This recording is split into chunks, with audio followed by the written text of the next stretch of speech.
edition, and we join our story as the action has already begun. So, do we want to make quick character introductions? Sure. Anybody? Bueller edition. Okay, I'll go first. And we join our story. Hi, my character is as Starlight. the action has already She is begun. the group rigger, which means she drives the So, do we cars want to and make quick guides the character drones intro? and is bubbly.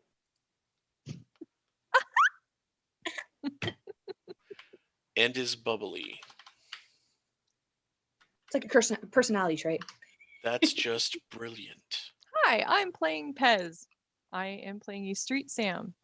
I like guns and long walks by moonlight. Street Sam by night, lady by day. And I am ready to kick some epic butt.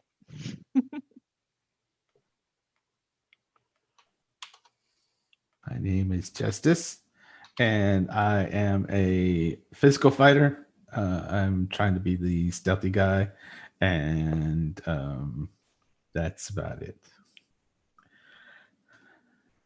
Who also kicks butt. Oh, yes. Kicks lots of butt. Next.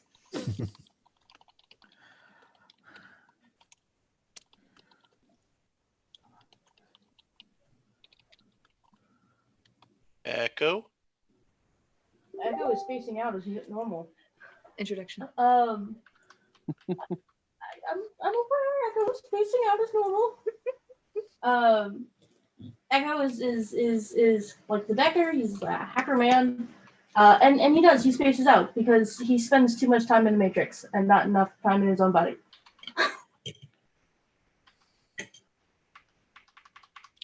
Okay. All right. So,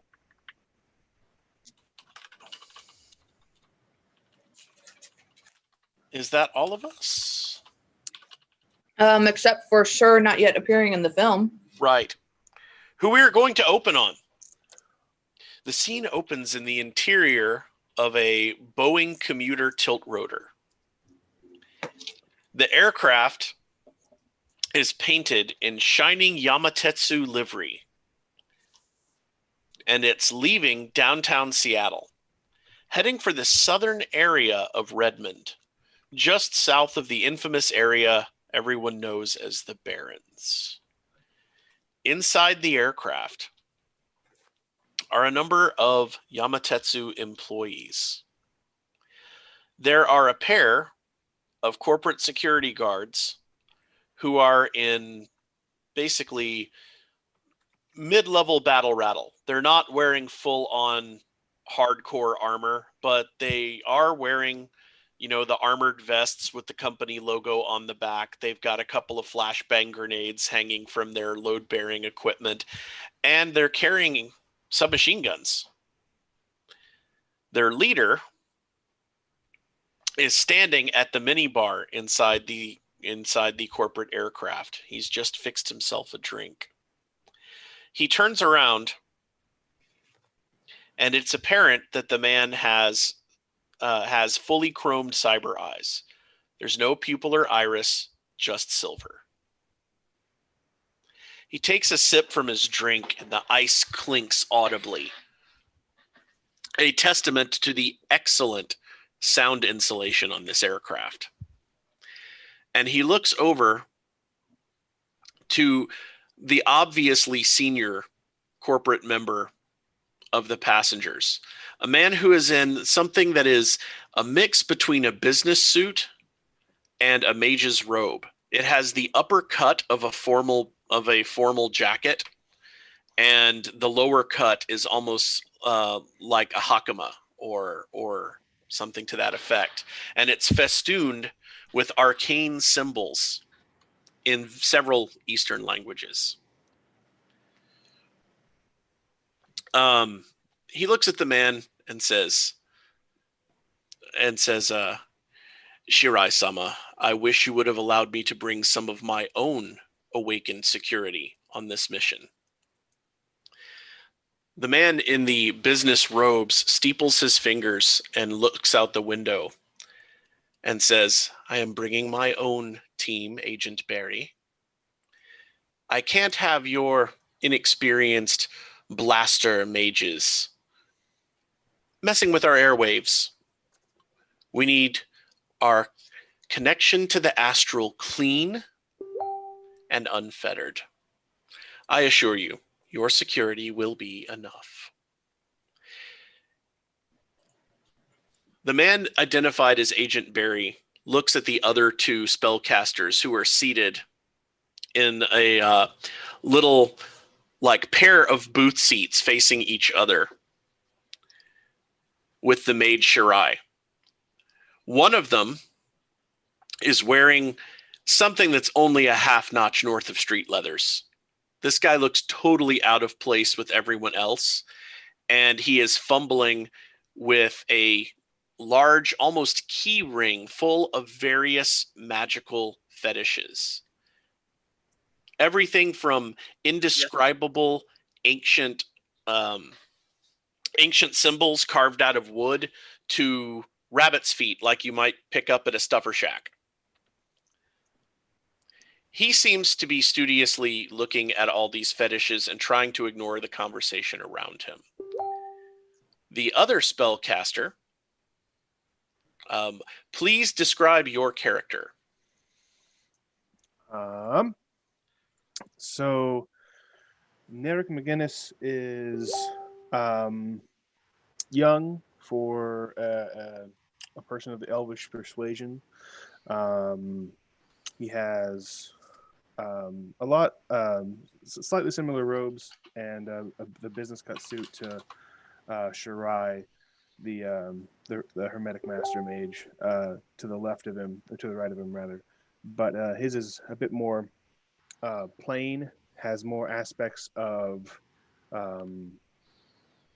like blotched, almost bleached out patches, kind of like like the night sky shining with stars. He just holds his fingers across his face, looking at Benny, the shaman across from him. Mm-hmm. He has no visible weaponry. He has a large shotgun type weapon off to the right of him, sitting in like the little seated little holster between the seats, and he's has his eyes kind of fixed on Benny, but just behind him, as he is slowly muttering into himself in this world's Elvish dialect, Okay. going over rituals, spells. He's almost fidgety, but it seems like the repetition of the vocalizations of the phrasing helps him center himself during the ride. Okay. Long, just past shoulder length, white hair, vibrant green eyes, some green emerald tattoos along the side of his face, swooping down behind his ears. Side shaves on each of the on the side of his head, leaving just enough white hair to poke through the scalp. And he's just almost muttering to himself the whole time.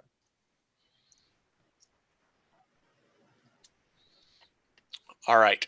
So the aircraft starts a descent. And as soon as it becomes perceptible that it's shedding altitude, Agent Barry looks at his two guards and they immediately begin to check their weapons and prepare themselves for combat, even though nothing of that sort is really expected. You're going to an archaeological site. This site is unusual in that while it is in the Pacific Northwest, the design of the ruins is very different from that which is normally found around here. In fact, it's more Mesoamerican than anything else. And so Yamatetsu has shown an extreme amount of interest in the site and has had a team studying it on and off for the last several months.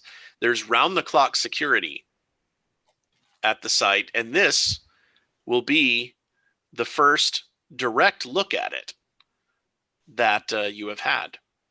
So we are going to cut to the rest of the team.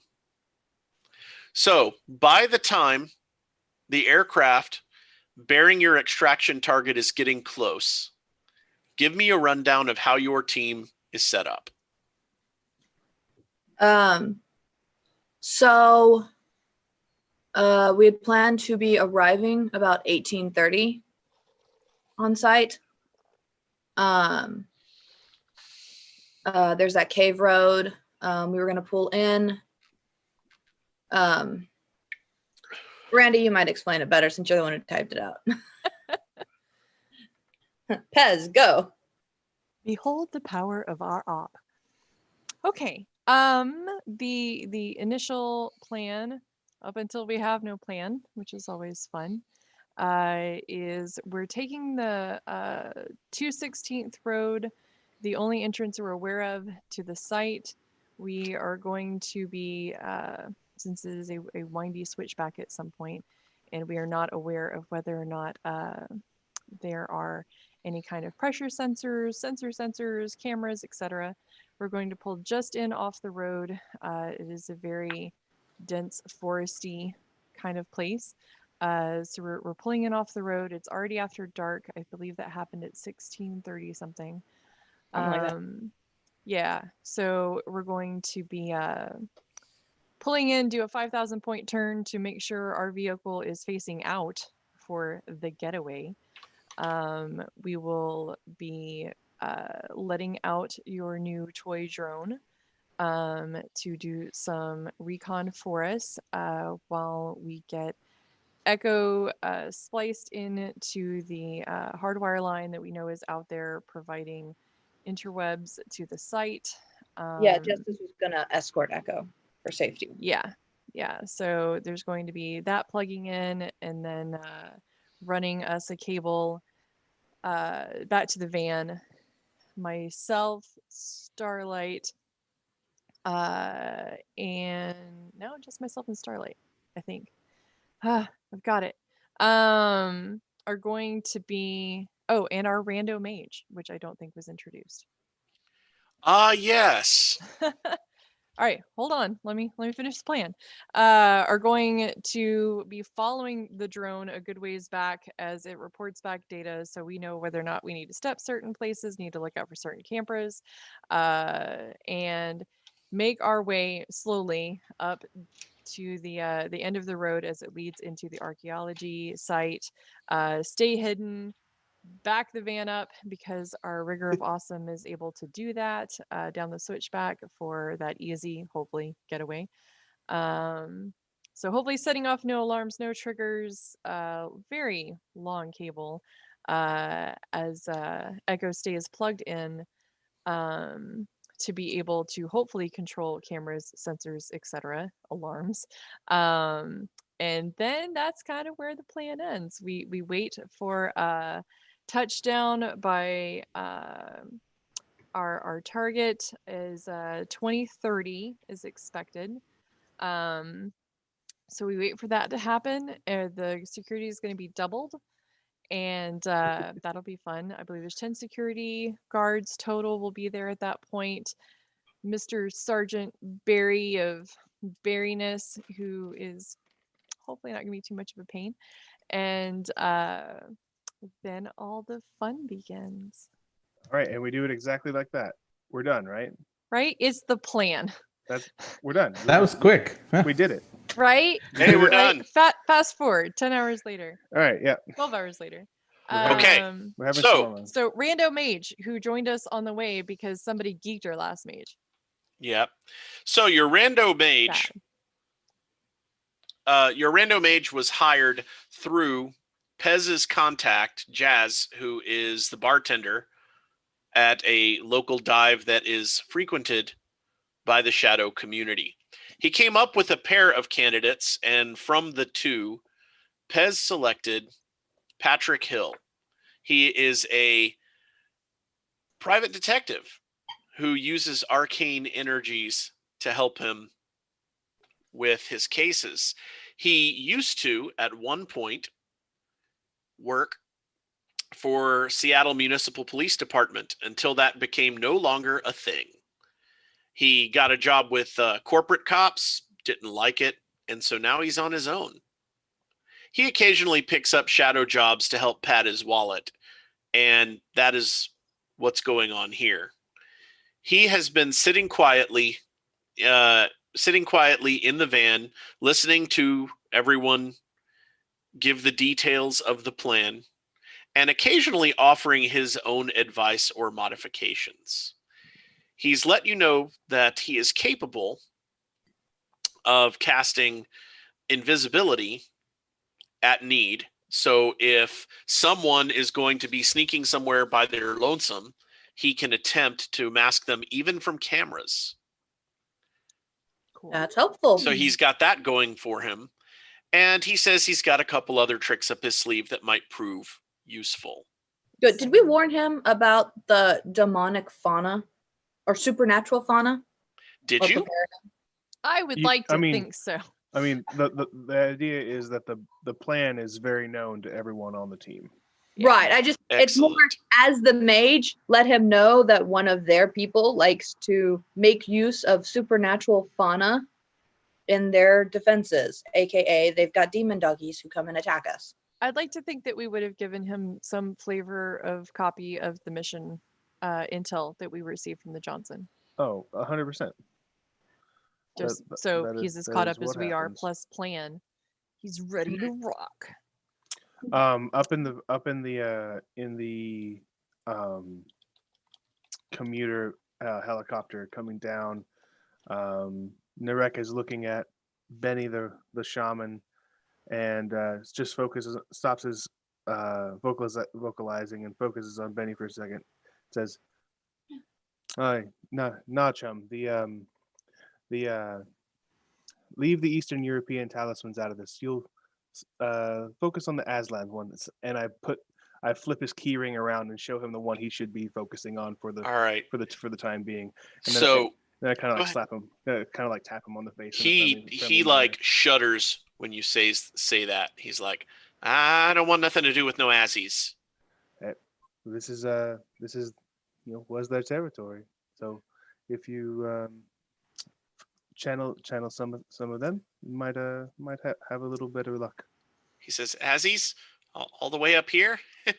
I mean, You Not- do know where we're going, don't you, Benny? You look out. This is- If you look at once you get out this window, you'll see see all the hallmarks of a ancient civilization, well beyond ours.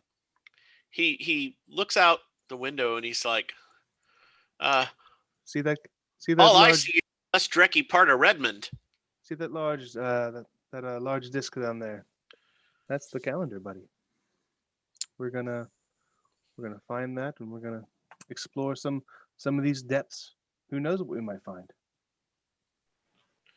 He says, I just want to find my way back to the corporate tower and do more research. Of course.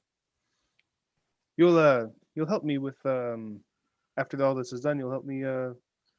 You are going to give me one of those. Oh goodness. Those You know what? I've forgotten what it was. Oh, once we're back at the tower, I'm sure I'll remember. He says, you're inspiring me with a lot of confidence. Hey, you can't. You're the brains of this operation, Benny. Don't you know that? All right. Shirai stands up and straightens out his clothing as the tilt rotor descends and says, if he's the brains of this operation, we are in very deep trouble. Quiet, both of you. You can hear the sounds of the security guards getting ready to hit the hatch and sweep the area, but it doesn't really look like there's anything remotely resembling trouble down there. You can see the security van, and there's already 2 security guards standing outside watching the approach of the tilt rotor. Narek stands up and grabs one of the hanging straps to hold himself steady, and palms up his shotgun out of the side holster, and then shoves it in a off holster on his left hand side, and so it just kind of sits there under his jacket while he's walking. Shirai sort of shakes his head as if he's above that sort of thing, but you see Benny check his own automatic pistol and slide it into a shoulder holster. All right, to the team. In the distance, you can hear the rotorcraft approach. When you made your preparations setting up the site, let's see how well you did. We will flash back to Justice and Echo preparing the splice on the cables. So, Justice, I would like you to make me a stealth roll with a target number of 4 and let me know how many successes come up. All right, stealth roll, target of 4.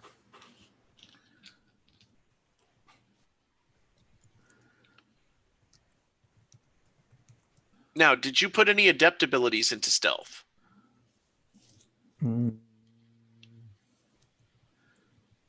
Nope. Okay.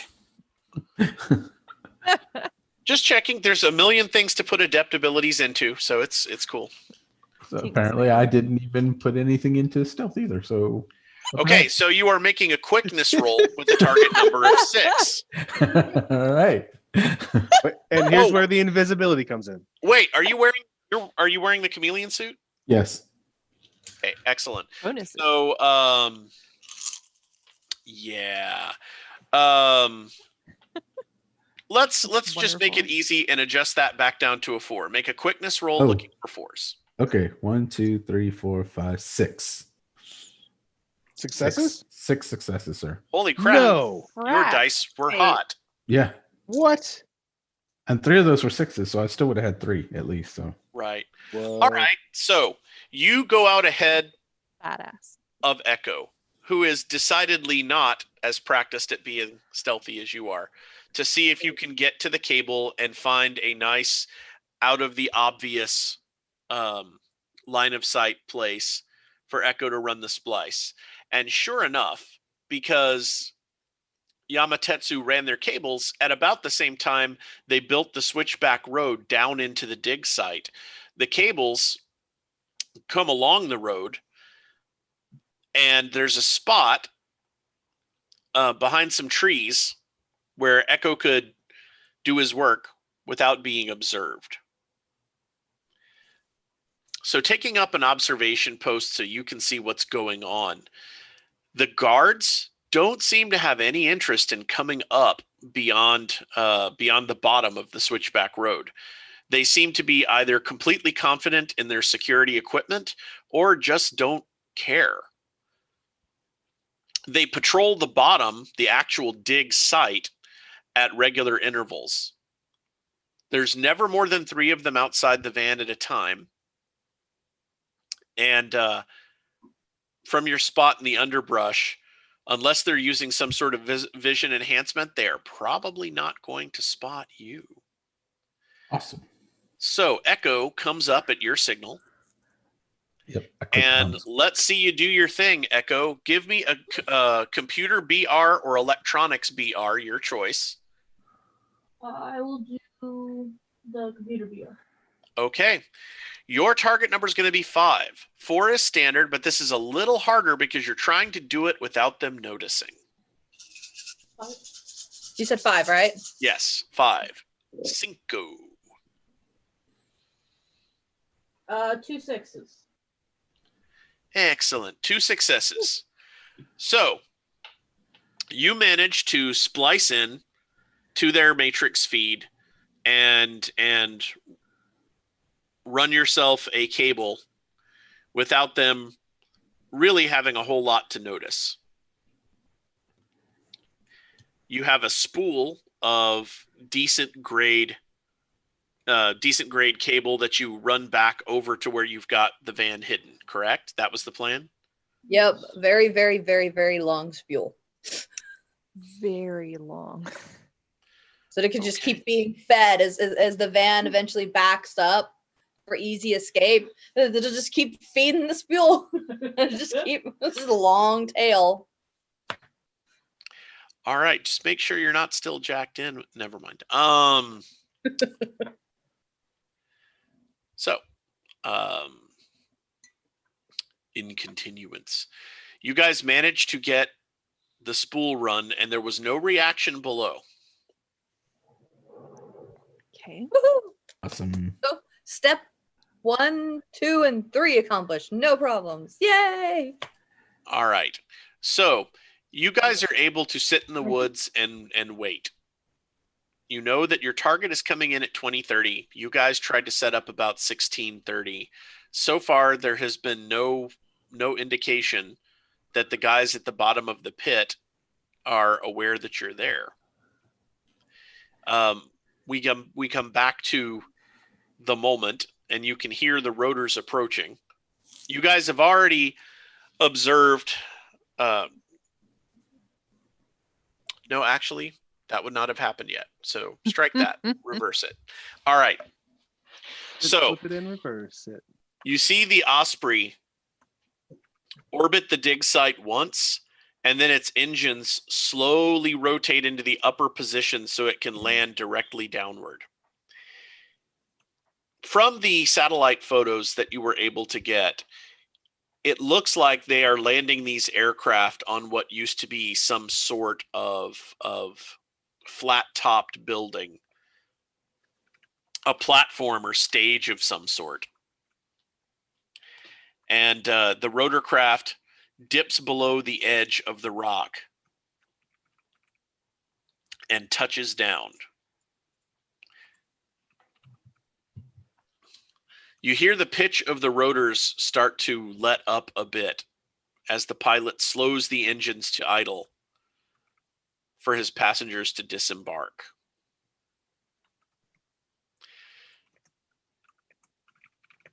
The door opens and the short stairs extend to the ground. And Agent Barry makes a motion, and his 2 men go down the ladder first, taking up positions, one under the fuselage, one under one of the wings, and start sweeping the area. The security guards on the ground give a friendly wave, and then both of them enter the van.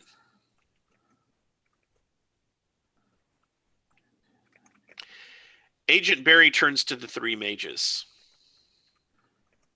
He says, "If I could trouble you to stay aboard for a moment, there's something I would like to deal with before you disembark." There's the who now? The 3, you, Narek, and Shirai and Benny. He's asked the 3 of you to stay aboard for a moment. Says. I just look toward Shirai. Shirai's had more dealings with Benny than myself. He looks a turn back little around. annoyed to be this close and not be able to just walk out and go look at the artifacts, but he defers to the security man. There's I kind of elbow Benny, say, looks like we're not getting to see the Wendigos just yet. So, Agent Barry puts his hand up to his ear, activating his communication system, and starts to sub-vocalize some things. And let's see, are you guys looking out, or are you specifically, Narek, looking out the aircraft windows, or what are you doing at this point? Yeah, I'll look around. All right. I don't care about this much. I really want to get out there and, see the artifact. All right. So Start doing my research. the rear of the security van looks like it has 2 standard doors built into it. But that proves to just be an illusion, as one of the doors flops down in a ramp-like construction, and a drone rolls off the back of the van. It's a track drone about the size of a lawnmower, and it is obviously armed. Riding lawnmower, push lawnmower. Push lawnmower. Okay. Push lawnmower. And it starts to head for the bottom of the switchback road at a walking pace. Oh, that's new. Is that tattoo tech?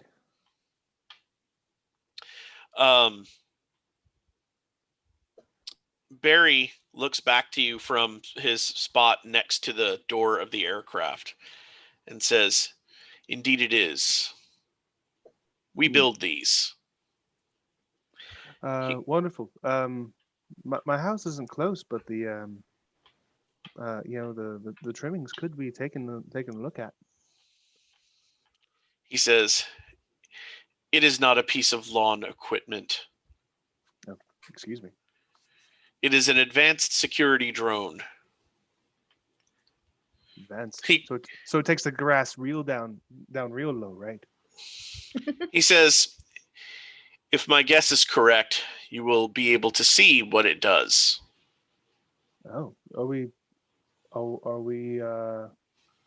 spotted? Are we known? He says, "Let's just say I'm being cautious." So Well, the that's drone what we pay for. The Good on you, drone man. starts to roll up the switchback road. Starlight, what is the signature of the spotter drone that you sent down to keep watch? Snoopy? Yes, Snoopy's 7. 7. Wow. Okay. Yeah. Was that the one we found that like fell off the back of a military convoy? Fell off the back. Fell off the Nice. All right. So Snoopy starts frantically radioing back to the van. There is something unexpected, another drone. And you're jacked into your remote control deck, right?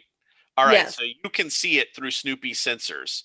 It is a small tracked drone, again, about the size of a push lawnmower. It is armed. It has what looks like something somewhere in the assault rifle to light machine gun range in a turret on the top. And it is moving up the switchback road, and there's a pair of little sensor apparatus that are sweeping back and forth. It looks like it already hit Snoopy's position and either didn't notice or is just ignoring Snoopy because it's continuing to roll up the switchback. Okay, I quickly relay that. Hey guys, we might have a problem. Snoopy let me know that there's another drone on site, released by the Ichiberry. Asian Berry or somebody. That's heading up its way up the switchback. It's got sensors and a turret on top. It didn't see or it's ignoring Snoopy, but it's making its way up. So we need to be alert or hide or something. Yeah, because I was thinking this was starting to be easy. This is why I wanted to pick up an EMP. All of this. They But we don't have couldn't those. They don't have find one. those. I know, I but they believe- should have. You're 3 years too early. You have to go after this game and invent them first. Right? So This is why they invented EMPs right here. Hill looks up from his spot sitting in the back of the van and says, "So how armored is this van?" Not enough. It is somewhat armored. It's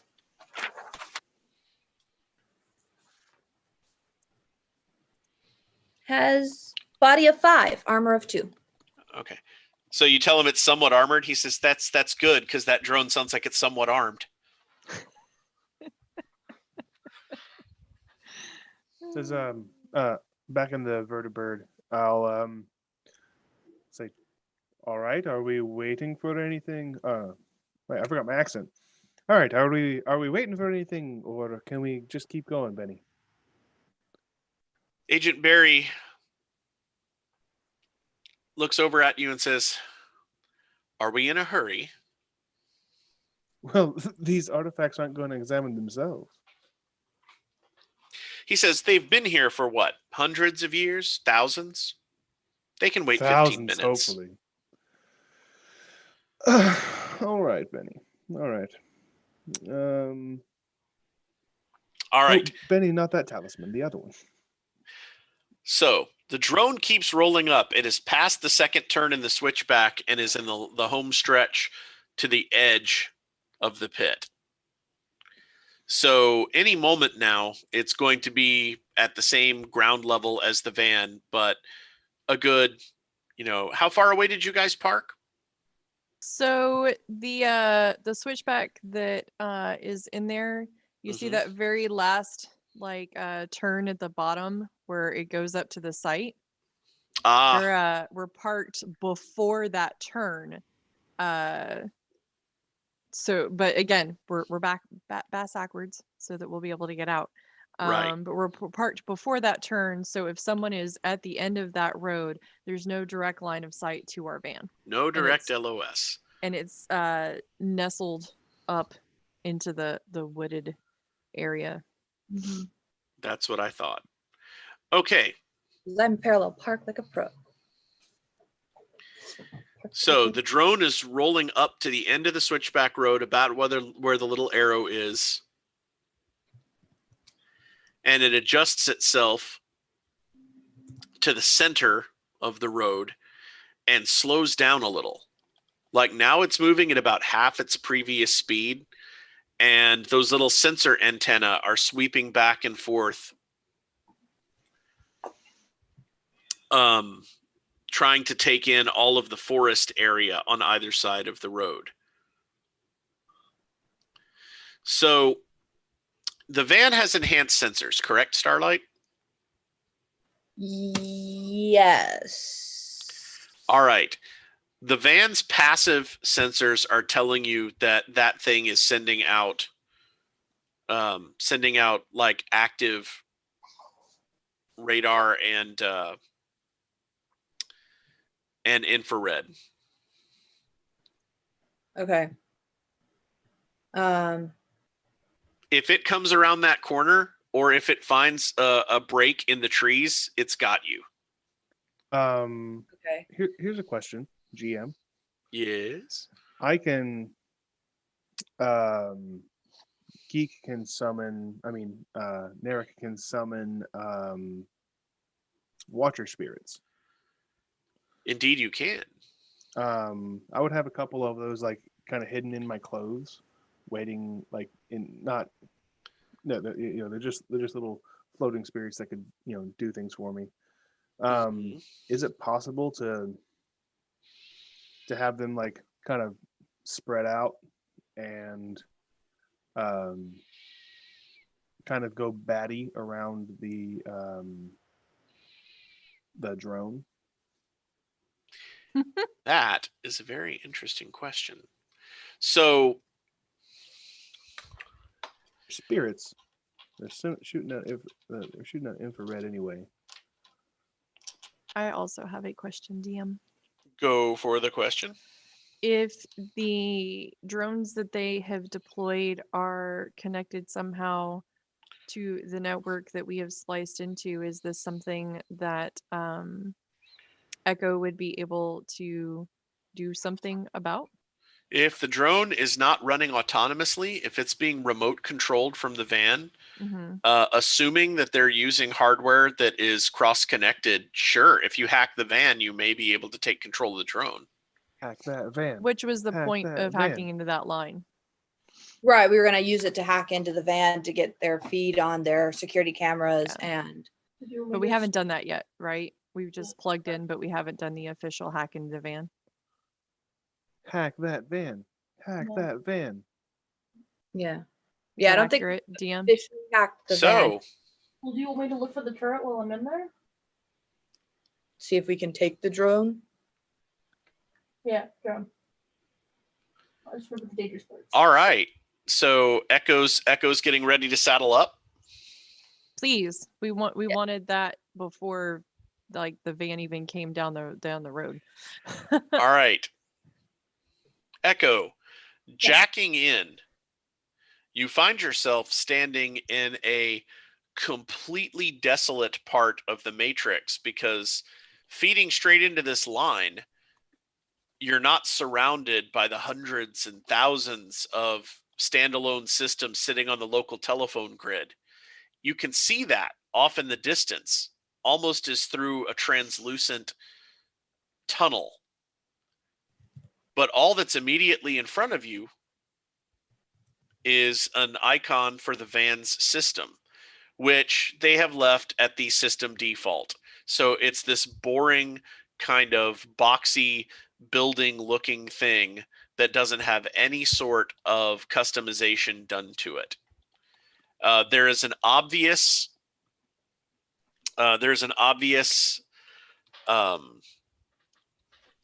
entry point that you can approach. So quick piece of info for audience and for the players who are not deckers. Movement in the Matrix is instantaneous. It happens at the speed of thought.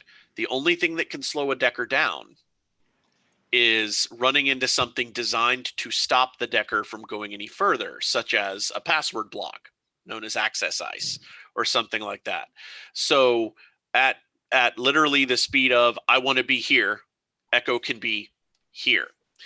There is observation range, things that Echo can actually perceive, and that's really only limited by the human mind. You can go anywhere you want, but the Matrix forms itself as sort of a map because that's the way humans perceive things.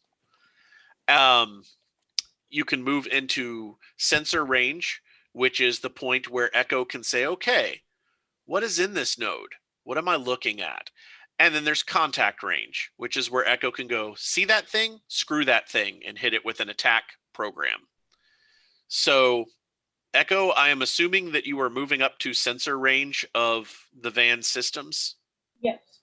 Okay. You can see that the van systems are protected with a bog standard copy of Yamatetsu's proprietary access ice. This should not be any problem at all for you to get your way past by deception. You should be able to hack your way past it without any big deal. The scale of the net construct gives you the feeling that this is just a basic mini computer. It's much more than a desktop, but it's not a serious like mainframe corporate system. It's whatever they could cram into this security van to handle all of the equipment located around. In fact, you can see a lot of little sparkling gossamer lines that indicate to you that they've laid fiber optic cable to control all sorts of things in this area, but you can't really tell what until you hack into the system. Okay. So how would you like to approach this? Do you want to try to take the ice down violently or try to sneak your way past it? Or I'm going to try and sneak past it first. okay. Excellent. So let's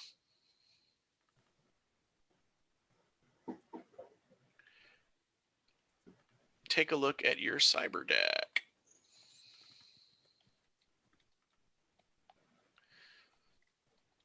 So Echo, being the Sierra Hotel decker he is, has created his own cyber deck.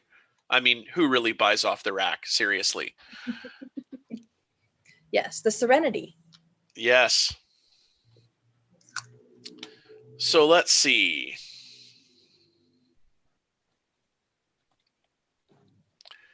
All right. I see a deception in there. So your deception rating 4.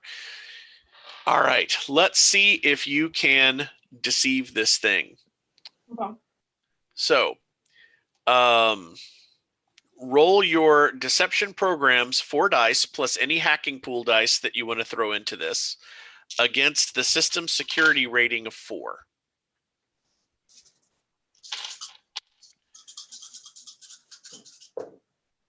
So then what am I looking for? You are looking for force. Okay, I got one. I got a 6. You just got one success? Yes. All right. So here's what happens. One success is not enough to overcome the security rating of the system. So you did not manage to hack through the access ice at this point. But the access ice basically just goes, somebody screwed up a password. So Now, you can, yes? she can use karma to either re-roll non-successes Yeah, absolutely. and such, You could right? use karma if Okay. you wanted to at this point. Or you could just try again. Sure. Just a reminder about thou shalt be able to use karma for hashtag reasons. Right. Yeah. So you've got several options here, Echo. You can try to deceive it again, which would be a little more difficult this time because you've already failed once and it's on the lookout. Sort of like you've tried the wrong password too many times. Yeah. You could use your hacking pool dice to code a sleaze program, like off the cuff, just like write it and run it because you're a decker, and see if that will get you past the access ice. Or you could just load your attack program and try to blast the access ice. Blast them. That is what we call loud, though. That would Right, definitely, that'll definitely. I don't really want to have any sirens going off. Not yet. Yeah, I'll go ahead and make a program. Okay, so your hacking pool is a lot, as I recall. Yeah. Because you have a computer skill of 6, and you add to that the bonuses. You add to that your reaction, which is another 6 for a total of 12. Plus your deck has a response increase of 2, so that adds 4 more. Yeah, you have 16 hacking pool dice. That means you could, off the cuff, write yourself a Sleaze 4 program or write a Sleaze 3 program and leave yourself 5 hacking pool dice to play with. Yeah, I'm ready to the 3. Okay, so roll 3 dice. You are looking for, what did I say the security code was? 4s or 5s? 4. Okay, 4. you're looking for 4s. I got 2 successes. All right. So you manage to convince the thing that you are a authorized user with an authorized password, and you get past the access ice into the system access node. So now you are standing in the part of the van's computer that controls its access to the outside world. Looking around the node, you see the path to what is obviously the central processor. You see a path to some additional slave nodes. These are nodes that control specific things. One of them is absolutely teeming with data moving back and forth to the point that it's almost distracting. The other 2 are a little bit quieter.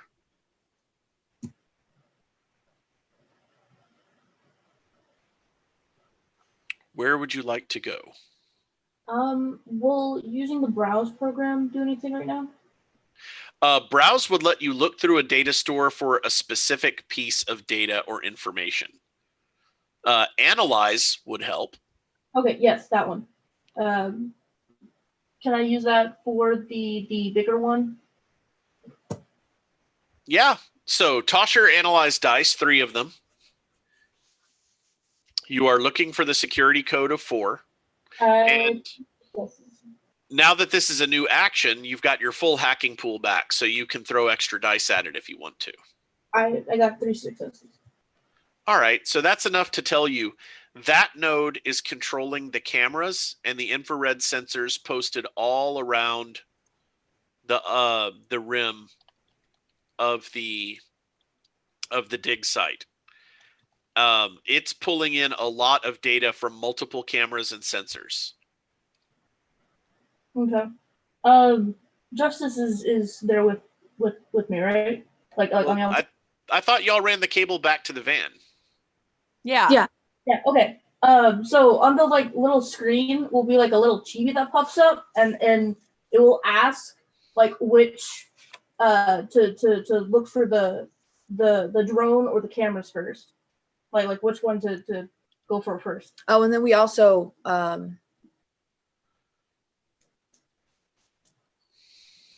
Intercoms.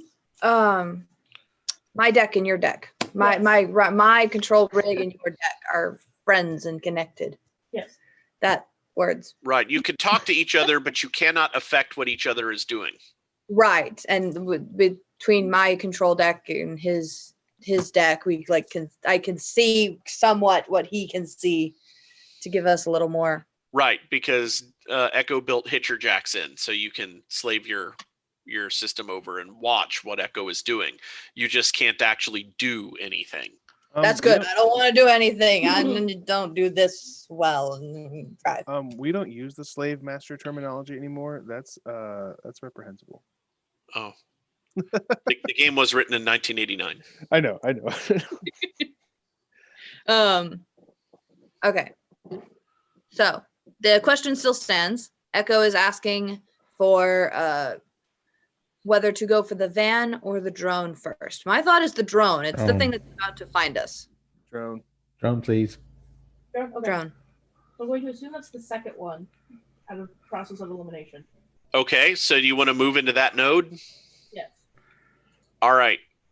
You move into that node, and what you see is the chromed figure of a human sitting in a chair that's got a joystick in his right hand, a throttle in his left hand. It's got pedals under his feet, and he appears to be wearing like an archaic VR goggles kind of thing. And around him are these huge video screens that are showing him of the view of the real world. And you can see that when the viewpoint shifts on the screens, he's moving the joystick or the throttle with his hands. So apparently you have stumbled on one of the security guys who is rigging the drone. He doesn't notice you though, because he's completely focused on driving the drone. For any viewers out there, this is all happening at the speed of thought, by the way. Yes. You're unfamiliar with Shadowrun. So you can see all of the feed from the drone. You can see the code going back and forth from the drone control program, and you can see the interface where the human pilot is driving the drone. It looks to you like the guy is running the drone. Actually, I misspoke myself. It doesn't look like he's rigging the drone. He's driving the drone with physical controls in the real world. This is an electronic representation of him doing that. Okay. Cool. What would you like to do? Are we wanting to just destroy the drone, or are we wanting to like use the drone? I mean, use is pretty darn cool. Yeah, if we can take control of it and like feed it false information. One of us. Because we can take it, they won't be looking out for it, and so we could have it, feed it false information, and then once firefight starts, all of a sudden second. What? There's some kind of crazy echo when Starlight is talking. That's weird. Okay, I wasn't getting it, but go ahead. All right, keep going. Sorry. Check. Echo. You're good on my end. Yeah, I Yes. can hear you fine. Right? Can you hear me now? Good. So maybe it's I just don't know Pez. what's happening. Yeah, Maybe it's probably just me. Pez. work in IT, nothing but technical difficulties. But so yes, if we can take control and feed it false images so it doesn't give away our position, and then have it as a sleeper agent later. Okay. I'm going to call that a use of your deception program. Hang on. Echo. Oh, no, you're good. What was that? No, it's all good. Okay, so use of what? The deception program. Okay.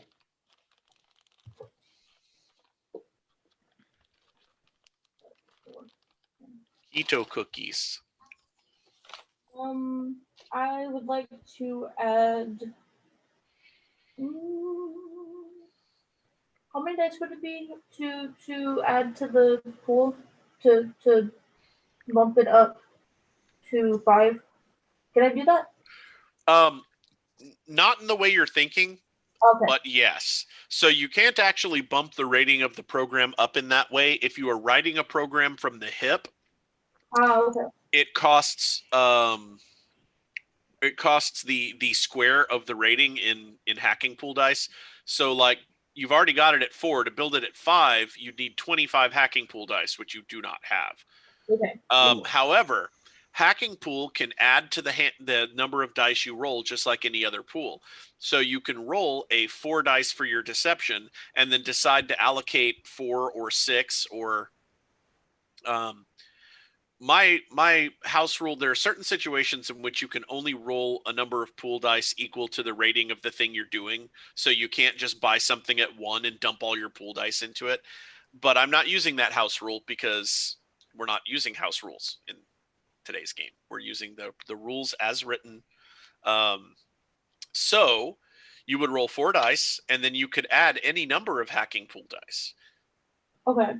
Just remembering that if something happens to you between now and your next action, those dice have been allocated and are basically locked up doing what you just did with them.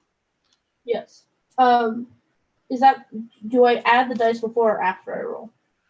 Before you roll, you say, I'm gonna spend 4 hacking pool dice, and then you'd roll 8 dice. Okay. I'm going to do I'll do 4. Okay.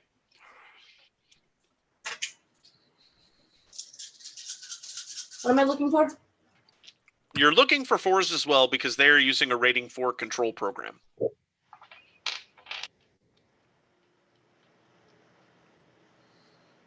5. 5 4s? Oh, 5 greater than 4, yes. All right. You you have full control of the drone. The pilot does not seem to realize it yet, and probably won't until you tell the drone to do something he's not telling it to do. But right now, you can break in and do whatever you want with the drone. You have access to its mobility systems, to its sensors, to its weapon. Self-destruct?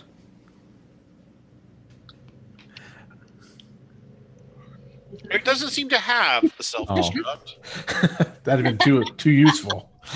That'd be far too useful. You can't fix it if it's broken. Right? Well, at that point, we've Now- got a mini grenade. You just drive it in the center. Here's the thing, though. Echo could easily just crash its CPU.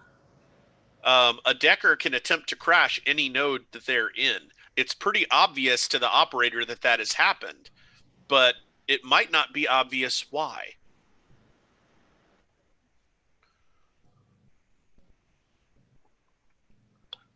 So I will relay the information that I was able to get control of the droid.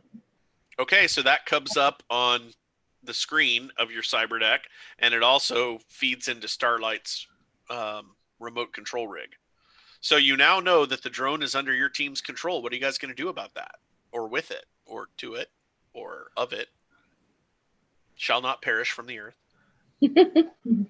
I mean, let's just give a round of applause for Echo. My goodness. Right? Goodness. So cool. What about that whole feed it fake information thing? Like, have it not report our van.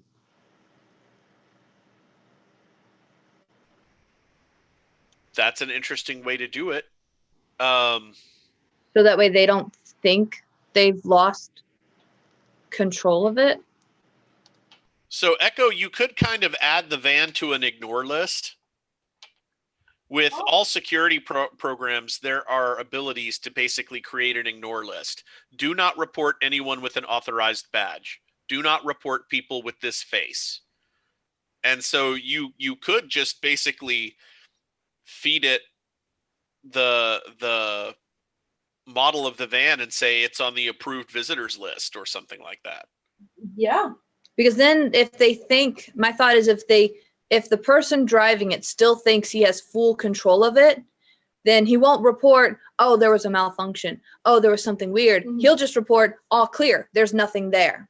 And they'll proceed as normal, thinking that they've checked and not knowing that we're now a blind spot to their drone. And then we can make use of it later if need be. Can I do that? Because that's what I was afraid of like trying to dismantle it or trying to slow it down or something, that it's going to be reported. Could we put So- the van and Snoopy on the ignore list? I mean, Just- I already ignored Snoopy. I know, but It may not have. Actually, if you're looking at the logs, it didn't pick up Snoopy. It didn't. Nice. Okay, Oh, cool. Then Snoopy was too stealthed, and it did not notice Snoopy. okay, well, cool then. Sick. Look, it's fun. Yeah, right. I do not see me. There is no Snoopy, only Zool. I am a bush. You cannot see me. Okay. While this is happening, especially when Echo takes over for the drone and can see through it, does it detect little flying eyes with little bat wings around it? The drone is reporting anomalous atmospheric conditions, but it's sort of on the that's interesting but not a security risk list. Gotcha. Because they're watcher spirits. They're really there more for observation than Yeah. other things. Yeah. And a lot of times mundane technology has a hard time seeing astral beings. But they're definitely registering, but the drone is not programmed to look for them. So it's like, oh, that's odd. Okay. Sure. It's not smart enough to know what it's looking at. A couple of them are like eyes, like just straight eyeballs with bat wings. A couple of them look like little floating motes of like large floating, like almost golf ball size floating motes of black dust, a la Miyazaki. Just like Cool. poof, poof. So to the drone's dog brain, basically your spirits look to the drone like heat mirages. Like they're kind of there, but the drone doesn't know what they are. Cool. Now any person observing the drone would go, "What the hell is that?" Does So the yeah, drone so Echo would see like little faint wisps of air current kind of floating around, I guess. Yeah.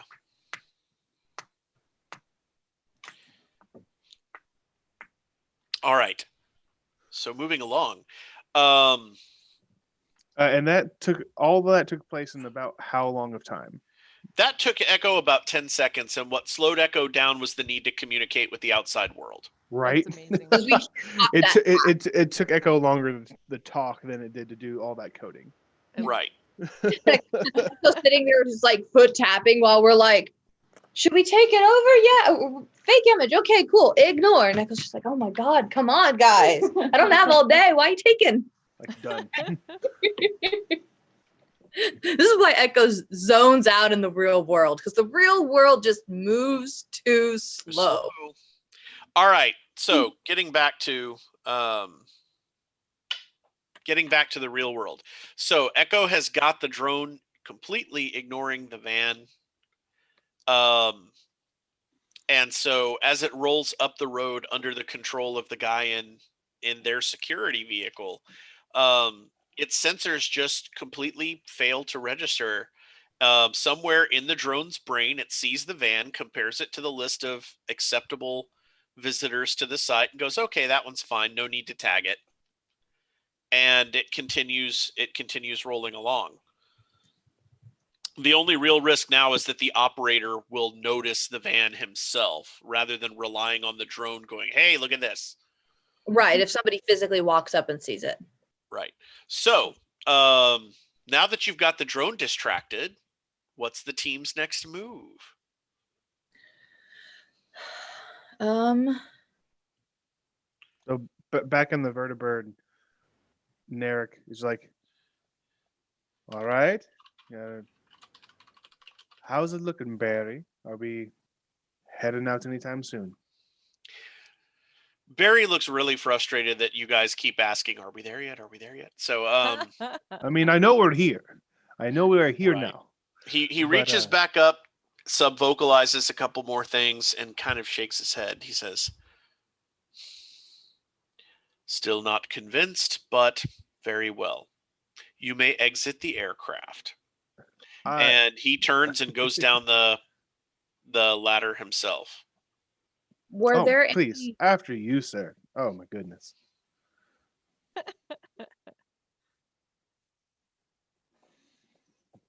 Glad I'm not the only one who wants to antagonize this guy.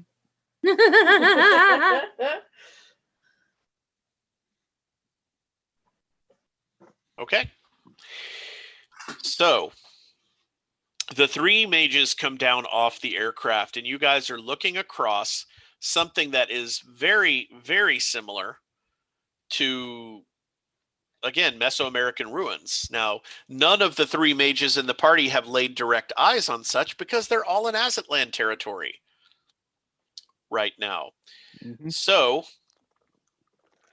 what is going on? Security guys come out of the van. 3 of them. They have put on their armor jackets, and they are each carrying rifles, which must have been stored in the van. Jeff? They are looking. They're looking around the archaeological site, and as they exit, one by one, they sprint to positions where they can take up cover against the general area of the switchback road. Quick GM. question. Did you mean Yes. to have a white open page? Yeah, we're all seeing your PowerPoint right now. Something's coming on the wide open page. Okay, cool. Right. Just want to make sure that was intended. Really? Because it should No, have we're still seeing been the- showing you the map. Nope, Okay. we're seeing your it's the map PowerPoint now. in its full glory. I am about to drop something on there for you guys. Yay, Okay, drop not a in. problem. Worry not.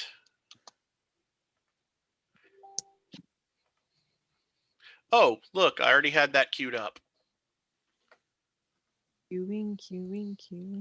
This is not the optimal way to do this. It is All the right. way we have. Now can you see the closer version of the map? Yep. Yes, it's a little cut off, but it's there. No, it's fine.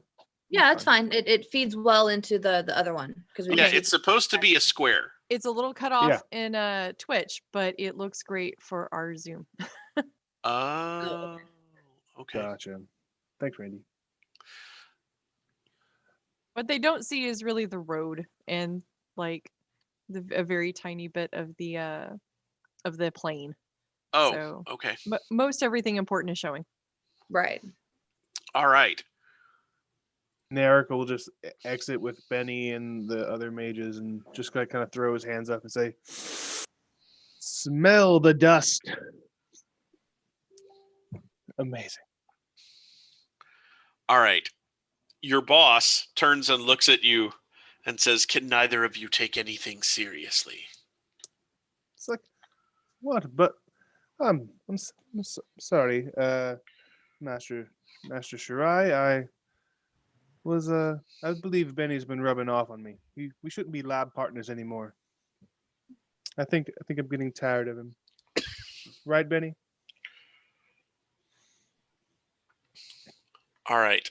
So he just shakes his head. He walks over next to Agent Barry, who is still sort of at a little bit higher alert level than seems warranted. There's nothing happening, and yet all the security people are acting like they expect something to happen. Do we know if Barry has subdermal armor? You do not know that. You do know Barry is enhanced. You do not know how. Okay. All right. So the 3 security guards that have exited from the van have now taken up positions. 2 of them are behind the pillars to the left of the van. One of them crossed that whole area to get behind one of the pillars on the far side of that open area to the right of the van. And they are, again, taking cover from the direction of the road. That's where they're expecting the trouble to come from. Great. Glad we can deliver. The drone controller has decided to start backing the drone up. So the drone is sort of keeping its eyes forward, but it's rolling its way backward towards the switchback road.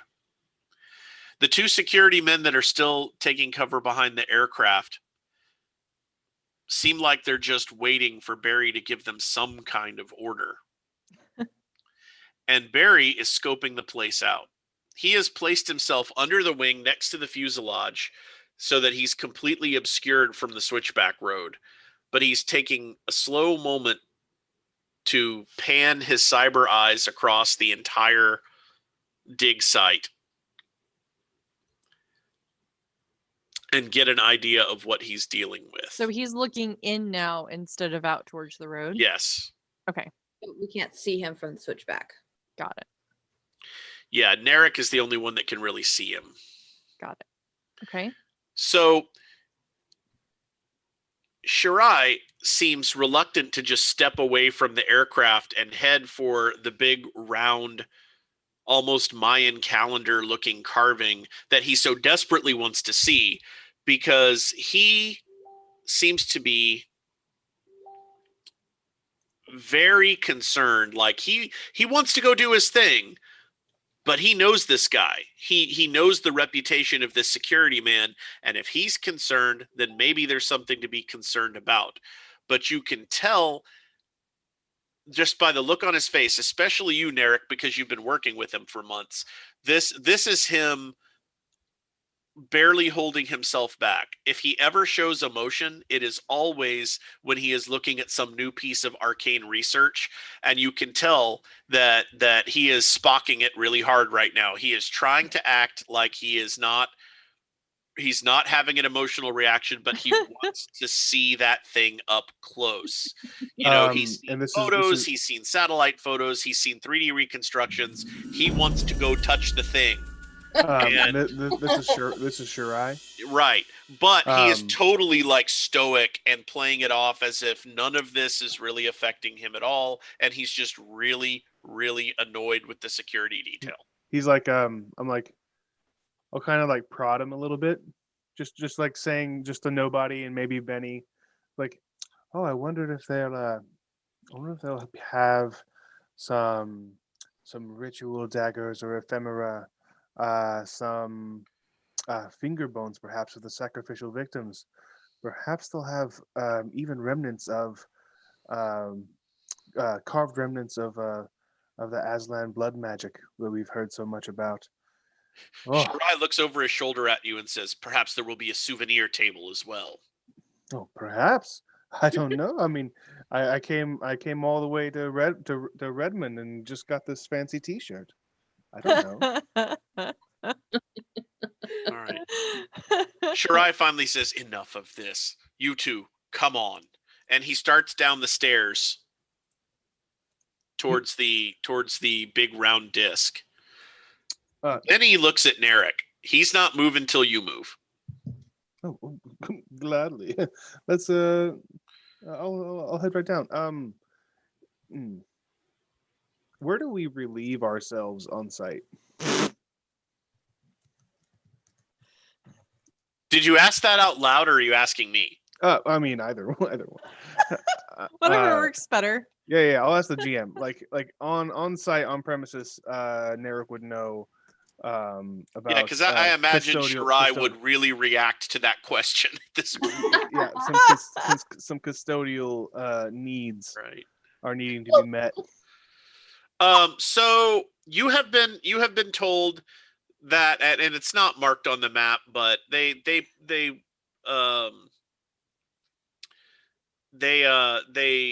put a small chemical toilet. They put a small chemical toilet around that left side structure from the van.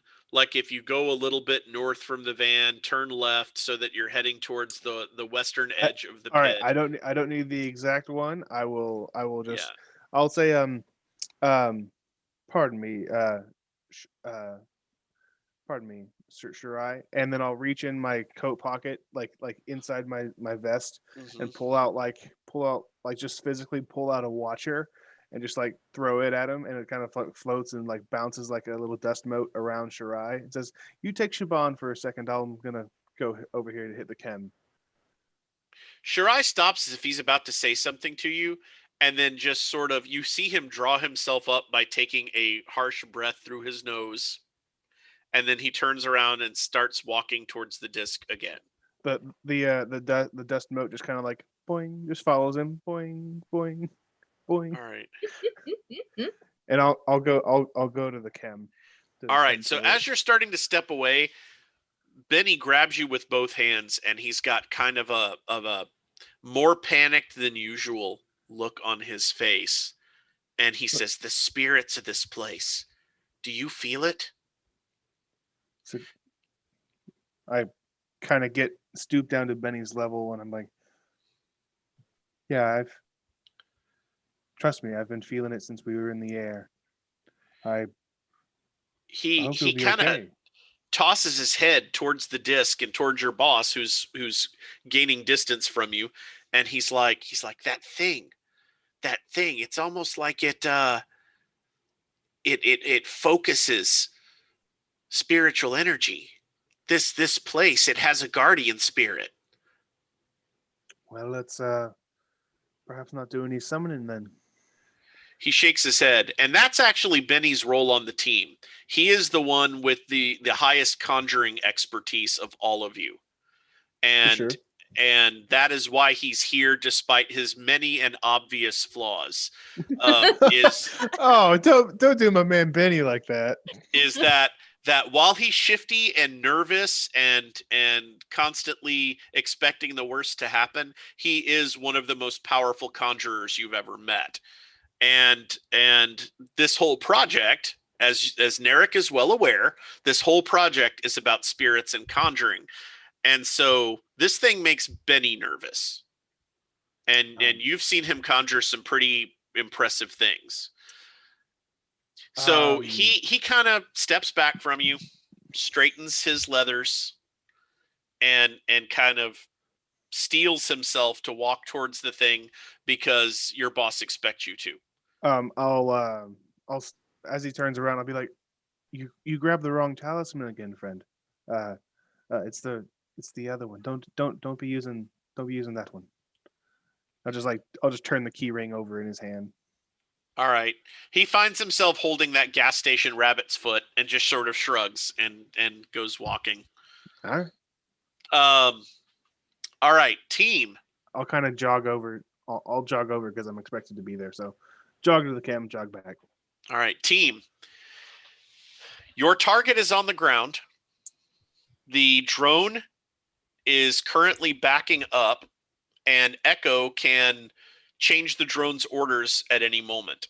What are you guys doing? Well, the next thing in our plan was to take our happy butts down the switchback. We can't do that. That's where the plan stopped. We can't do that with the drone in the way. We have to wait until the drone is gone. How fast is the drone backing up? It's actually backing up at about walking pace, which is faster than it was advancing. When it slowed down and started doing the hard scans, it was moving very slowly.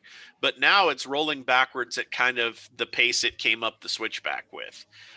In another, say, 30 seconds, it'll be starting down the switchback itself.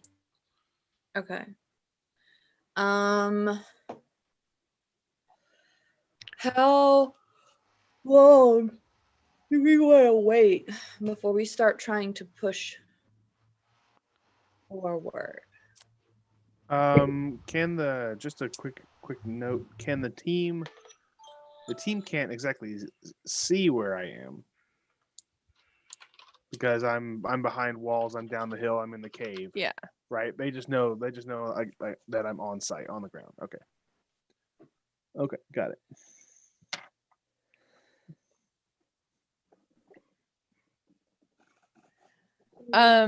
Oh yeah, Echo still needs to get into the van too.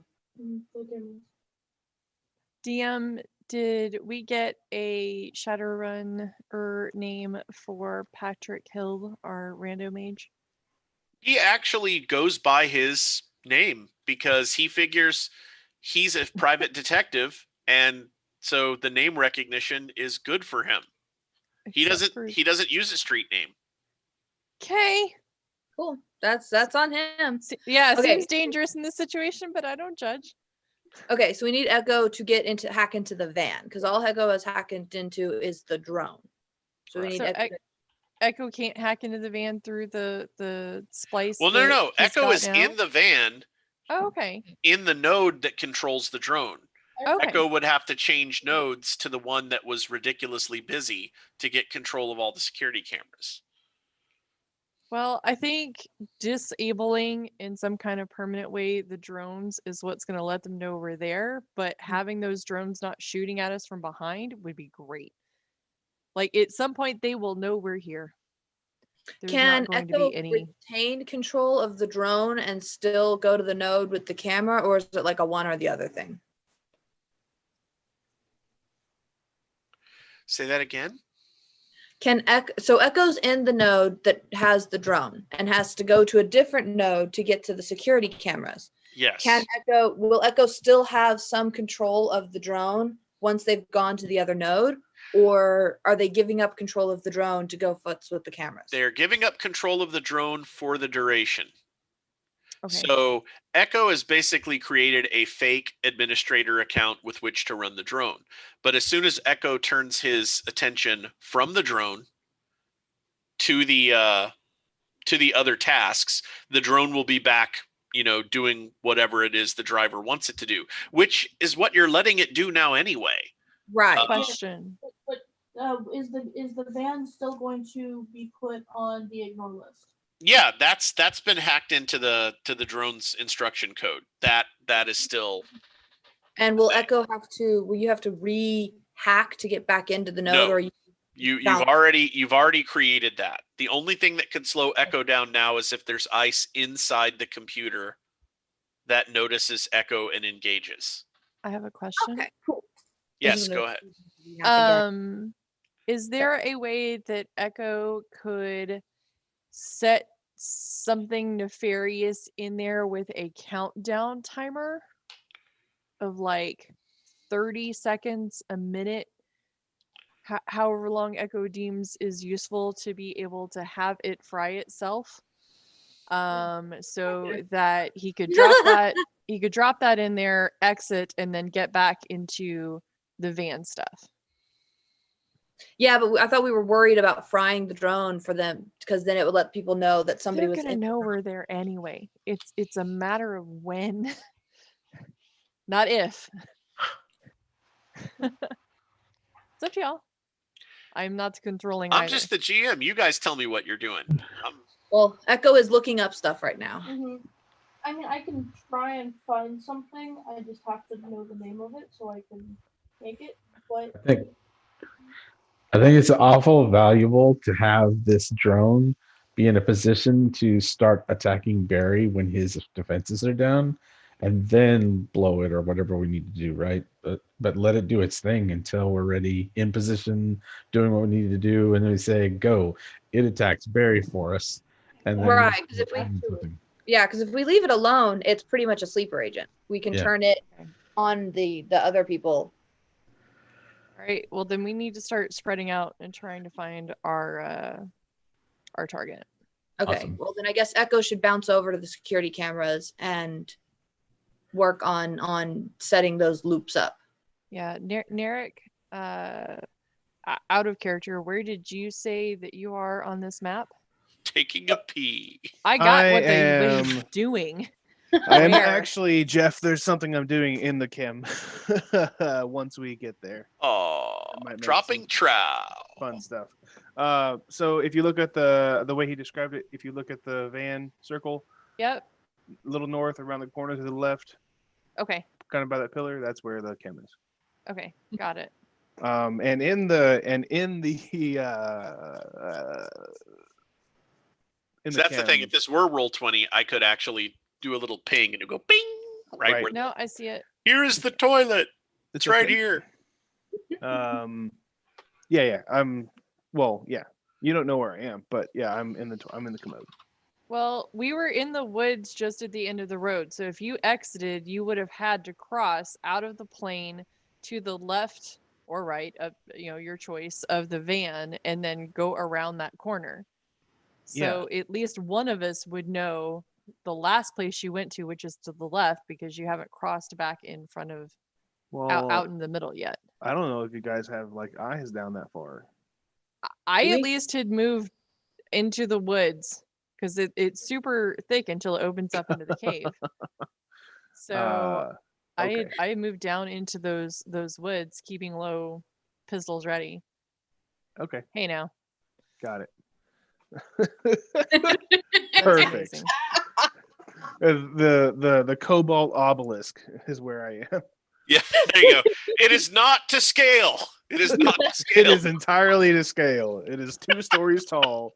They built the whole giant. It needed to be big enough for the orcs and the trolls. Yes, it's big. It's big enough for your fear bulg from the Halloween game. Okay, Amazing. so There's even room for the horns. Like it really is a throne.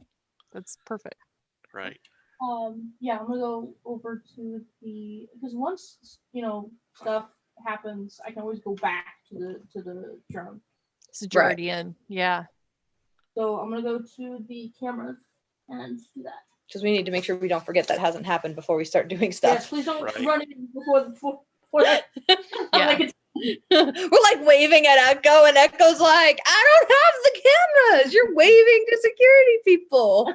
Well, at this point, we do have everyone on some form of comms. So I think we're just kind of waiting for Echo to tell us it's safe to go in from a security standpoint. Of course, other people are going to have their internal comms where they can call for reinforcements, and we should assume that is a 15-minute window from Right. whenever they notice us. So that's our time frame. I will remind you guys with the drone and you're getting ready to bring the van up. So when the van pulls out onto the road, the drone still does have cameras and the driver is still looking through those cameras. So while the drone's computer is not screaming that you are a threat, the guy can still see you. If we move into view. Right. If you move into view, the driver can still put his eyeballs on you. And even though the computer is not like going, here's my he can still go, oh, look, it's a van. So. Right. We were going to stay out of view of the drone. Perfect world. How tall is that building on the left? So it's about a 15-foot wall around. And then the building inside is about 12 or 13 feet. Does it have a roof? The building does, the wall does not. Okay, but they have like built this structure, or it was already here, but it has like a stone roof or something? Yes.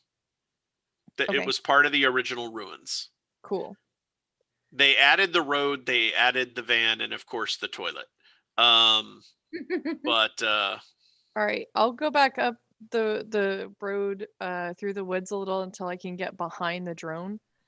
Okay. And then I want to cut over to the left and see if I can get back into that on the outside, the bottom left corner of that building, and see if there's any way on the cave wall face or on their probably hurried building themselves for that wall leading up to the roof. See if there's anything that I can use to climb to get on top of that roof. Okay, this is not a sheer surface. If you choose to climb down, you could certainly climb down. The problem is doing it in such a way they can't see you do it.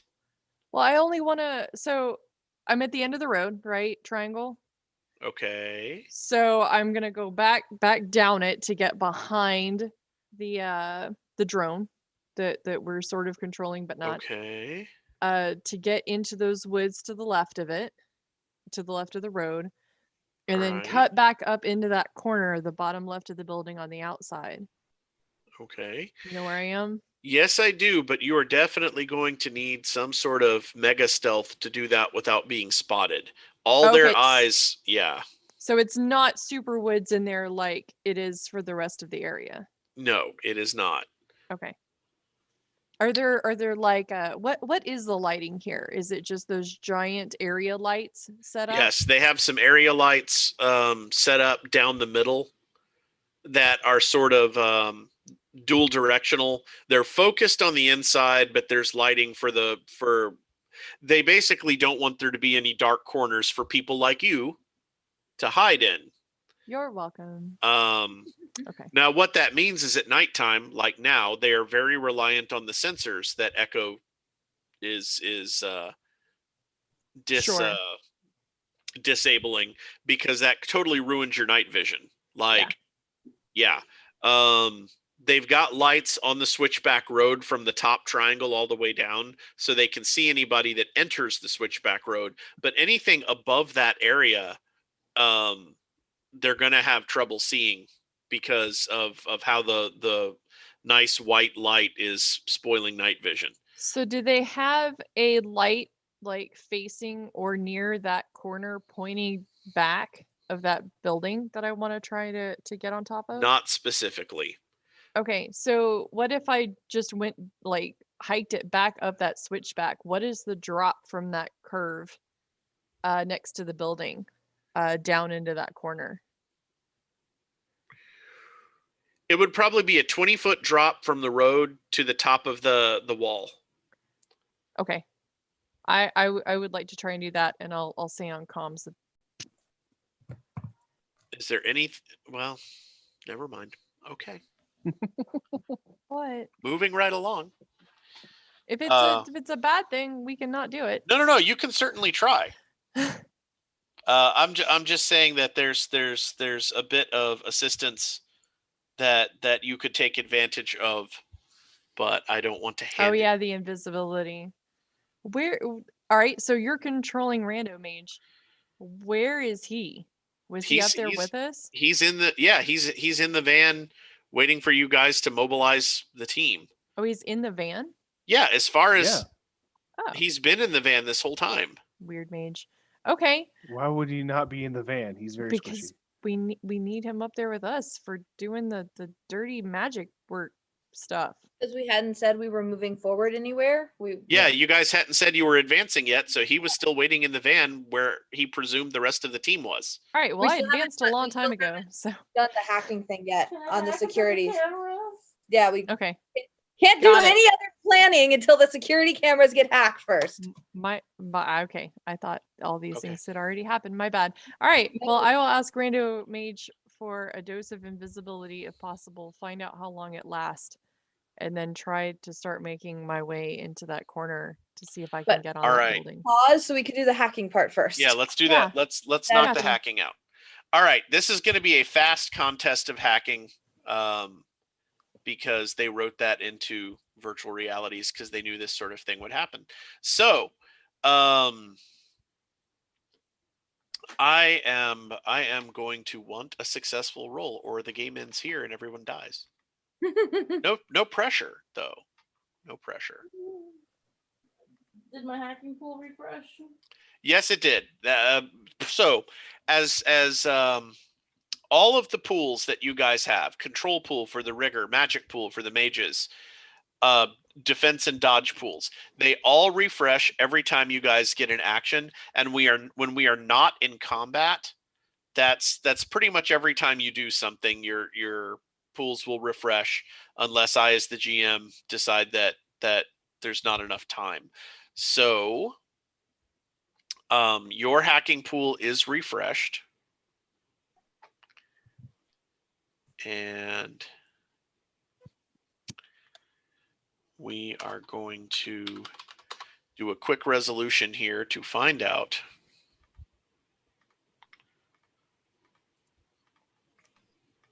how fast this can happen. You never realize how often they use the word quick in a book till you're looking for it in a specific context.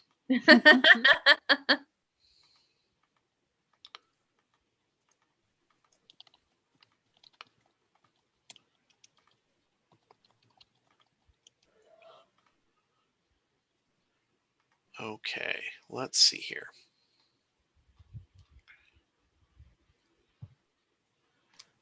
Nodes, active alerts, passive alerts.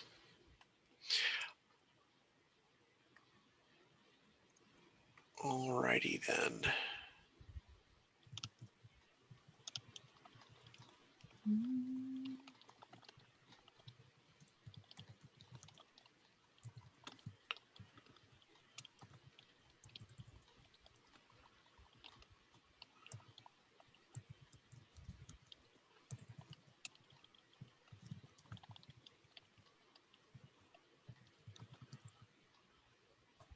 Is there anything else we can do? I was while just we wait? studying this last night. Why did I sleep? Why? You're The supposed to greater put it under good. your pillow when you sleep, so that way you Right? can just Osmosis. Right. Because I love my Shadowrun. I can remember most of the rules off the top of my head, but when I start deep diving into decking and magic, I always have to refresh my memory. So the reason I couldn't find it under quick is because it's under fast. Oh. Because they're two separate things. Shadowrun first edition. Yay. Right. So, all right. We are making a fast resolution. So,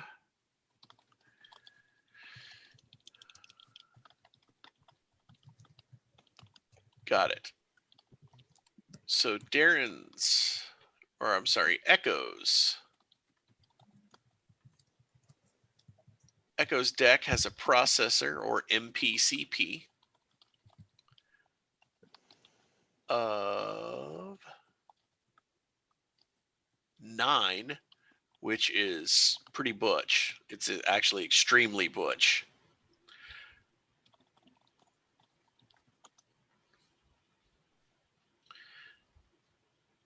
And it looks like Darren is running a medium tall load of programs. So here's what I would like you to roll, oh Echo, my Echo.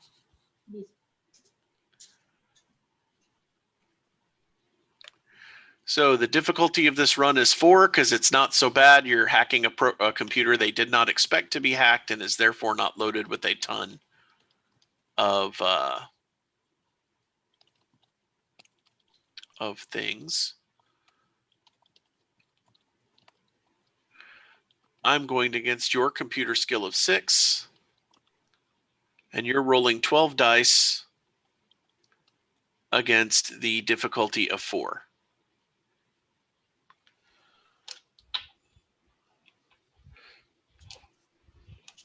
So do me a favor and roll 12 dice looking for 4s.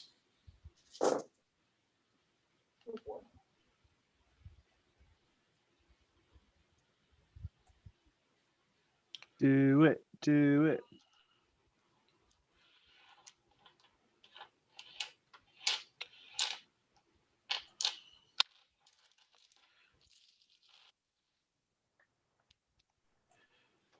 And I generated two successes. How many did you generate? 6. Ooh. Yeah, that'll do it. All right, so quick contest. Echo slices the hell out of what just moderate security they have inside this computer and manages to get in, and now is basically standing in the middle of a room that is very reminiscent of the TV department of a department store, you know, back when we were all kids, when there's screens everywhere. Mhm, mhm, mhm. Echo can now see multiple feeds, like dozens of them, of both visible light and infrared sensors that are all over the rim of the pit.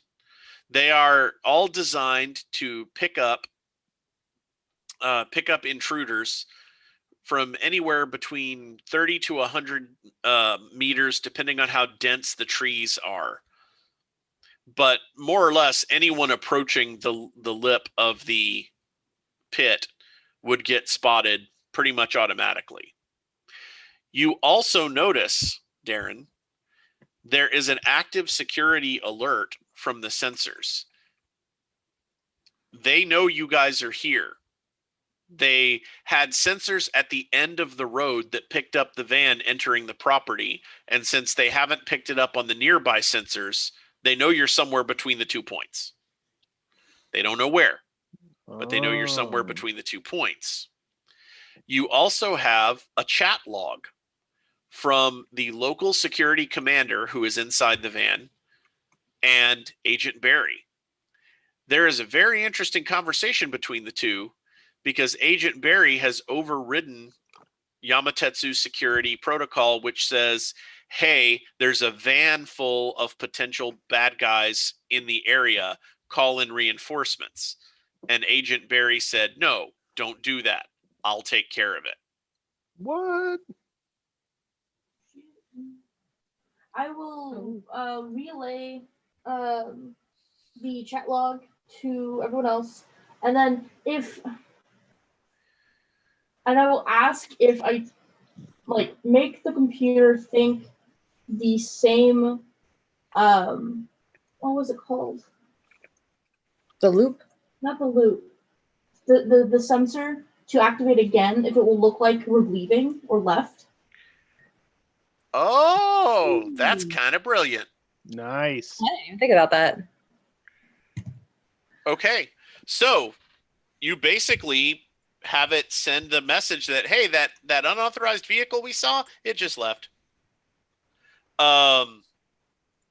So what seems like a long time later, because you're waiting for real people in the real world to react, another text message leaves the van and then is responded to by Agent Barry. Flashing outside to the real world, as Narek is walking towards the chemical toilet,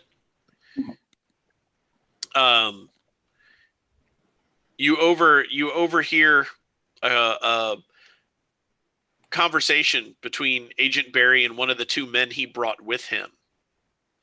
And they seem to be, you're far enough out of earshot where you can't make out exactly what they're saying, but they're kind of low-key arguing. Okay. The security man, the tone of his voice is very respectful, but he definitely disagrees with whatever his boss is saying. All right, so you guys, you have the sensors neutralized. Echo did a bang-up job. What's the next step? The drone has now started down the switchback road with Pez sliding in behind it under an invisibility spell. Woot. How long does it last? It lasts as long as Pat keeps it up. It is a concentration duration spell, which means that as long as he is sitting there basically going, I don't care, my beard's getting longer, it keeps up until he is like startled or wounded or decides to drop the spell. The downshot of that is any other spells he attempts to cast while he's keeping that up are at a +2 target modifier. Sure, but once I hopefully get into the place I want to be, which is on that roof, Mhm. then he can drop it. I'm not worried about it. Right. All right, Cool. Echo, you had to block the IR sensors picking up Pez. The cameras did not see her at all. The invisibility spell does block visible light. But the IR cameras picked up something. They're not sure what, but you have full control of that too, and kind of went ignore, add to dictionary. So Pez, you are now standing at the edge of the switchback road, looking over your left shoulder. The drone is still trundling backwards down the road. You estimate that it is far enough down the slope now that its cameras probably can't see over the edge anymore. Okay. So you are standing at the edge of that road. That's a pretty good jump.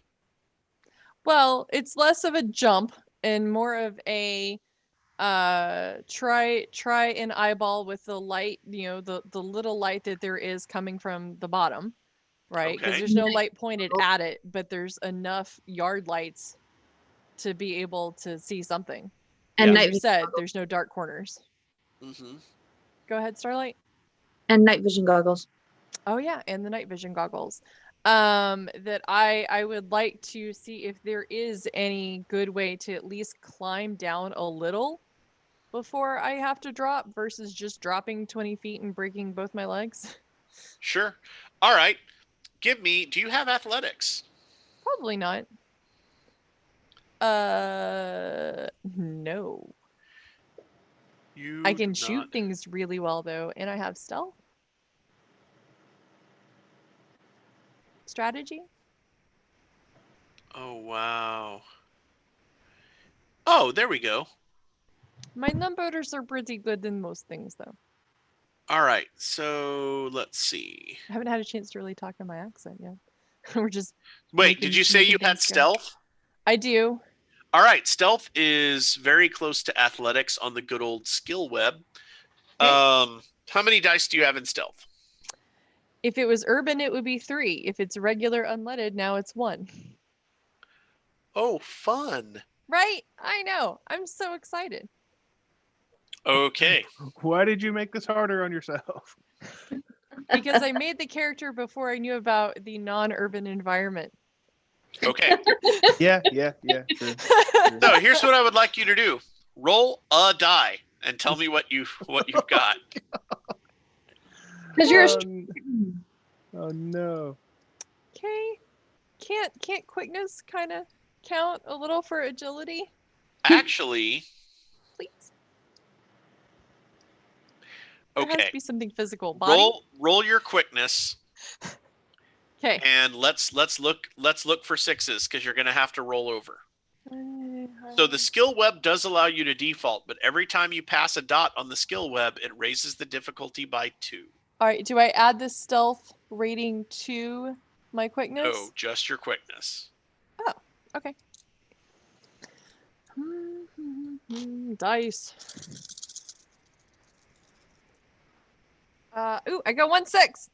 All right, roll that 6 over again. I got a 5. All right, that's an 11. Excellent. 1 success. 1 success. Oh no. well, you don't plummet to your death. These Hopefully. Shadowrun dice are actually rarely ever nice to me. I should probably find. Oh, others. are you rolling these? Yeah, I'm me too. doing the set. You got. Okay, so Oh, that was better. 3 successes. Okay, go ahead. see, I have always wondered about people write about first edition Shadowrun. You can abuse the skill web, and I'm looking at the target numbers, going, how? Right? So, I don't know. So you managed to climb down some of the support scaffold that's holding up the switchback road. Oh, okay. And it gets you sort of to the level of the wall. You're still gonna have to jump for it, but it is not a 20-foot jump. Okay. Can I use body or quickness for that? Okay. So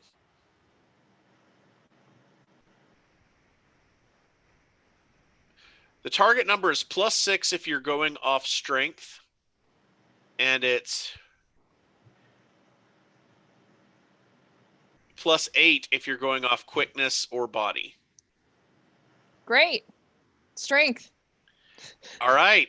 So you need a 12, Okay.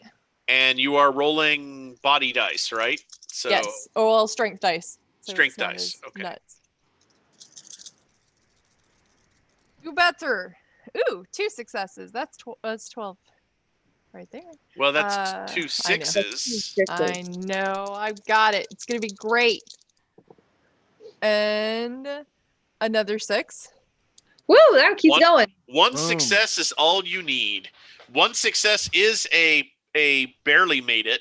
So you leap, and no one can see you leaping because you're friggin' invisible. Invisible world. And your foot just barely misses the top of the wall, and you feel yourself starting to fall, and you reach out with your arms and slam. Your body weight comes down on your forearms, and you are holding on to the top of the wall. Great. You manage Ow. to scramble up to the top of the wall, only knocking a few pebbles and things Quietly. loose. Great. I am now making a perception check. So I have a question. Agent Are the Barry. rotors for the airplane thing still going? Because if so, he's not going to be able to hear anything. Ah, that is a very good point. I will modify my dice rolls accordingly. Thank you. Yay. Because if I were them, I would keep the engine running. Look at Right? all those ones. Ones are good. Ones explode, right? Yes.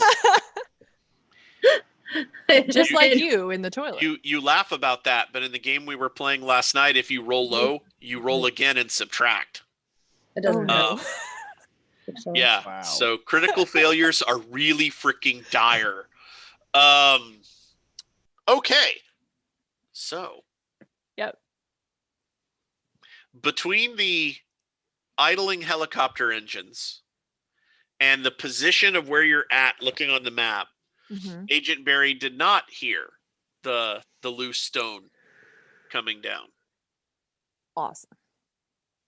So All right. Pet is now on top of the wall where it gets near the first bendy of the switchback. Yep. Okay. Great. And you said the wall is butted up next to the building, right? It is. There's a little bit of a gap, but you find that there's covered by a lot of that moss and vegetation Yeah, on the outer vines and wall. stuff. There is a stairway that's been grown over that leads about halfway down the wall, and then the platform takes you over to the building. Okay. It's Whatever like gets me on the roof. it's designed for people to be able to exit the building and be on the parapet behind the wall. Great. Which means I'll have company at some point once everything starts going down, but not yet. Yes. Okay. Break.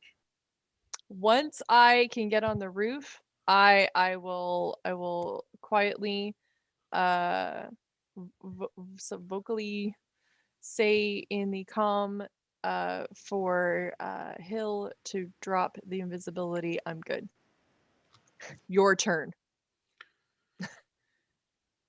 All right. And there was talk of break. Yes. I'm not sure the GM is looking at chat, so Oh, I wasn't looking at chat. you should probably keep it up. We've keep been talking playing to for you. We've been playing for 2 hours. Wow, I didn't Yes. realize we'd been playing for 2 hours. Yeah. That's Yeah. good. It's very good. Yay. I'm glad. So is this is 5-minute break and then Short. 2 more hours is lunch break? Short Yeah, break. short break. 5 or so. You know, So- aiming for 5, if it goes over. Before we break, a reminder, we are playing this game for Extra Life Charity to raise funds for children who are part of the Children's Miracle Network. Please donate if you can. If you can't, please just keep watching because, it's fun. It's a great story and it's only going to get more fun now that we're going to be playing for 12 hours in a row. There are links everywhere, YouTube and Twitch, on Facebook, that will And lead there you to where you can donate. There either are or will be links in the comments as well. Yes, the and I know they're at Yeah. least happening in Twitch. If you want to straight donate, great. If you want to donate and actually, help or harm us, as our DM has put up, there is Shadowrun donations, which is our donations for effect. You can donate and specify what you want to happen based on the amount of your donation. So Just make sure that you post a comment saying what and Exactly. whom if it's a specific person. feel free to Alright. jack with us, feel free to jack with the DM, or a little help would be nice now and then, since we're fixing to really get into the more dangerous parts of things. But thank you guys again for just tuning in, and again, if you or feel like donating or able to donate, we would really appreciate it. It's all going to a great cause. I'm ready for break.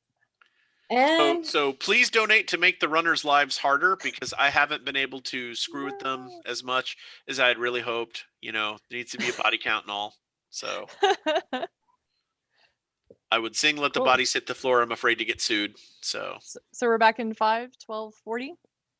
yeah, back in 5. Cool. Yeah. We love you guys. Thank you again for tuning in. We'll see you in 5 minutes. Back in the USSR.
1, go. And we're back. Welcome back. All right, everyone. So, when we left our intrepid heroes, let's move back to the... There we go. When we left our intrepid heroes, they were preparing to get shot a lot. Hey, now. First, we just received a $50 donation. Thank you Thank guys you. so much. Outstanding. Thank you so much. We are now 400 away from our goal, but y'all have been amazing so far. Thank you so much for donating. All right, to you who made the $50 donation, please let us know if you want that donation to have an in-game effect. Just drop a comment on, you know, the chat for whichever feed you're watching from or whatnot. We'll find it. We will find Put you. it out there and we'll find it. We certainly hope so. All right, back to the map. So Pez has just gotten herself down into the dig site and over to the building on the left.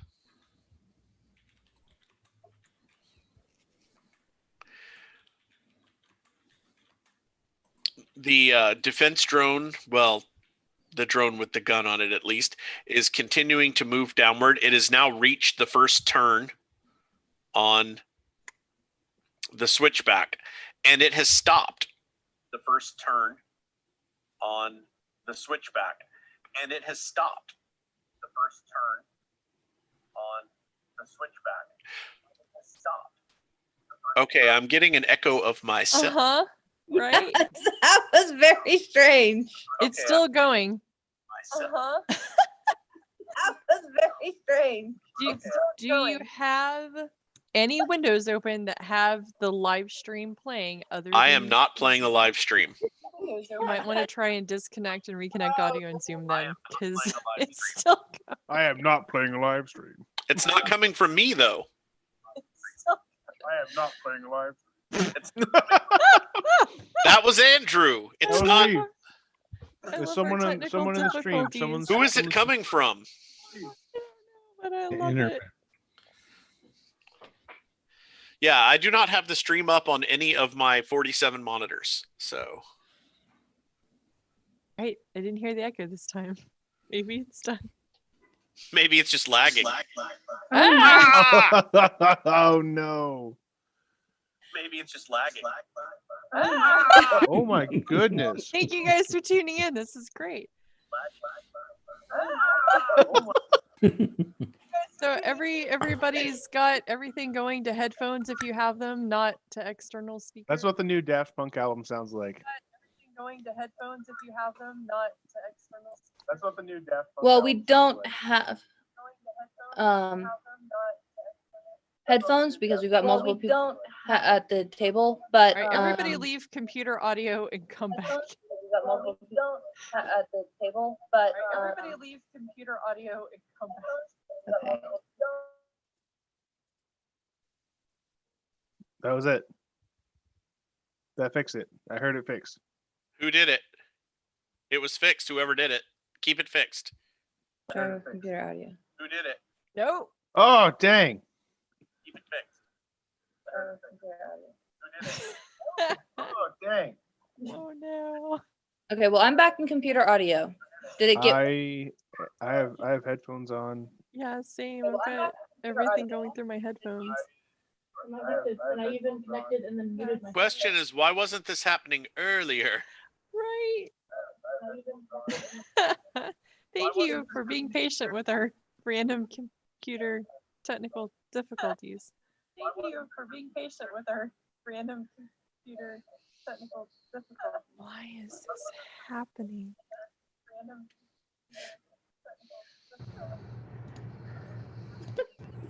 The very faint whispered echo is just so weird. I don't know if it's me or what, but it's set to just speak the speaker and the audio, but it's been before. So I don't know if it's me or Yeah, it's still happening.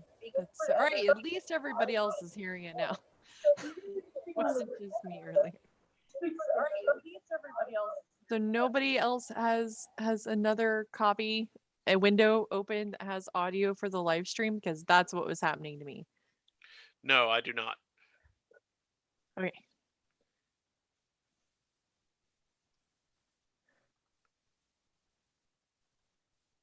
All right, Jeff. I realized what the issue was. Great. Fixed. Thank you for your patience. I was trying because I had gone to our Extra Life pages to look and see who had done the donation, and it blipped over to one of you's Extra Life page who has the live stream going on Right, your that's Extra what Life happened to me page. when I went to the RDG one earlier, and I'm like, where's So I it was like, coming from? I don't have any of our 3 stream things going. I completely forgot several of y'all have it linked to your thing, and I don't know who I landed on, but I just closed my web browser. I was like, I'll There just you shut go. it down. I don't know who's got it. Right. Problem solved.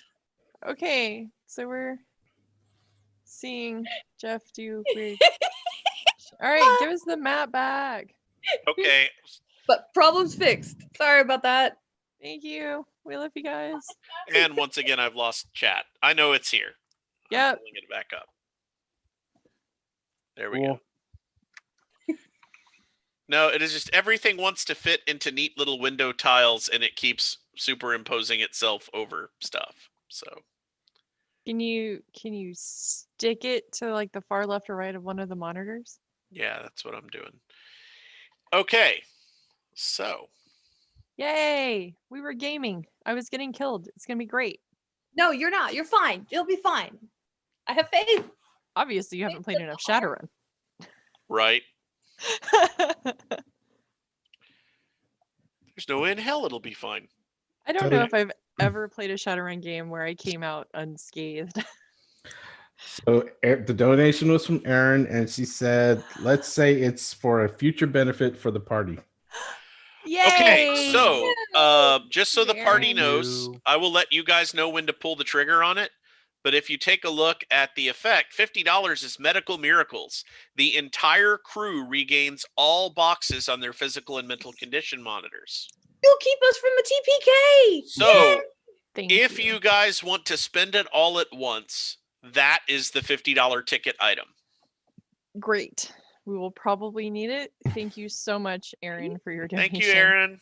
You are shiny and full of wind. As always. I tried to convince her to give it to Jeff, but Okay, so again, the drone has stopped on the downhill just before the switchback turn.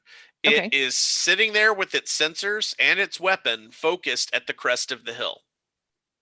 Oh, so it's turned around. I thought it was backing up and still facing. It was backing. So its front is toward the top of the hill. Ah, okay. It's facing the hill so that if anything comes onto the down angle of the road, it can light it up. Got it.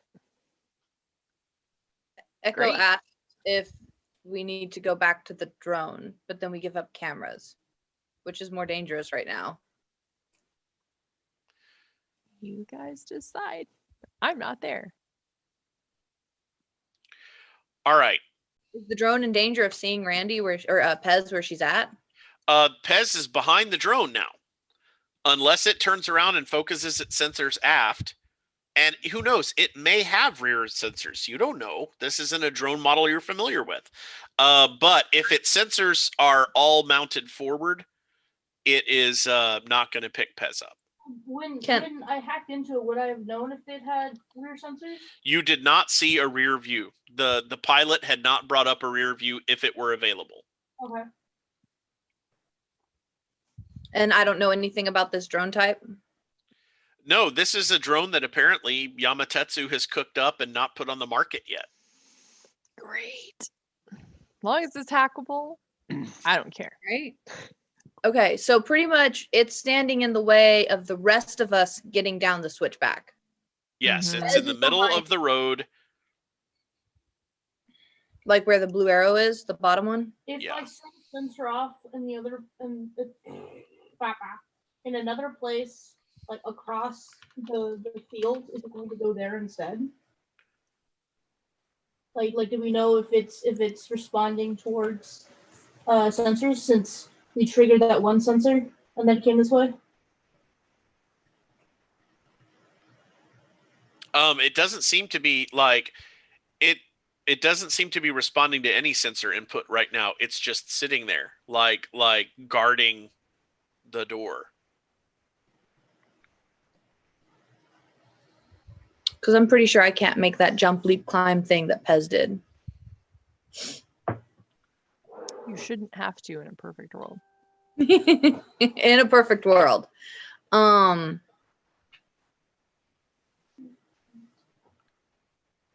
we want her to be backed up? Because I could attempt it. Yeah, anybody comes up those stairs, they're getting gacked. They just don't know it yet. Yep. Okay, can you guys see the drone now? Yes. Yeah. It's Okay. It's also mostly visible on the Twitch stream, so good stuff. Okay. And so, Randy had to move past it with invisibility. That's right. Okay. Yeah. Yes. How did Randy get behind it? She made it onto the road before it backed onto the road. She was also Yeah. invisible. Okay. That was my plan. To not be ahead of it.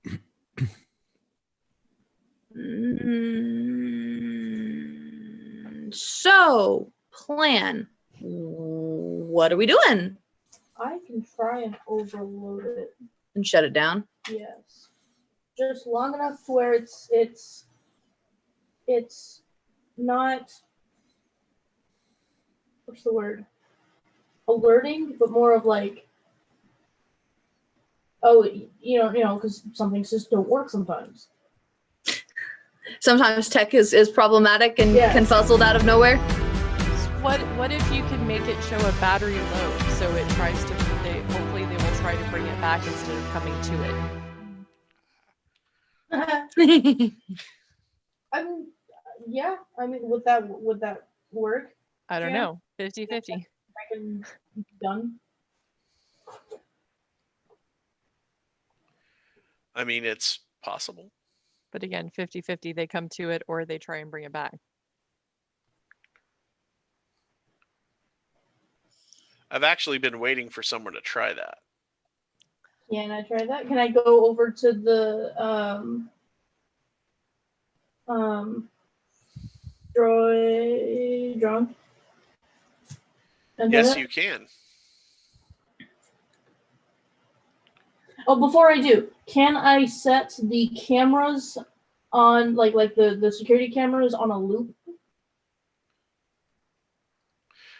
Yes, you can set the security cameras on a loop. Okay. Awesome. Perfect. You're apparently chocolatey and delicious. I mean, Whoa. you're not wrong.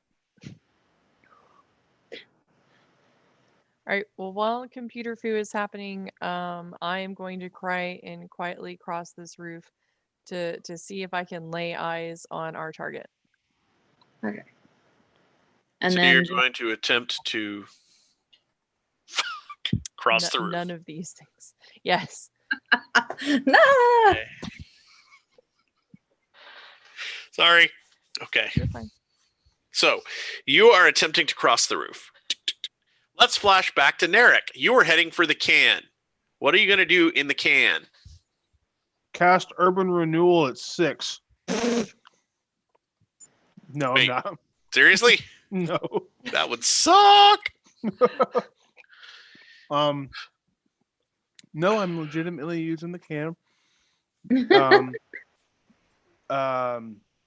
Brought a book, might take a minute. Once I'm in there, I'll have a watcher kind of outside, watching the kind of. I'll send it upwards about 80 feet and just try to get a view of things. Well, you're gonna get a view of me. I'm going up towards the TARDIS. The tortoise. Right. So I can hopefully try and take a peek Well- over the side of the roof and the wall. Right. I don't know that. Here's a question. Here's though. your battle map, Narek. Oh, I have a battle map. Zoom. Oh, great. Wonderful. Just kidding. Okay, go back. Fanciest one I've ever seen. Question. Hey, it's 2050. I have a dock wagon contract.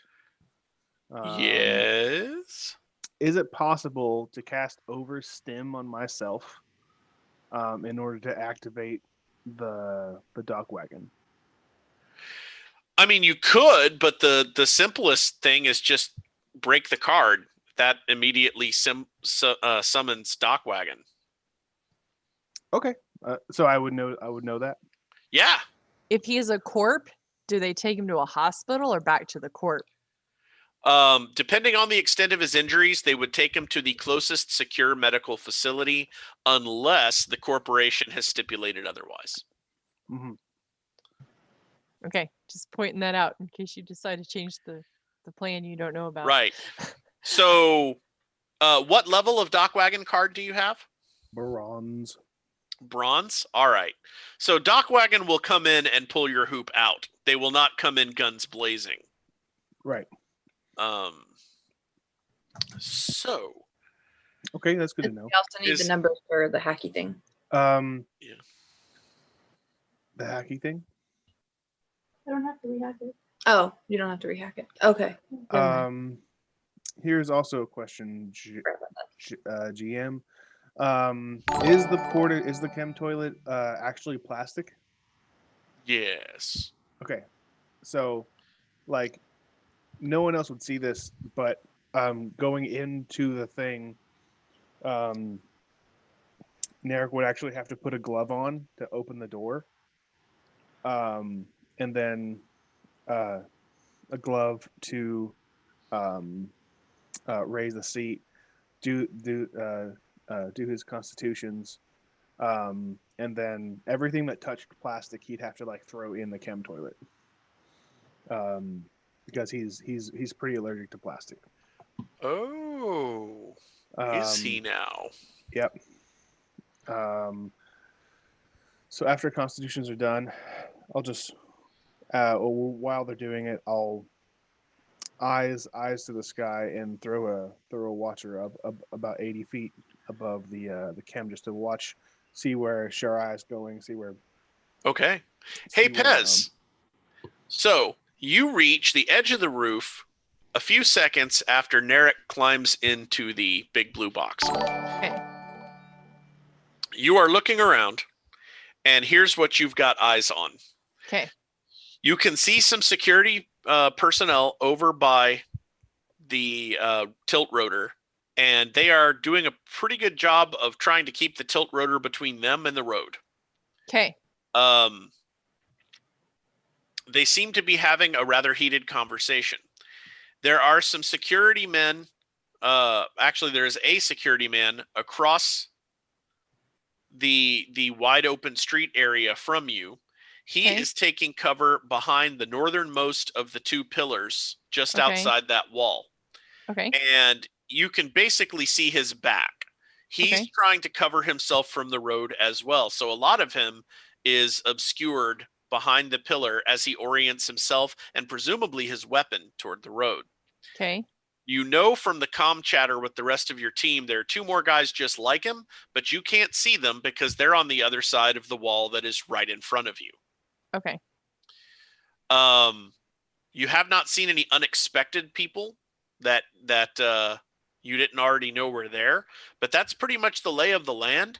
And the two mages that exited the tilt rotor are standing at the very southern tip of that big round disc-like carving.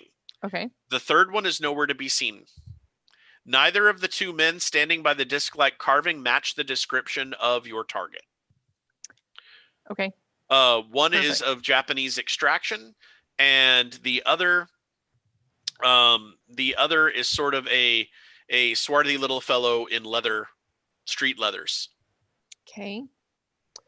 Does this account for all 10 security people somehow? Because I feel I'm a few security people short. Plus Barry. Only 3, including Barry, were seen getting off the aircraft. Okay. And you have only seen so far 3 of the ones in the van. They Okay. exited the van. None of Sure. them were dismounted when Echo got you guys your first eyes on the site. Okay, so 2 on the building in front of it that I'm on, 1 across on the in front of the other building, and the security that got off the plane are still just outside the plane with Barry. Okay. Is that accurate? That is accurate. Perfect. Awesome. I am on that northern side now, looking over, trying to find our freaking target. All right. So you're still looking for the freaking target.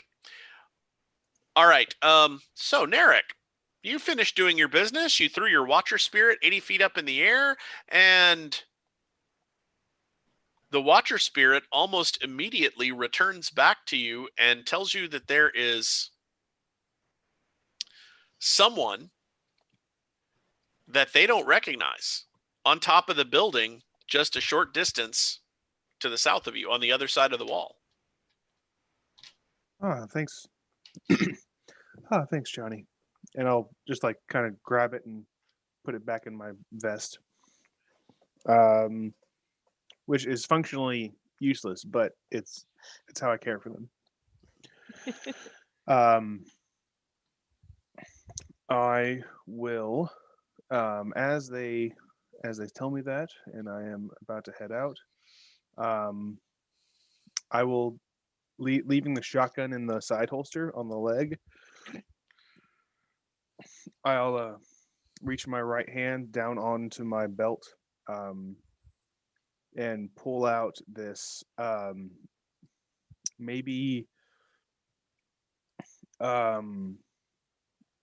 very like large bottom half of a bottom jawbone with a bunch of runes scratched on it. Mm-hmm. And I'll just kind of hold it in my hand, kind of almost like brass knuckles as I come out.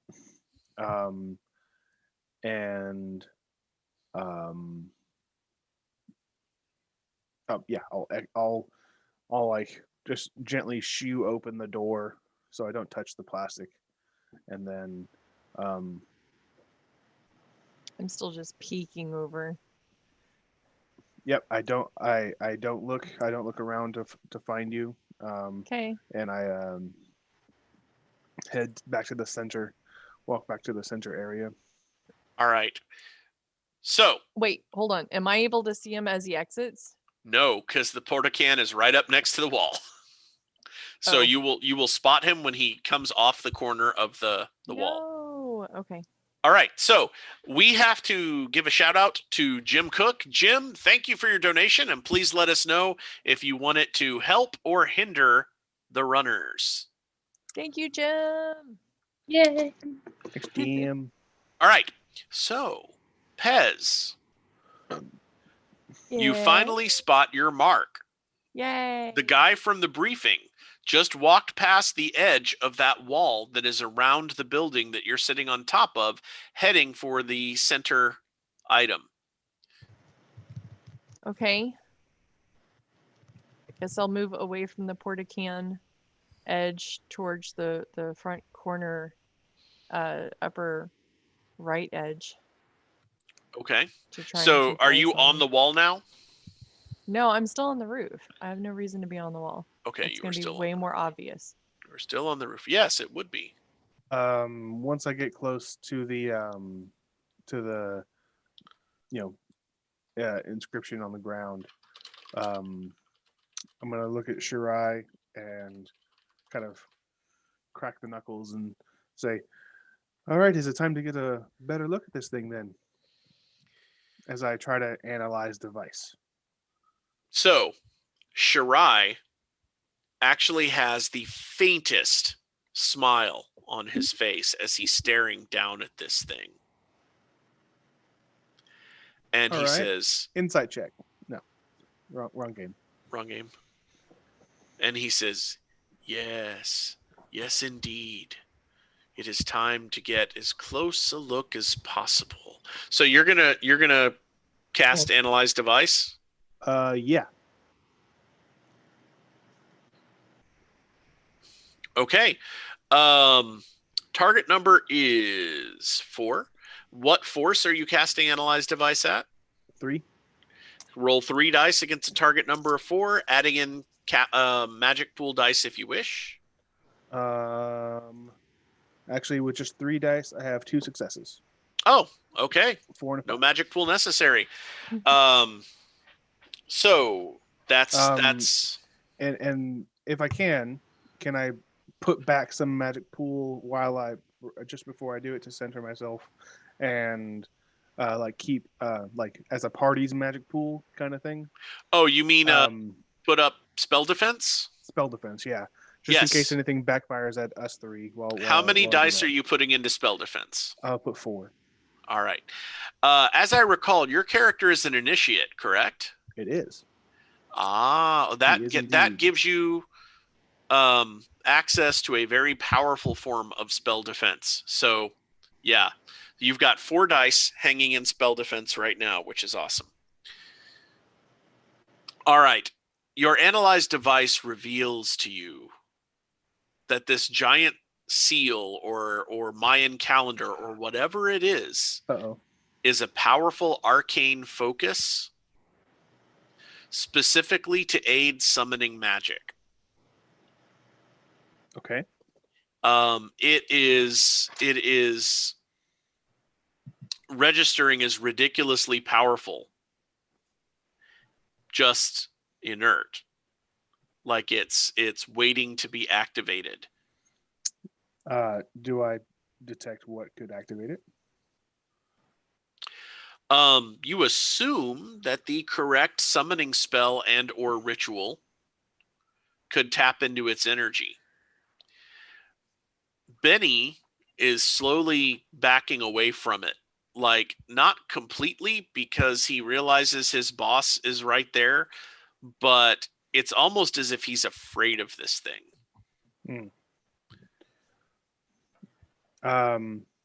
So I'll ping Shirai and I'll say, all right, sir. So this is an incredibly powerful magical focus. Benny's a bit knackered by it, but is there any specific ritual you had in mind, or are we just laying eyes on it for now? I didn't see a lot of spell components in the vertibird there. All right, he raises a black gloved hand with one finger extended and says, "Patience. Now that we have it, we must be vigilant. Unlock its secrets. We do not wish to damage it, nor do we wish to bring unfortunate effects upon ourselves. This is precisely what I hoped we would find." Oh, great. I wonder if there's a bonus in the future then. Perhaps another week vacation in our future. All right. He turns to speak to Benny and then has to turn further when he realizes Benny is a good 6 feet behind him at this point. And he says, "You are our conjuring expert. What do you think?" Benny sort of shakes his head for a second. Like he's almost afraid to speak. And then he takes a couple of wavering steps forward, clenching onto that rabbit's foot and dangling the whole keychain of fetishes in front of him. And he says, "We don't want any part of this, boss. No part of it at all." He says, "There's something just waiting to come out. It's not a focus, it's a seal." That's exciting. Well, let's not wake anybody up, y'all. We're not there, but I'm He super says- excited for us to accidentally let it He leave. says, you can Right? conjure with this thing, all right. You can conjure all day long, but at some point, it's going to absorb enough power and boom. Big Oh. bada boom. They buried this whole complex for a reason. and I think it should stay buried. Oh, we don't get paid to cover things back up. Perhaps Renraku or the Azis would want this, and we can't let them have it. Mm. You can see like the thoughts turning over in Benny's head, and he says, "Yeah, the Azis don't need to be anywhere near this." It's like, I wonder, Benny, are you just scared, or are you? And I look at Shirai, and I'm like, are you defecting? You want to tell the Azis about this at all? He says, you don't look "Look, very good." I don't want the Azis to know about this thing. I don't want anybody to know about this thing. This is the kind of power you can't trust anybody with." Are they speaking in hushed tones? Oh no, you can hear this at this point. If I can hear it, then the security guards can hear it that are in front of me, in front of the building. They can too, and again, you can't see how they're reacting.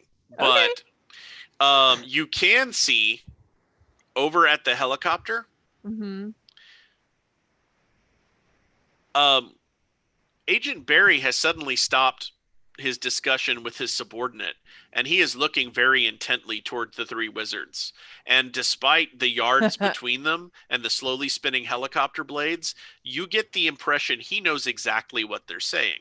Sure. It's dangerous shit. Okay, perfect. That's what I was wondering. Thanks. Go ahead.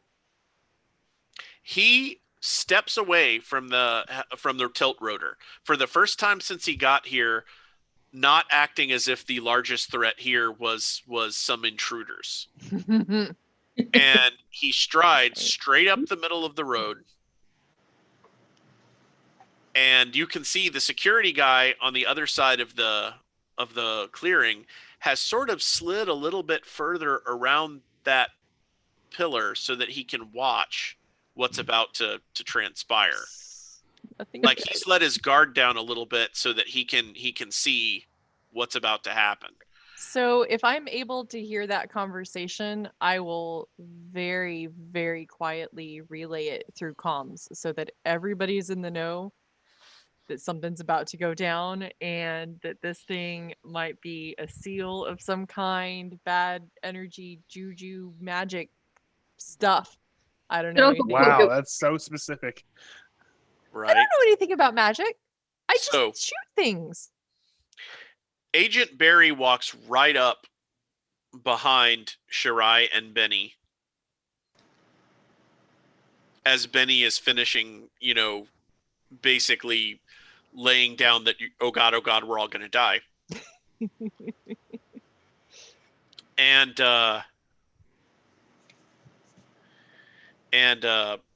Barry very calmly says, "Shirai-sama, we're being watched. I implore you again to allow me to bring in some additional muscle. They could be here in 10 to 15 minutes. Once we clear the area, we can have this conversation more securely. But your lives and those of my people are in danger right now." I say, oh, Agent Barry, don't be scared. That's just Shaban. And then over his shoulder, like the little eyeball with wings just keeps flapping. All right. You see his chromed eyes move in their sockets, and he says, "I really wish you wouldn't do that." He's like, it's not me, friend. He says, "No, there was an unidentified vehicle that penetrated the property earlier today. It has not advanced far enough for our sensors to see it. But they're just waiting. It could be as technology, it could be Renraku, it could be any number of non-corporate magical enclaves." Or an enclave. Can I pass it on, guys? Do I detect that this conjuring focus is like would the analyze device? Does it seem like it would like? Because I haven't let it go. I've sustained it for a little bit. Okay. Does it feel like it's feeding off that magic I'm pouring into it at all? If it is, it's nearly imperceptible because the level of power in this thing is just insane. Got it. But you get the uneasy feeling Benny might be right. Certainly it would act as a conjuring focus, but it may also be holding something back. There are multiple enchantments at work here. All right. Well, Can I do a what is it, like a dispel magic or a counter spell? You could certainly try. Yeah, I'm gonna try I put some magic pool toward because I would gets refreshed. I'll put 3 magic pool toward a dispel attempt. All right. You begin working the meta magic to try to dispel this thing. And I'll leave two spell dice for spell defense. Spell defense? Yeah. All right. So you start working a dispel. Shirai's head snaps around when you start working the magic. And he says, "What do you think you're doing?" Uh-oh. There's a bright flash. And I would like you to make a body roll against a target number of 3, please. Okay. And add your spell defense dice. Oh, sweet. Oh, I'm just expecting Barry to try and take him out. Right? You said O? no, I'm rolling for the people that are standing next to you. Okay. Great. That was a critical failure on my end. You rolled a bunch of ones? Yeah, 3 ones. Oh, I hope you're wearing your iron underwear, because damn, I got armor on, but I You're- don't think that's gonna help. you're in deep poodoo. Oh, boy. well, maybe he'll get blown up onto the top of the building where you are, Pez, right? Yeah. That's gonna happen. Convenient. That's gonna happen. I have a trauma patch. I have Look a at couple. the man, just drag his Right, body. I'll drag him back across the roof and then throw him over the side. That somebody else has got to get him. Oh, poor Oh. Benny. Okay, Oh no, I like Benny. so No. I rolled randomly to see who the... All right, so a Take me wave, instead. Was- Leave Benny. Was a he? wave was he of on the arcane wrong side of energy the seal? explodes outward from the seal, washing over everything.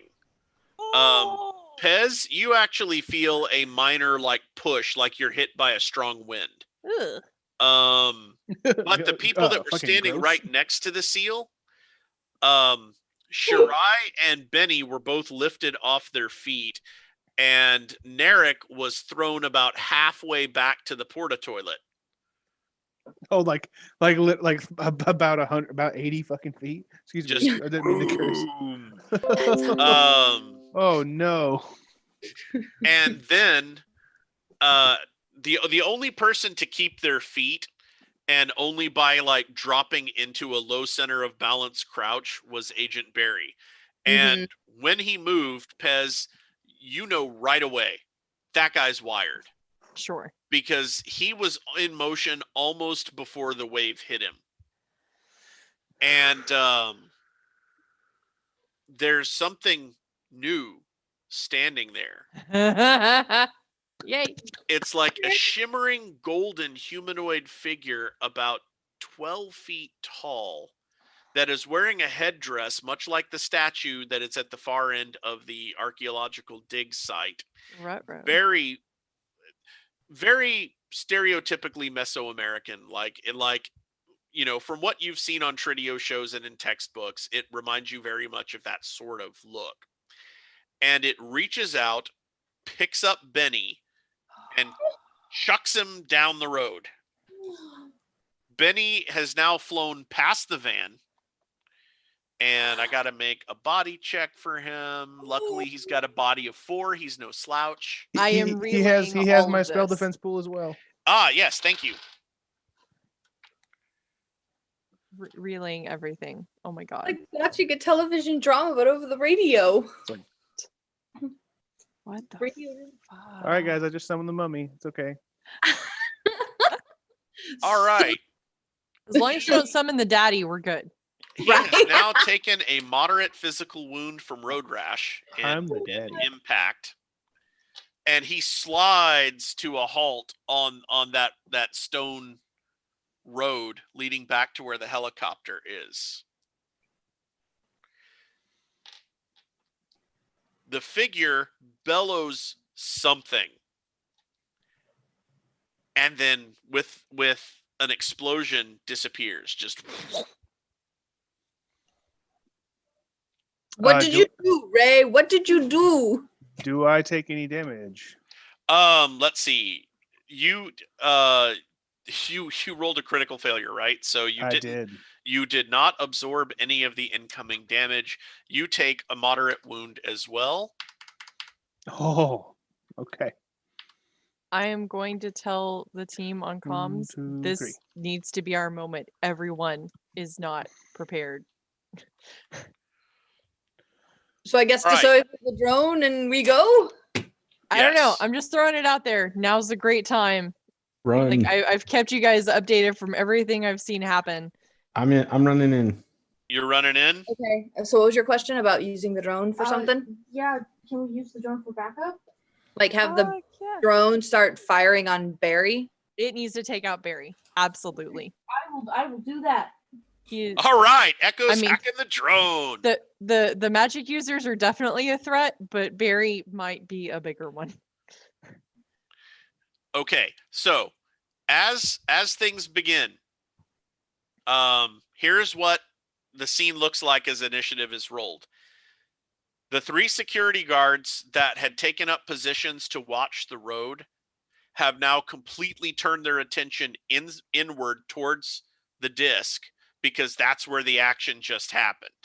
They've got their weapons trained on empty space, just sort of freaking out, more or less. Right. Remember, in the Shadowrun universe, magic is a real thing, but most people will go their entire lives never seeing actual magic cast in front of them. Like you see it on trid shows and you see it, in movies, but there aren't really that many mages out there. Not enough that the average person is used to magic. So these guys, the 3 that were in the van, are completely flipped out about this. The 2 that are up by the helicopter are handling this much more coolly. They have both taken up different positions. The one that was under the fuselage is now in the prone position, aiming his weapon in that direction. And the other one that was under the wing has stepped out and slung his rifle. His hands are now free. All right, so initiative checks. Everybody roll initiative. Remember, Everybody. yeah, What is it yeah. again? So initiative, for most people, it's 1d6 plus your reaction. If you have any sort of speed enhancement, that could add extra dice. So I'm going to call for initiative from the top of my list down and see what everybody's got. Pez, what is your total? All right. I have not rolled yet. I apologize.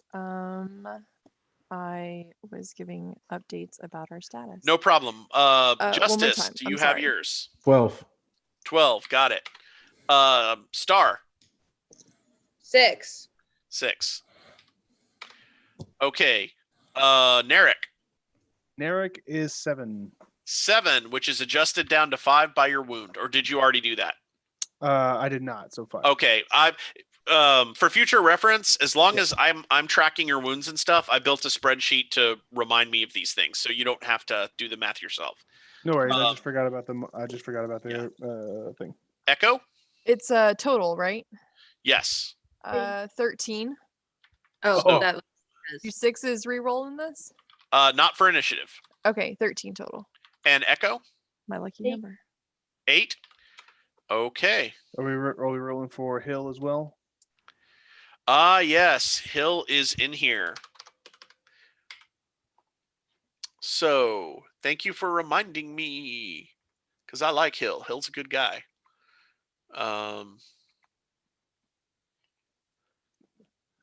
mean, he is not a bad guy. Right.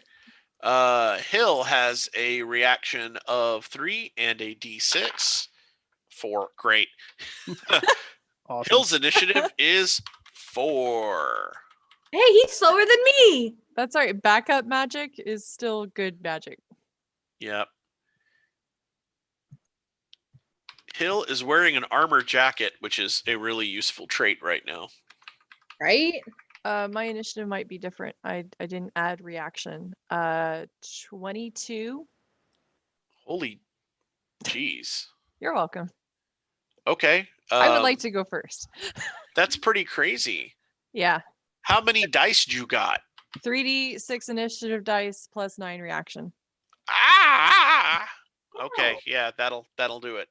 Jeez. I want to be able to shoot all the things. Yeah, she's gonna shoot everything before we've even gotten the van backed up and the drone. That is the goal. I think isn't that 2 actions? Oh no, it's like 3, something like that. It goes down by 5s, right? Did I mention I like to shoot things? It goes down by 7. Oh wow. So right now, Pez, what did you say your initiative was? 22? 22. 22. row. Pez is gonna have 4 actions, just barely. Ooh, I'm so excited. All right. right? So Pez shoots everything and we drink lattes?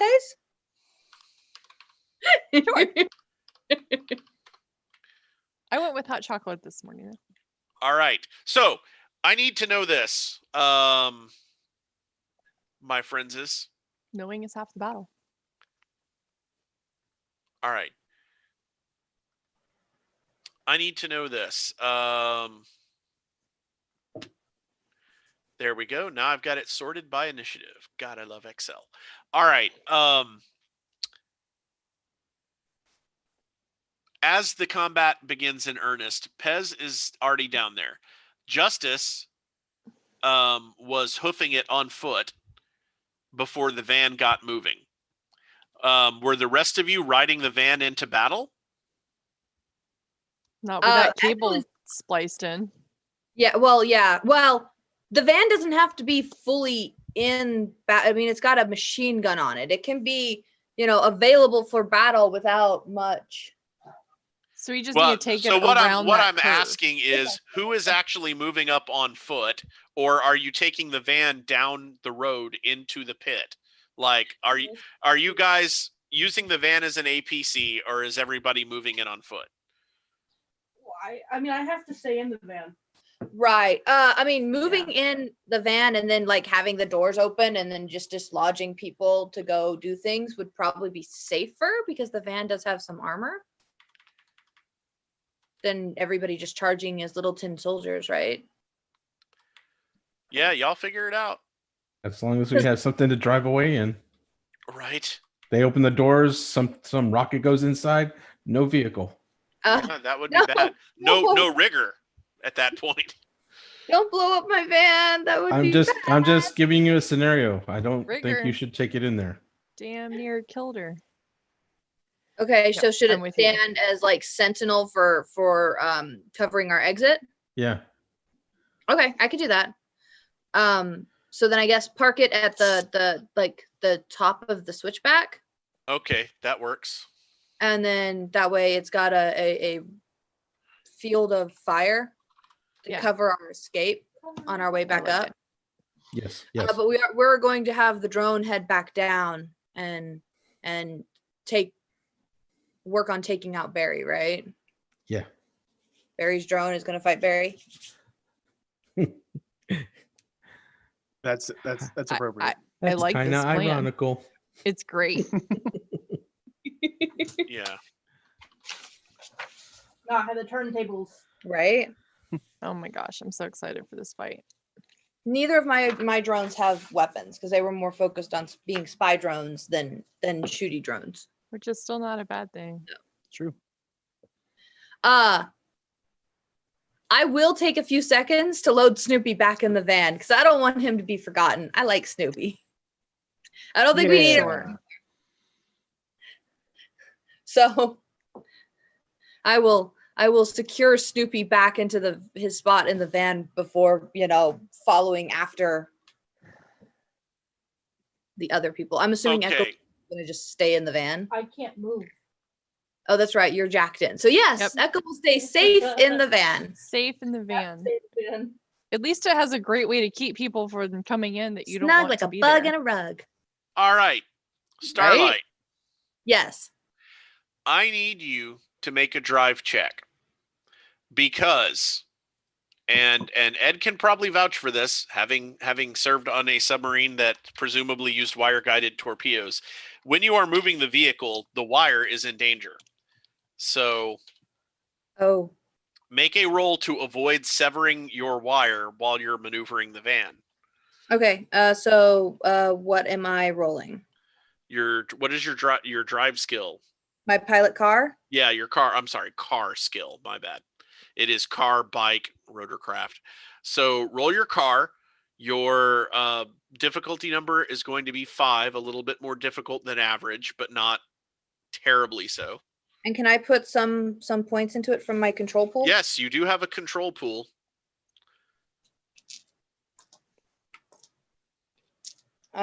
And that'll refresh on my next turn, right? On your next action. That is exactly right. Okay. I'm gonna put a bunch of control pool points into it then, because it's really important we don't break this wire. That would be bad for Echo. It would be dump shock. You said I'm looking for 5s? Yes. You know it's a Shadowrun game, that sound. Yeah, the sound of Shadowrun dice. Are you fucking kidding me? Sorry. It had to happen. I'm gonna go ahead and say I'll pay $5 to re-roll this. Yes. Or karma. You know. Because I have no karma. 1. Oh.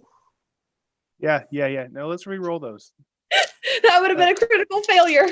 I would have All right, so Andrew is donating $5 for the re-roll all failed dice in a roll.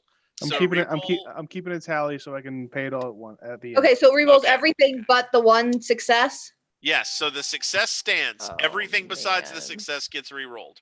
The one success out of 9 dice? That is amazing. First re-roll I've made all game. I believe in you, Starlight. Oh my gosh. Do better. That was a drop, not a roll. Okay, better. Much better. Success. Okay, that's 3 successes. Still not great, but no. But that's enough. I mean, if you guys had time for someone to come out and physically pick up the wire and walk it back, that'd be great. But that's not what you're doing. So, all right, let's start initiative. Pez, you have high initiative at 22. Okay. I am on the roof. I have eyes on pretty much everyone. He's alive. Okay. Yes. Perfect. Aircraft is still going. The security down there aren't doing much. Have the security, the 2 on my building and the one across from me, moved at all? They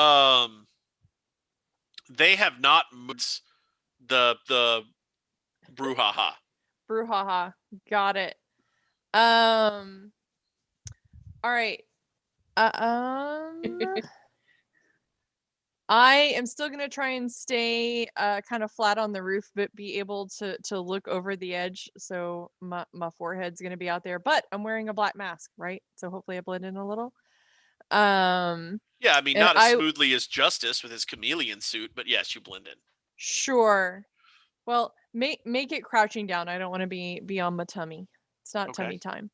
The one that is at or behind that northern pillar on my building in that corner I'm at. Mm-hmm. I would like to shoot him in the head from above.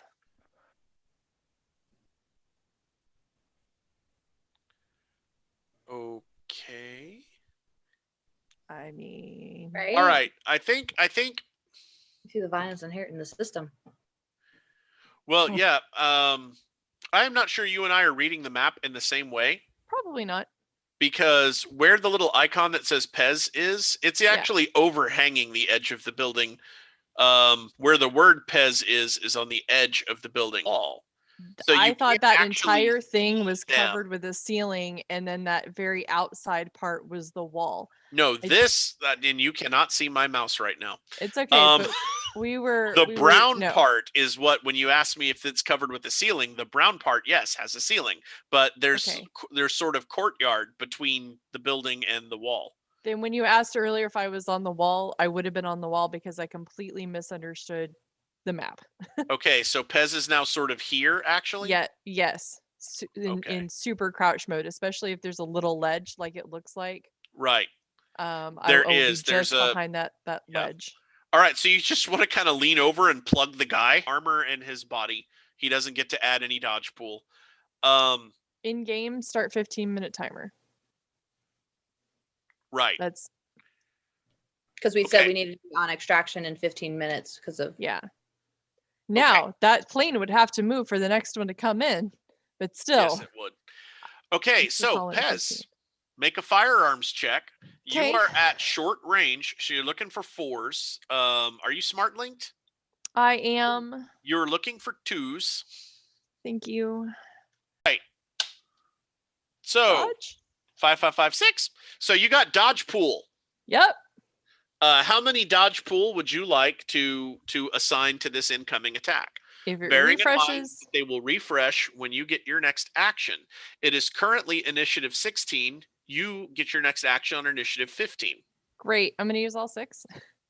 Okay, roll all 6 dice. The power level of his HK 227 is 4. You're looking for 4s. If you generate 4 or more successes on your dodge pool alone, it's a clean miss. 4. 2 of them are 6s. All right, Ooh, clean miss. wow. So the round goes into the stone right below where you're crouching. Great. Very nice. Thank you. So I do not like getting hit. initiative 15, both Shirai and Pez act on 15. And on 15, let's see, Does quickness Pez determine? actually has the higher quickness, so Pez will go first. Okay. Wow. I'm allowed to move as well, right? Yes, you can move up to your quickness as part of an action, or you can run, and that's your entire action. Okay. What is the range between me and second guard at the other the south pillar on my building? Let's see. I'd say that van is probably 6 to 7 meters long, so you're looking at about 10 meters. Okay, because he was next to that second pillar, right? Yes, he was. Okay. That what is my range? All right, so that's a medium range. Yes. I am going to try and take him out and then crouch back down behind the wall. Okay, so that's medium range with a heavy pistol. That starts you with 5. He has no cover because he's on the wrong side of the pillar for that. And you have a smart link, which is -2. You were looking for 3s. 3s. All right. 1, 4, 5, 6, 7, 8.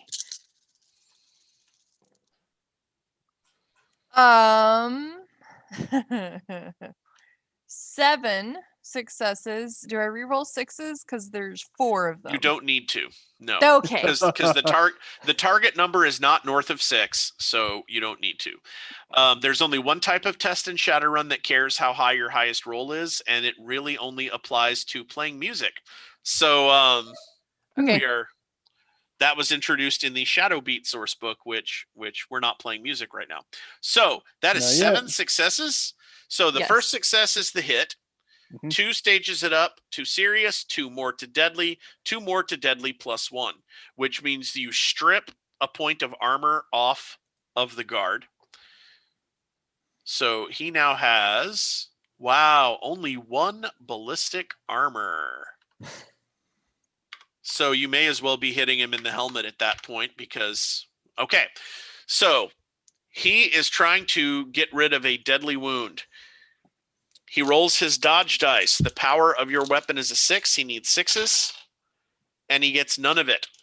So the round hit, and now he is trying to absorb it with just body and armor. He's already got 1 success for the armor. Which it was stripped away though. No, it started at 2. Oh, A ballistic vest starts at 2. my bad. And so now it's 1.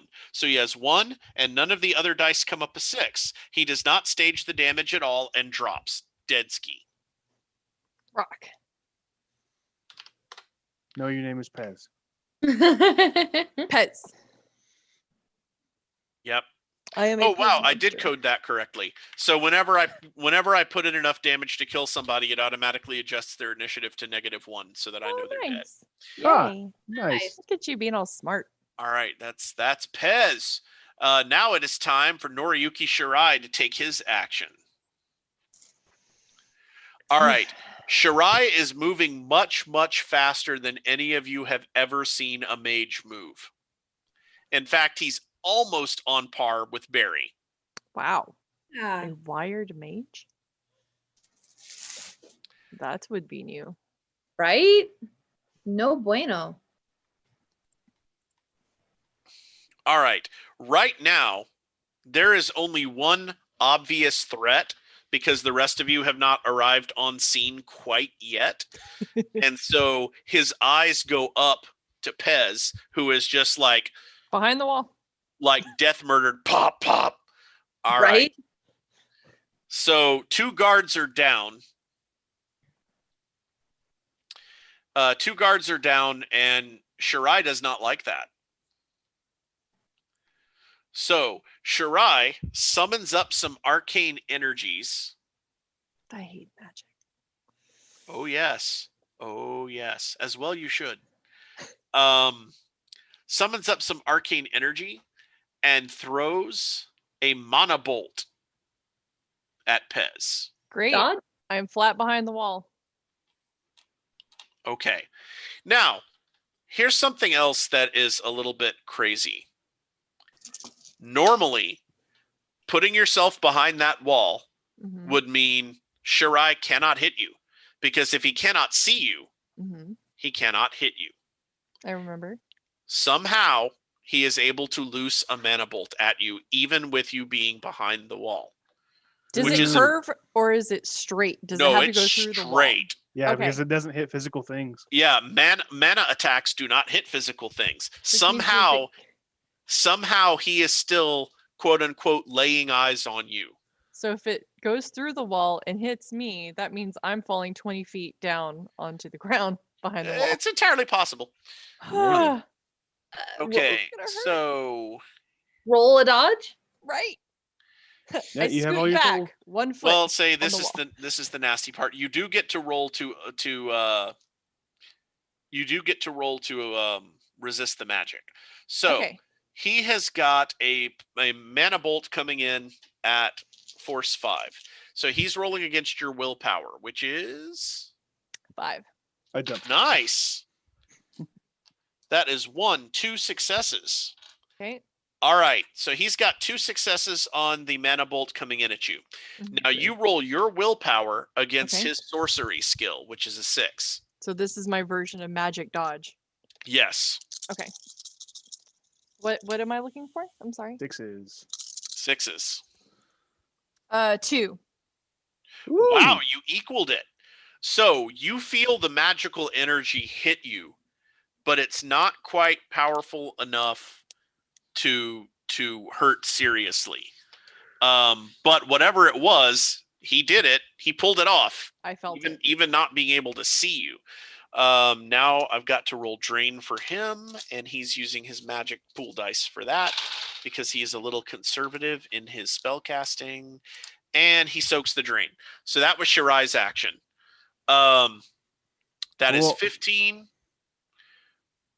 14, 13, 12. Masato Genji, Justice. Justice is running in still, so I mean I don't know how far away he was, versus Imagining the Monty Python thing. All right. So, Justice taking a full run action. What is your quickness? my quickness is an 8. Is an 8? sir. Wow. All Holy right. Frat. You could end up.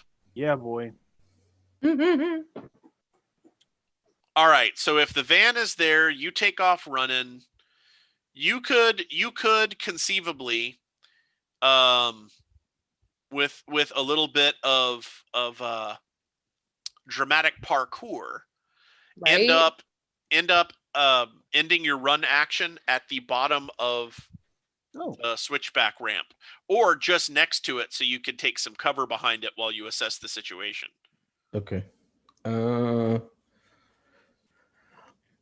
Yeah, behind it and assess the situation. All right. So, Justice, as you get up on your first action, because you'll get 2 this round, you are able to see from where you're at, up on the dais, which is a little bit higher than where you're standing, is the rotor craft. Its rotors are still spinning slowly as the engines idle, and there's a security team up there.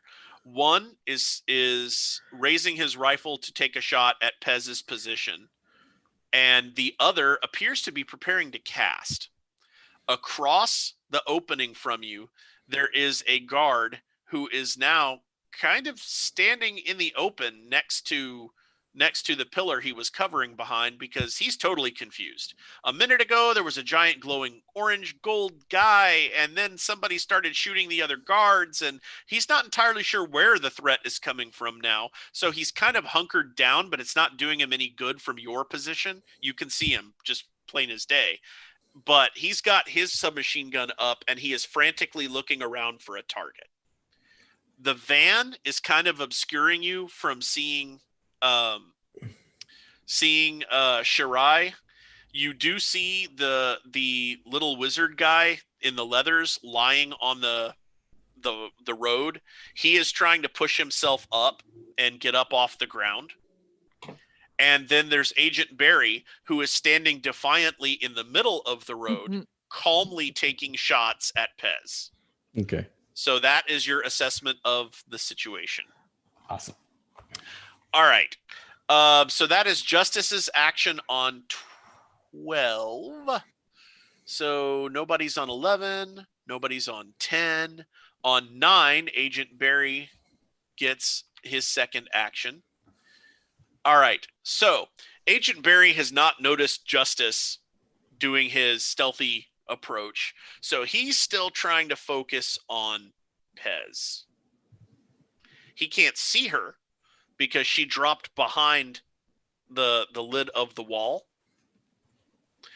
And so... Did you see the note in the Zoom chat? Nice. Thank you, James Pierce. Oh wow. James. See, I always Thank thank him. you. I always thank him before I know what he did. Thanks,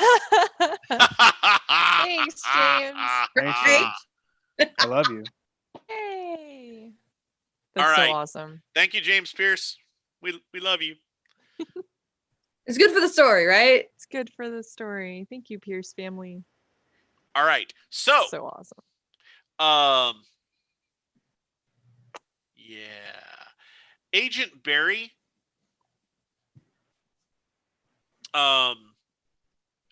is starting to walk slowly backwards. The angle that he's standing at means that he is crossing the white road and kind of catty-cornering himself towards the big dais that the rotorcraft is sitting on.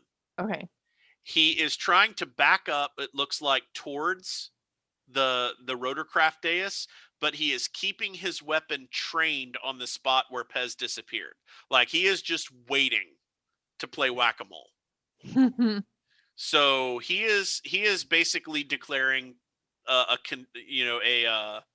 hold action. Hold action or whatever. Okay. So that was 9. On 8, Pez acts again. Woot. Jesus. It's gonna be a street Sam. What am I saying? Okay.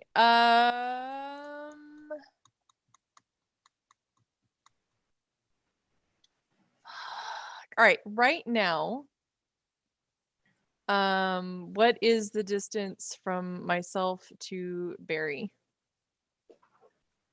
Okay.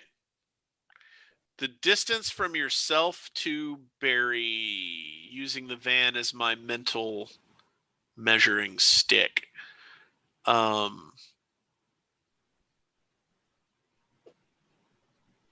Would be, he is, for a heavy pistol, he is in long range now. Just barely. Okay.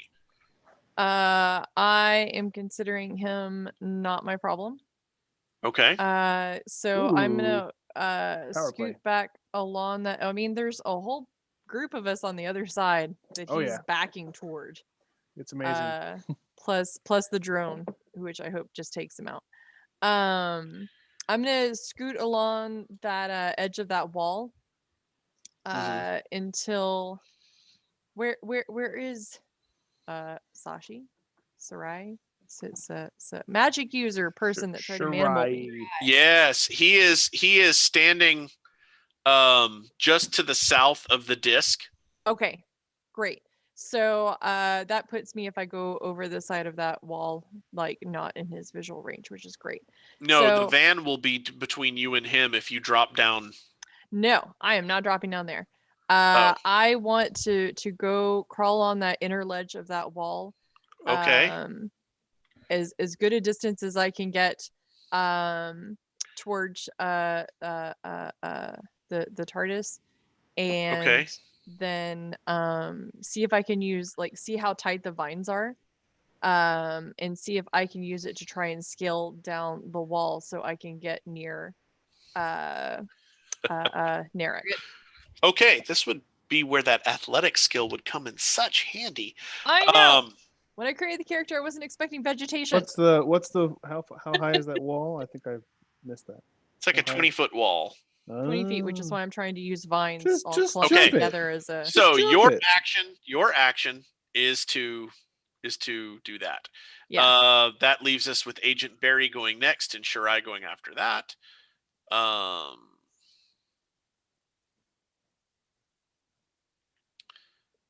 This is Pez's third action. Yeah, Pez's third action Yes. is on 8. It's and trying to then get to you. I'm 7. Yes. Also, so is Echo and a lot of people. So Yeah. that was Pez on 8. Then Shirai gets an action on 8. So he can't see you anymore. Good. I like this plan. So what he does is... Ooh, that's a cool one. I like that. All right. He goes Clairvoyance 5. Wow. Okay. And his drain with some magic pool. Stages down to nothing. All right, so he makes the drain roll on that. All right, he casts Clairvoyance to get his own sense of the situation and where people are. He is suddenly aware. Let me see. Magic attribute times. Okay. He is suddenly aware of Justice, but there's a van between him and Justice, so he can't do anything about it. Plus, he's already cast one spell. Doing anything else would jack with his target numbers. So he's kind of aware there's more than one attacker now, but he also knows there's not a lot he can do from his position. So he uses his ability to walk to get himself up next to the van. So he's using the van for cover. That is Shirai's action at 8. Echo now acts at 8. Echo, what would you like to do? I would like to go after Barry with the drone. Yeah. Rat-a-tat-tat. Right? All right. So you surprise the drone controller completely by just going, nope. Yoink. Yoink, mine. All right, so the drone uses its built-in gunnery skill because that would probably be preferable. Echo, you do not have the gunnery skill, correct? I don't think so. Okay, so it's better probably to let the drone do it instead of trying to default. Gunnery is the skill that applies to mounted weapons rather than firearms. Right. Although, what is your firearm skill? 2. Yeah, you want to let the drone shoot. It's got a better skill anyway. So the drone is going to be firing on Agent Barry. The drone also has a laser targeting scope. Not as good as a smart link, but hey, it's better than nothing.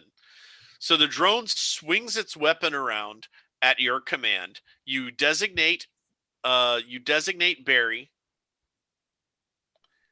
as the target, and the drone goes, okay, engaging, and it opens up with a burst from what is now apparently a light machine gun.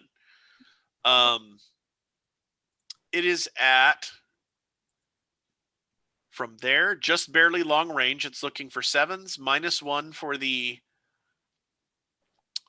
for the laser targeting scope. It makes it a 6. Barry has not yet made it to cover from that position and certainly wasn't expecting fire from the drone. Right? Sleeper agent. So let's see if any 6s occur. I do not see any. Anybody want to make the drone re-roll? Yes. What? Can we spend our karma for that, or? Echo could, because it's specifically Echo controlling the drone. I have no karma to help. I'll spend karma. How much? It takes 2, right? It takes 2 to re-roll all failed dice in a roll. Okay. So then I will use those 2. Oh wait, I thought it was I thought it was 1. It's 1. It's 1 for Echo. Oh, I'm sorry. It's 2 for everyone else. Like if Starlight. You're right. I'm sorry. It's 1. So I re-rolled it. Still no 6s coming up. But it does force Agent Barry to take a very different approach to his actions, because now he's taking automatic fire from a freaking machine gun. Does it need to move? But I think Another problem? Say again? Does it need to move closer? Like, does the drone need to start moving? Actually, if you move the drone down to the edge of that first turn, it would have a commanding view of most of the battlefield. Nice. I think Like moving it down to ground level would really restrict its view. Right, but just taking it like around that first bend, so it's on that corner. Ed, were you going to say something? I'm sorry. Yes, I was trying to. I say we use part of the benefit from Aaron and give it an auto success. Oh. Okay. Sounds like a plan. I'm fine with that. Sure. That is dirty, Ed. I just want you to know. Thanks, Aaron. Thanks, Aaron. Jeff, you have 2 auto successes, by the way. Right? 2 auto success. Oh yes, I saw that. I saw that James gave me those. Yeah, you have it. All Damn right, you, James. By the way, it's 15 hours on a Saturday. It's time to put in the beef. All right. Oh. I mean, on stream? No, it refers to when I made Italian beef sandwiches and never turned the alarm off on my phone. So every single Saturday it goes off. Oh. Okay. Please silence your cell phones now. Yeah, but put in the beef is a tradition. It is now. Right. Well, and now that I found good low carb buns, so there is one success.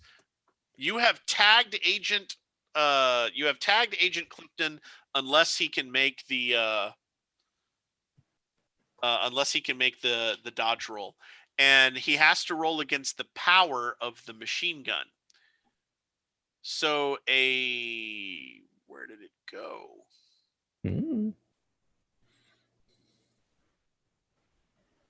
Really? I thought I was prepared for all sorts of things, and I'm going to have to look up LMG damage because it's not on the Game Master screen. But as I have learned, the Game Master screen is incorrect in several very important places. Well, and as we've also learned, it doesn't matter how well prepared you are as a GM. We will always find something to do that is Yes. not what you planned for. Players, That is yes, so players true. will always find something that you weren't ready for. 100%. All right, let's see. So we're looking at a light machine gun here. And here's where we get to the fun full automatic fire rules In our favor, at least. from the Rigger Black Book. Right? Yeah. So an Ingram Valiant light machine gun does 5s3 damage. However, it is firing a burst. So the power goes up to 8. The damage goes up to D.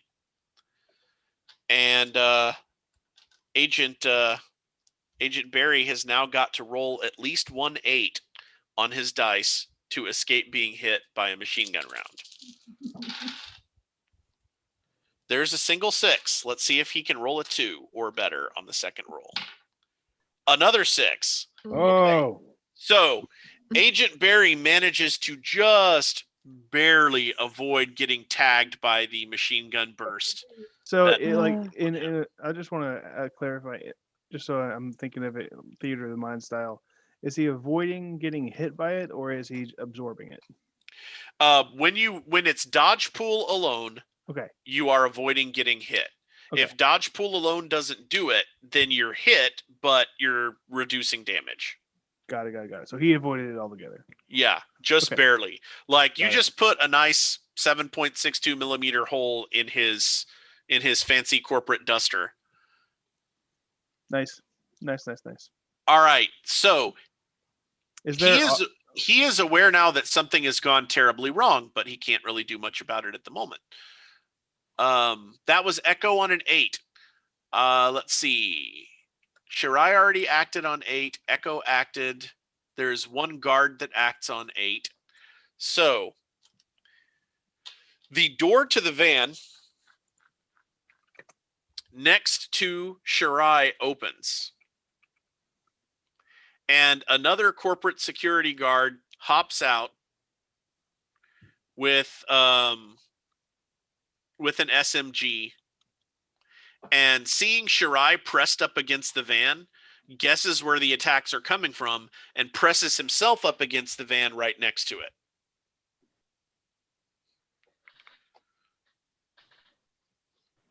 So there is a new guy on the field. He has no idea where the fire is coming from, but he has dismounted the van. That is the last person acting on 8. Now we're going to 7s. Benny acts on 7. He pushes himself up off the concrete and starts sprinting towards the rotorcraft. Like he's staggering. He's Run, favoring Benny. his right side and kind of cradling his right side with his arm. But it appears this dude wants none of this. And he is heading for the aircraft. Sweet. Mhm. So he's using a run action, but you can tell by his gait that he is wounded. That brings us to another guard on the action of 7. So this guy is the one that looked like he was casting. He works his hands around and throws a bolt of golden energy at Benny. Right before it would have hit him in the face, it explodes into kind of a cage around him, and Benny is now running with sort of a shimmering golden shield. Nice. Hmm. Thanks, guard. All right. Benny. Protect Benny at all costs. Benny is your new target extraction, by the way, guys. What? Change the plans. Protect Benny. Forget about me. So that'll be an extra. Let's negotiate the price. Right. On the fly. In the middle of a firefight. I negotiate the price. Since you're here. Right. But we're having a special today on proton charging, storage of the beast. All right, Star, it's you. And that also reminds me, if you are fully jacked into your van, you get to add your vehicle control rig to your initiative, but I don't think it really has a bearing on this first round. So just remember it in the future. Oh, okay, but that's if I'm like using my vehicle. Right. If you are only acting through your vehicle, if you have become the van, then you get your vehicle control rig. But if Right, you but were since we right, since we weren't going to run the van into the fire combat, it's just sort of holding sentinel. I was gonna go try and be helpful and not just sit. all right. So Star, what you doing? I'm going to try and find a place where I can possibly try and shoot somebody, unless there's something I can shoot from the van. I guess I should check first. Oh, But dude. it's pretty. Well, the van is sitting pretty close to where the drone was. You have a fairly good field of fire. You can't hit anybody behind the security van unless you're going to try to shoot through the security van. However, you could hit the rotorcraft. You could hit the two guys under the rotorcraft. For the moment, Barry is out in the open. Ooh. Benny is out in the open if for some reason you tagged him as a hostile. Why don't we go for Benny? No. Barry, the other B. Wrong B. Okay. So Not you're my going to go precious for rat boy. You're going to go for Agent Barry? Yes, the guy who's wired and dangerous and dodging, semi-machine guns. Right. All right. So what do you have mounted on the van again? A For Vanquisher. the audience at home, a Vanquisher mini gun. Yep. And it's on that pop-up turret, so I. All right. Weird. So the Vanquisher Okay. minigun is spinning Pops up. up like a daisy. Okay, so there are some specific freakish rules for miniguns. Cool. Let's get into I know it. I can't spray and pray. I was just gonna. You could. Okay. I could, but it really jiggers. So, rolls. you must fire a minimum of 6 bullets with a minigun. It cannot fire any less than that. Right. The bad news about doing that is you have to deal with recoil. But your vehicle has recoil compensation built in. Yes, This is kind of like the discussion with Homer Simpson about the cursed Frogurt, right? But it comes with a free Frogurt. Ooh, No. the Frogurt is also cursed. Don't. So there's good and bad going on here. So let me see here. I don't have your character sheet in front of me. I've got, I think, 4 points of recoil because that was the max I could pay for. That's excellent. Okay. Or recoil comp. Yeah. All right. So that means you have a total of 4 points of recoil penalty, which is offset by 2 because you are jacked in with Smart Link. So all right, you are spinning up this minigun and taking a shot at long range. Wait, is the Valiant the Valiant considered a medium? Yeah, that is. You're at medium range. You're not at long range. You're at medium range. So you're gonna need 7s, which is basically 6, to hit with this thing. And if it hits, it's going to do wonderful things. Yeah, it had two different Wonderful. damage codes, and I wasn't sure which one was which. the lower damage code is versus vehicles. The higher damage code is versus squishy things. So the 12S4 is for squishy things. Oh dear God. Yes. So wonderful. You're shiny. Okay, so I'm rolling my gunnery skill. You're rolling your gunnery skill, and you're needing 6s. You're needing 7s, but you my can't control- not roll a 1. My control refreshed, and I can use that as well. I believe so. Unfortunately for Agent Clifton. Let me double check that really quick. Because I'm pretty sure you can add control pool to anything that you're decked or rigged into.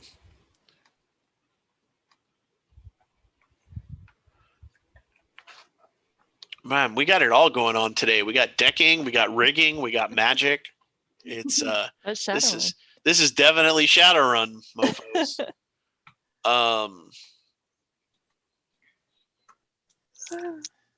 So let me see here. Why? Love it. This is what I do. Ah, that's why. Because I closed the thing on combat that shows me vehicles and combat.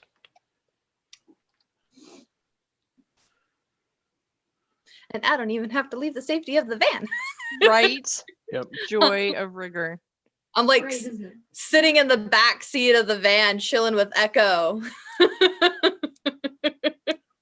I imagine you with like one of those hats on that has like the double soda and the straw. Right, I got my kick feet up in a lawn chair, and I'm just like, Doing your thing. "Meh." I love it. You guys are terrible. I want you to know that. But we're good at it. That's why I like being a rigger. I don't have to set my foot on the ground. I can still get stuff done. Right? Right. No climbing up walls and across buildings.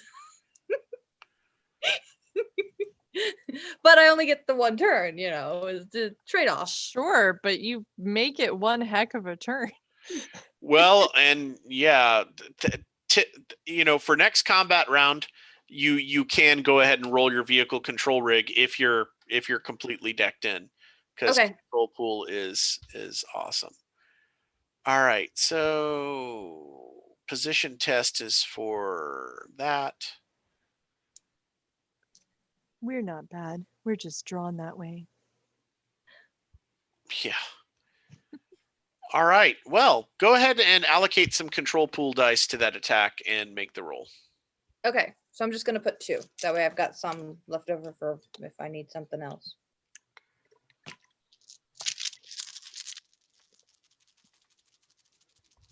You said I'm looking for 7s? Yes. So 6. That would be 2.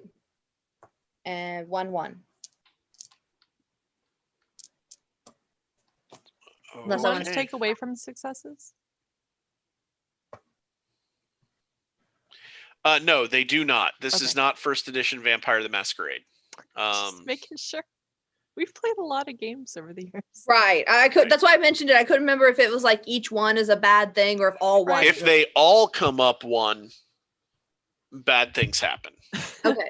Noted. So it doesn't Thank matter you. unless it's a lot of ones. Right. Okay, so 2 successes. Okay, so what do you got? 2 successes? All Yeah. right, that's enough to tag him. Let's see if he can dodge. And to do that, he's going to need to beat a 12. Wait, he hasn't had another action. His dodge pool has not refreshed. Ha! Oh boy.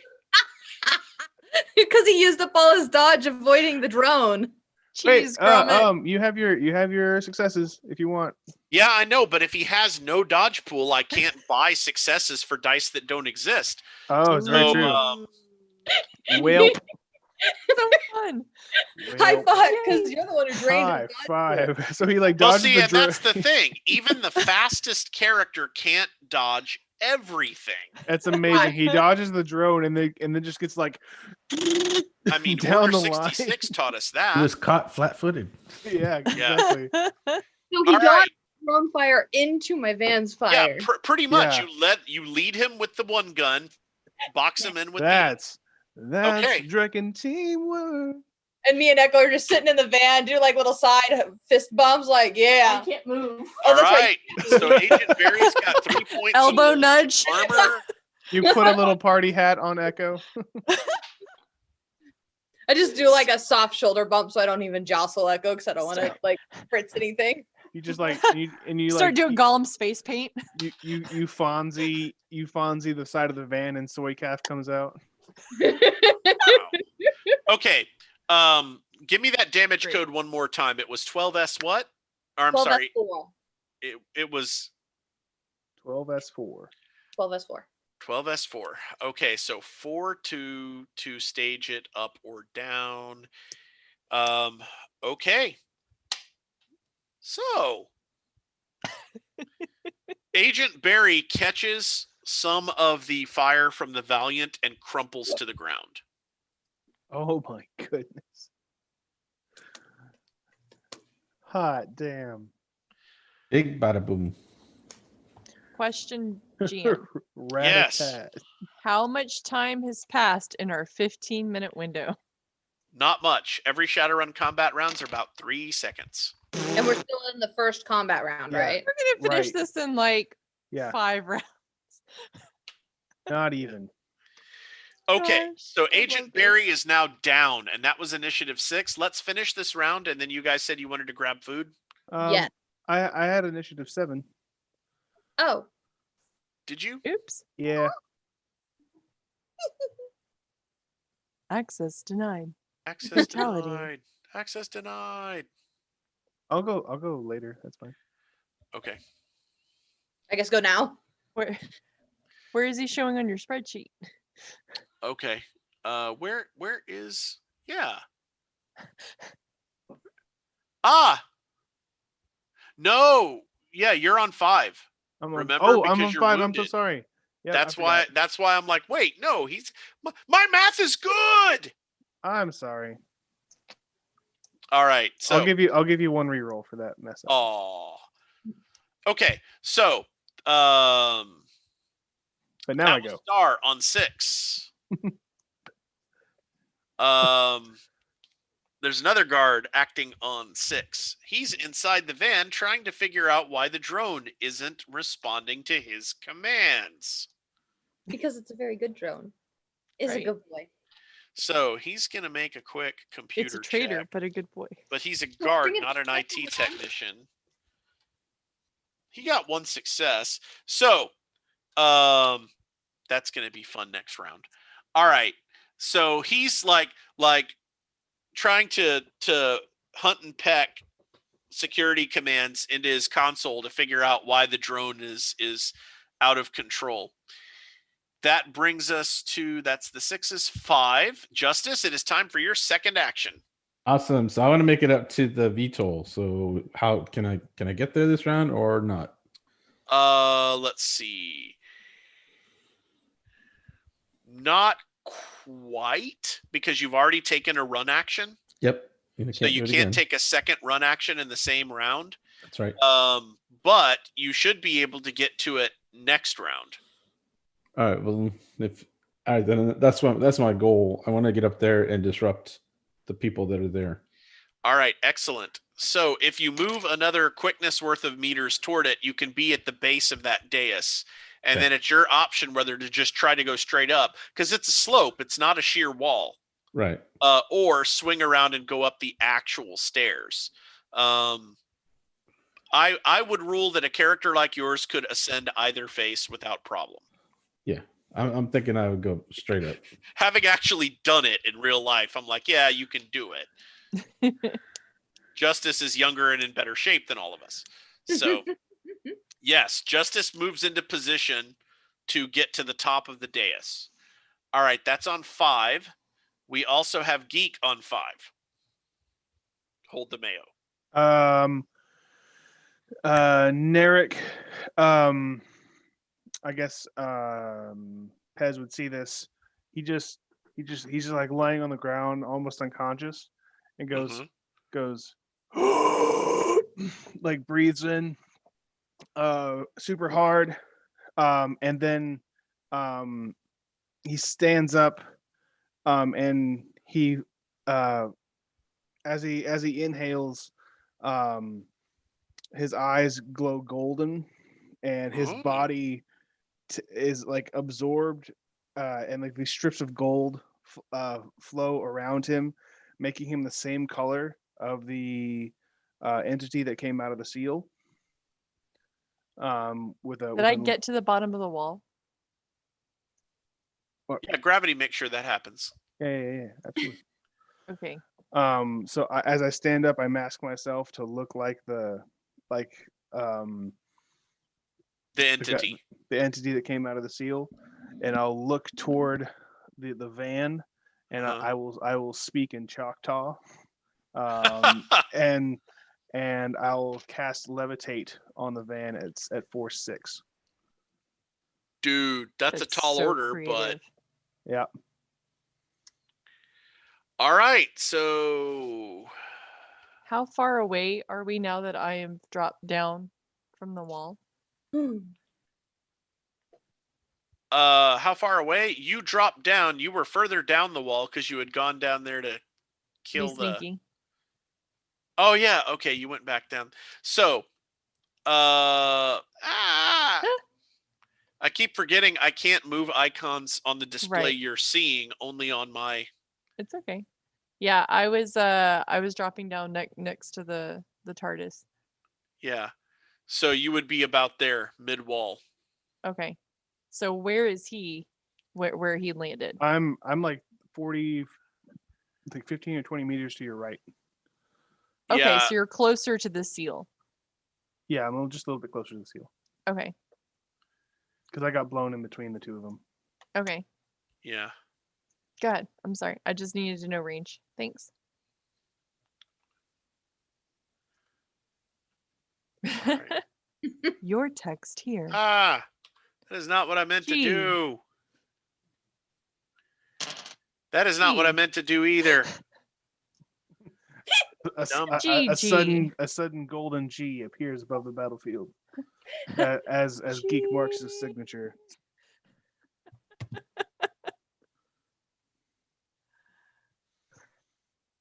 There. Okay, now I'll show you where Yay. the G spot is.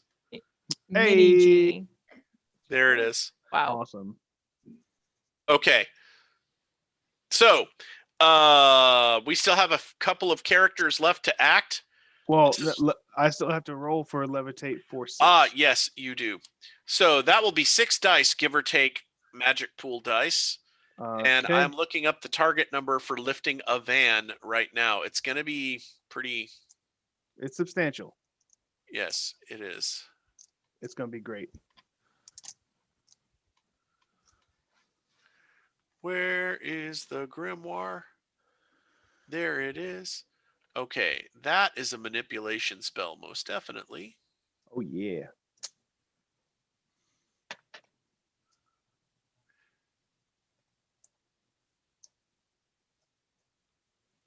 Okay, 100 kilograms, plus 1 for every 100 kilos of mass.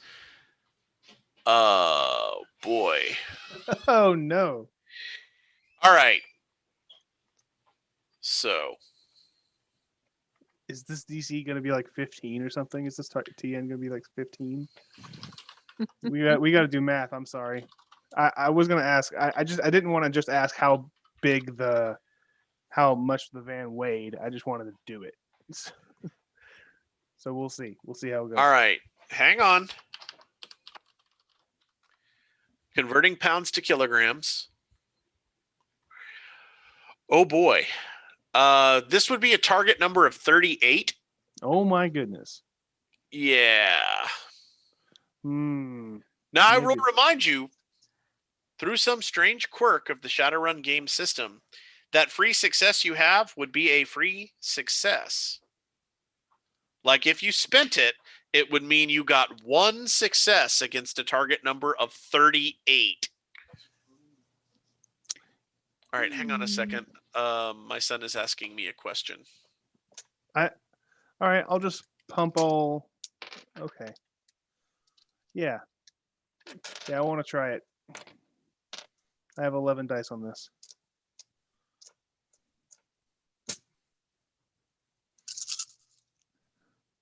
$11 dice. That's gonna be amazing. Right?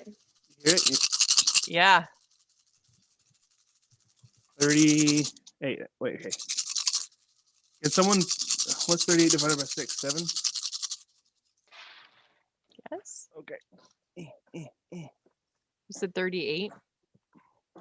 Yeah. 6.3. Okay. That is 36. Okay, and I'll re-roll all 6s, right? Yes, please. Actually, give me 1 second.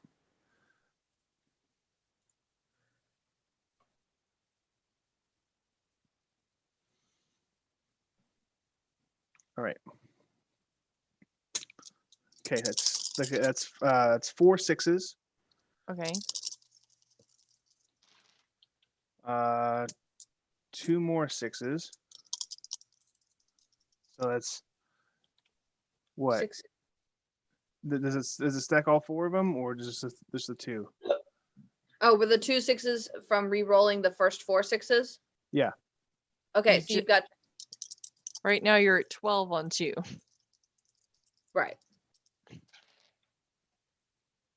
I got one You're muted, more. GM, if you're talking to us.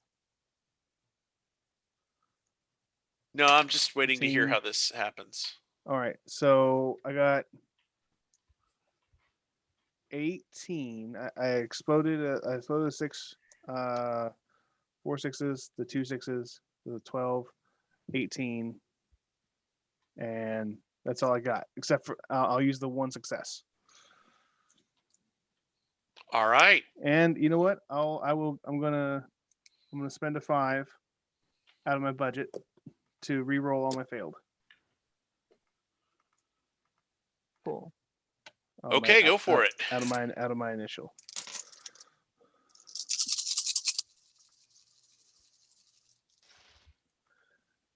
Hot dog. It's 4 more.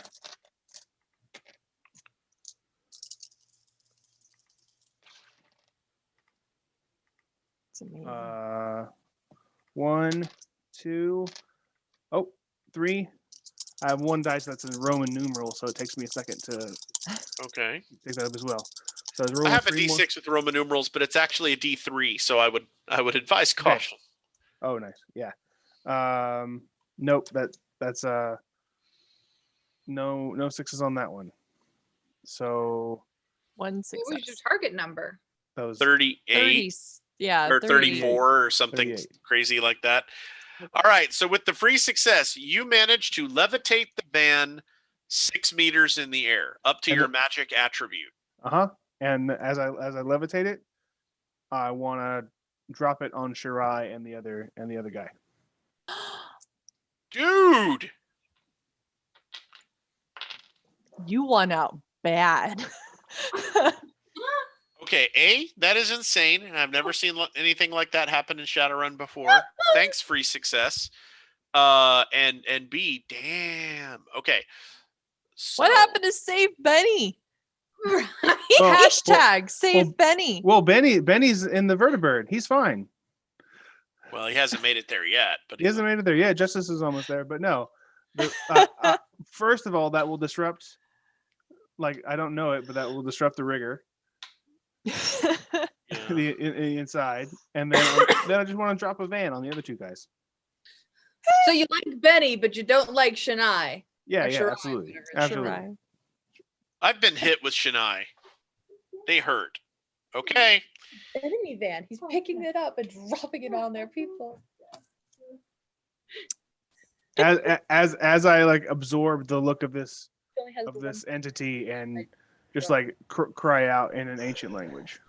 So he's just gonna be like, You duck chalk. You Never know, mind. Chuck, indeed. People, young people wouldn't get that these days. Okay.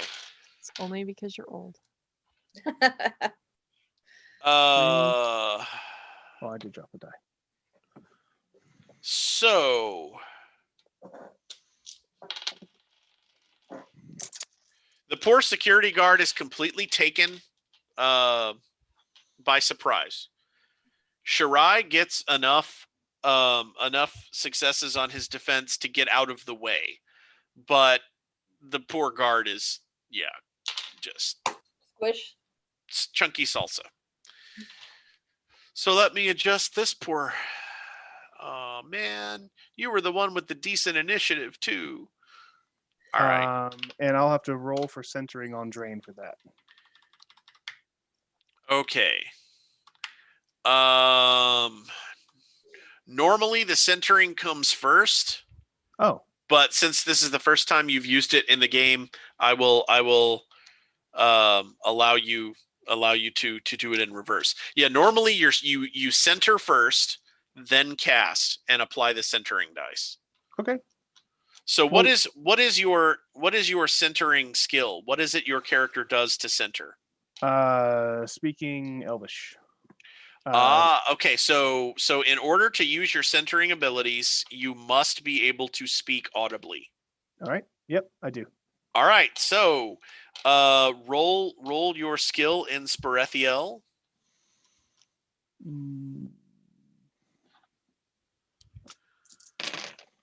What's the target number?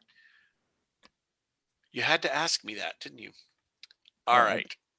Well, we can just call them all successes and call, I no need. got 2 6s.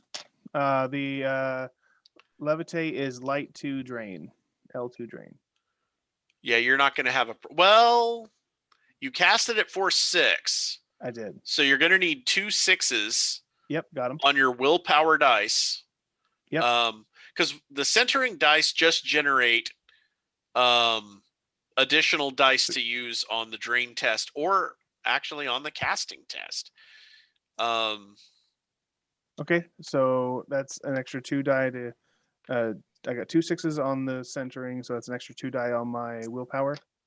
Yeah, we'll go with that right now, and I'm bringing up the meta magic rules. Okay. So that I can be accurate, because I'm trying to run this RAW meta magic centering. Can reduce the drain of magic as a countermeasure.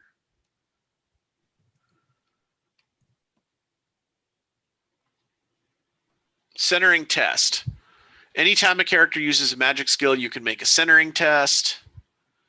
You roll the centering skill. Got it. You are looking for...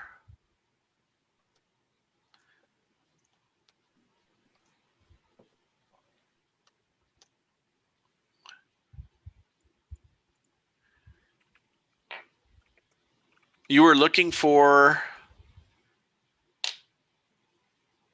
the normal drain target number minus your initiate level, but you are a grade 0 initiate, so it won't change anything just yet. Yeah. So you need 6s. How many 6s did you get on the language roll? 2? 2. All right, those are considered free successes now on the actual drain roll. So it's L2. You got 2 successes. That stages the drain from light to nothing. Yay! So Nice. I am going to attribute the fact that no other mage I know of could have ever picked up a van to the fact that you were standing right next to this huge battery full of arcane energy. I'm for it. Right? So thanks to being taparoo. standing where you're standing and channeling that power, you just whoom, thud. Yep. And I made myself look as much like him as possible.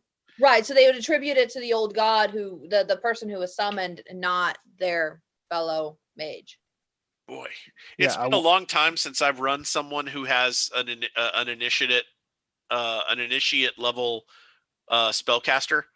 I forgot all the amazing things you can do with meta magic. So yes. Yeah, it's awesome. All right, so the van is now on its side, and there is a pair of Wicked Witch of the West, tactical boots sticking out from under it. Shirai basically did sort of an anime leap backwards. This guy definitely has some sort of reflex enhancement. He kind of landed in sort of a Spider-Man crouch. All hell is breaking loose. We are down to 3 guards and the round is over. So Barry's first guard, the one that is not the spellcaster but is standing by the spellcaster guarding them. Barry's first guard sees what just happened and takes a shot at the big golden godlike thing. So he raises his HK 227.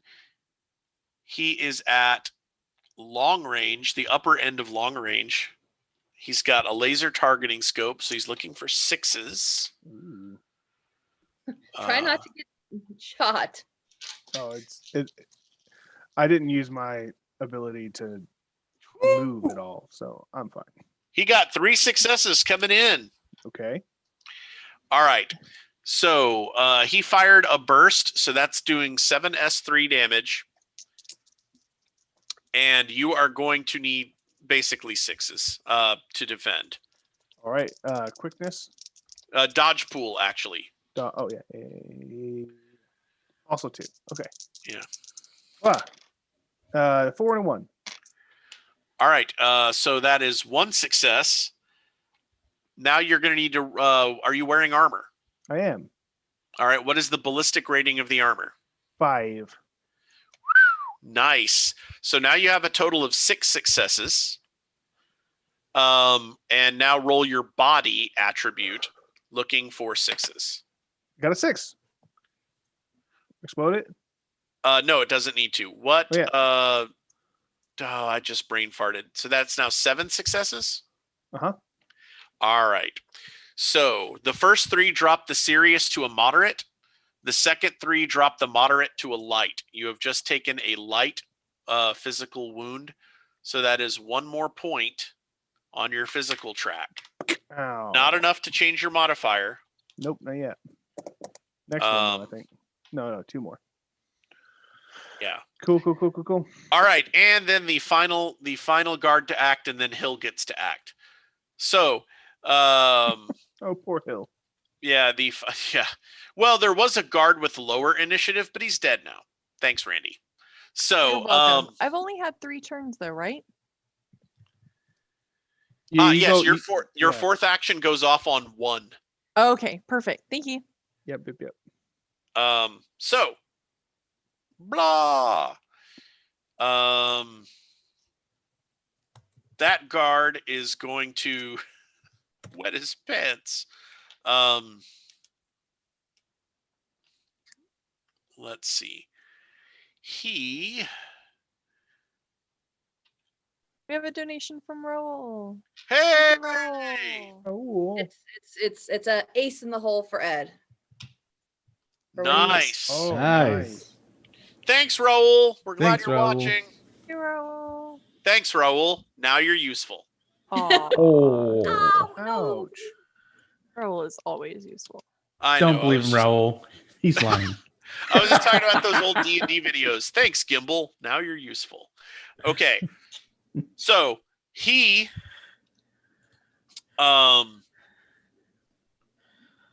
sees Benny heading for the rotorcraft. He sees the big golden god. He sees the van on its side. He takes off running. He's using his action to run for the rotorcraft. Who Straight is? into Genji.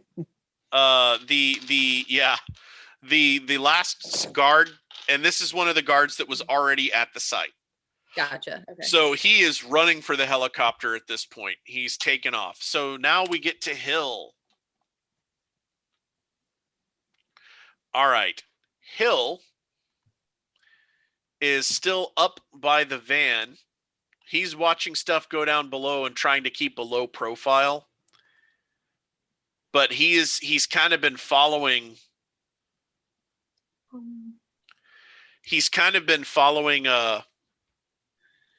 what Justice is doing. And so he casts an armor spell on Justice.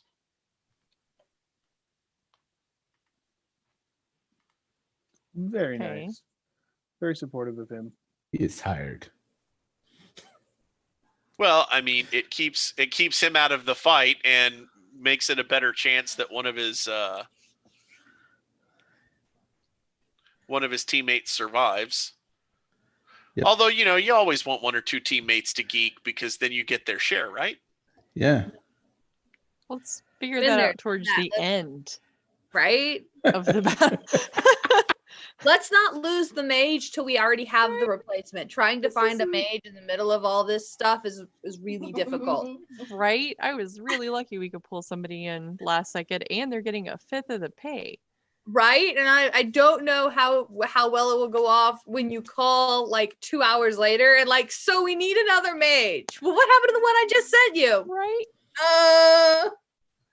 Trust me, you don't want the backup option. The one we took was much better.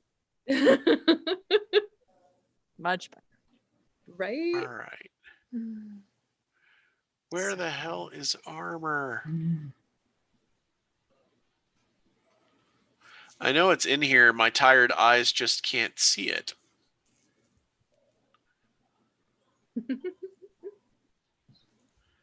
Because he's got it. Wait for it. Wait for it.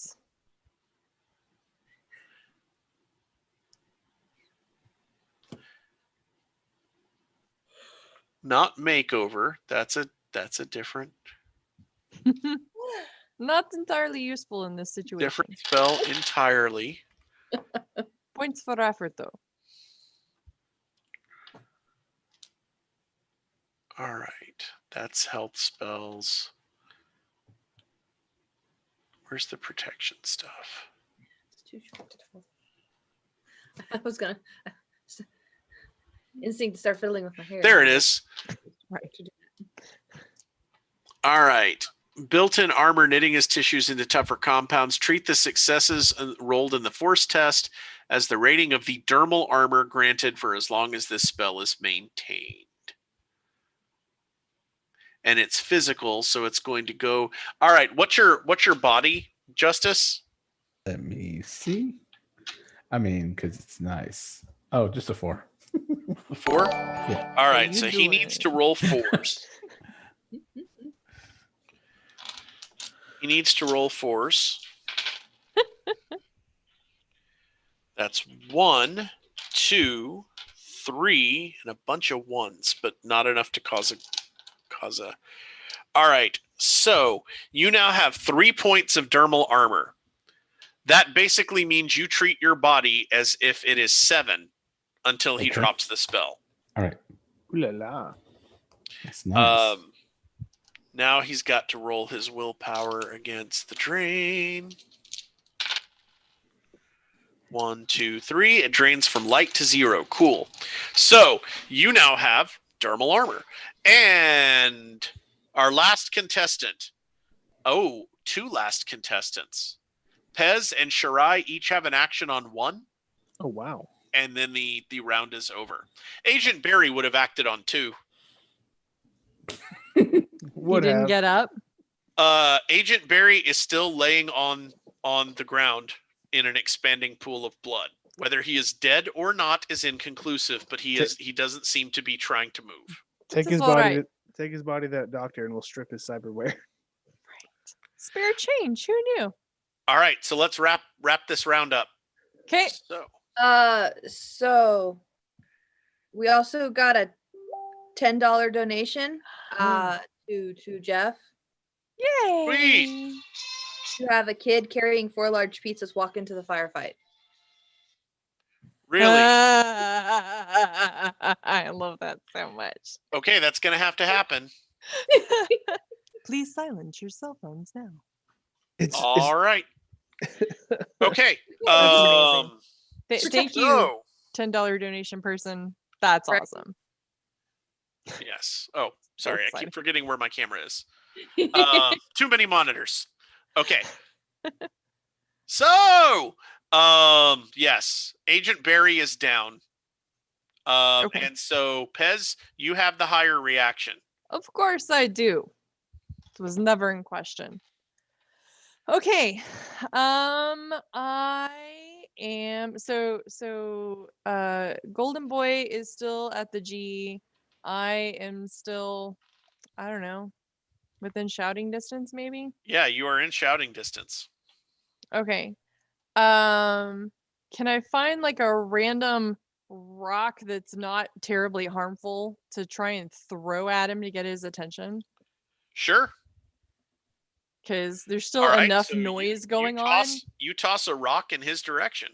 Great. There's just I still want a enough rock! noise going on where I feel like trying to say something, like I would have to shout too loud to get his attention otherwise. Okay. To Okay. Justice? To who?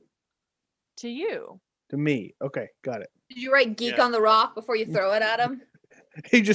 That's what they used to do to me in middle school.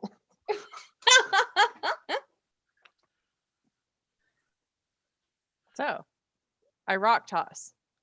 Even if I don't hit him, as long as it's something he can see. Okay.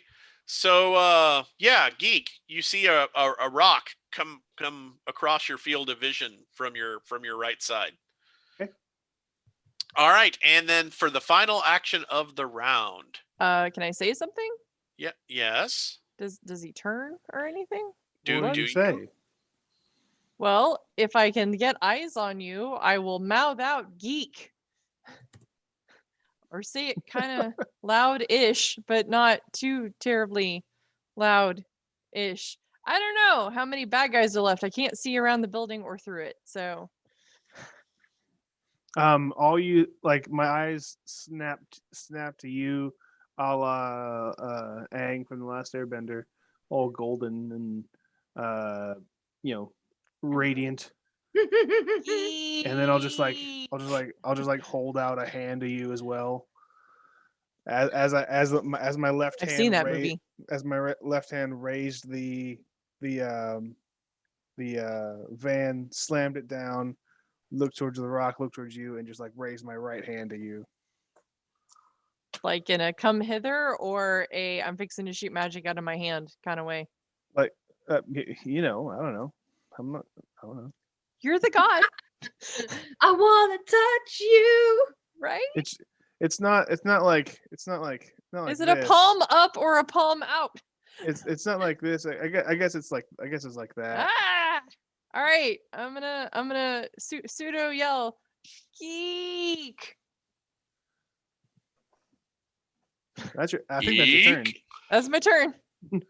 That's your turn. I don't want you to kill me, but I want you to know that hey, we're your cavalry. Yay! Great. That's my turn. Okay. So the very last person to act in the round is Shirai, and Shirai is unhappy.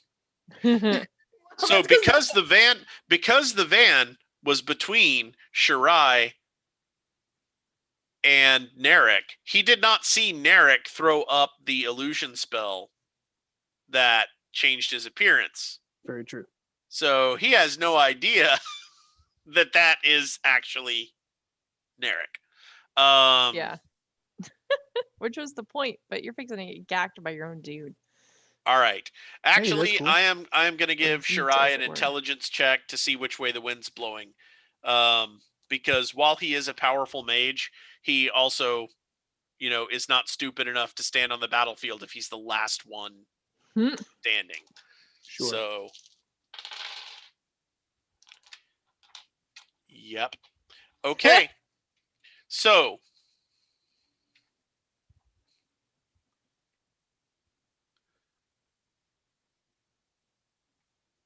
nice. All right.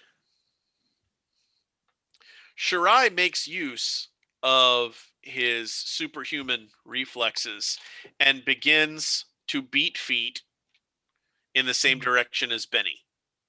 Okay. Using the tipped over van to kind of get it between him and the glowing golden entity. He is heading south at great speed. And that is end of combat round. So you guys said you wanted to grab food real quick. Let us go ahead and do that. And do you like Suspense. it's kind of cinematic for the pizza guys to come in as soon as we get break. Yes. Yeah, I was Okay. about to So say, let's so have the here's people what go to the happens. last one in the round. Up on the road. Star. Yes. You see a pair of headlights approaching along the road into the property. The vehicle pulls up so that it is staring at your van. Machine gun mounted. Staring at your van.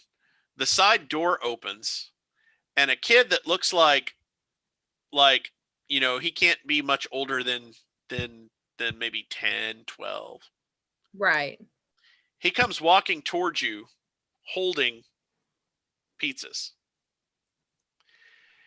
Now, the kid is wearing a bright yellow armored vest, or actually armored coat. And as he gets closer, you see that there is a name tag on his chest just above the top pizza in the stack that says Pizza Panzer. And underneath it, it has the name Zeb. He walks up to your van and says, "Hi." I'll stick my head out the window. He says, 4 pizzas for Barry? I think Barry's a little busy right now. He looks at the pizzas. He looks Are they up already at you. paid for? He Have they already says, been paid for? he nods. Like you've ordered from Pizza Panzer, you know that they take payment up front online. Like they don't want to Right. wait around and make change. They want to drop the pizza and go. Then I guess I'll take the pizza and I'll hold on to it and I'll pass it to Barry. Does that work? Because he's way down the road. And it would take a little bit for you to get past my van, and that's a lot. So I can just take the pizzas right now and I'll pass them to him. As the machine gun stops Pow, spinning pow, and pow, cools down. exactly. He seems to think about it for a second. And then he looks back toward his van, and you hear a big gravelly voice yell, "Look, we're at the address. Drop the pies and let's go." So he shrugs and hands you the 4 pizzas. Okay. That's our real reward at the end of this. And then he kind of tips an invisible hat that he's not wearing to you and heads back to his van. Milady. Bye. Be careful leaving. Now Guys, that's a good $10 donation for a cameo. Damn it. Thank you, Dennis. Thank you, Dennis. Thank you, Dennis. Oh my gosh. He's so lucky I wasn't there. So He Dennis would found miss a way for Zeb to show up in this year's. I love it.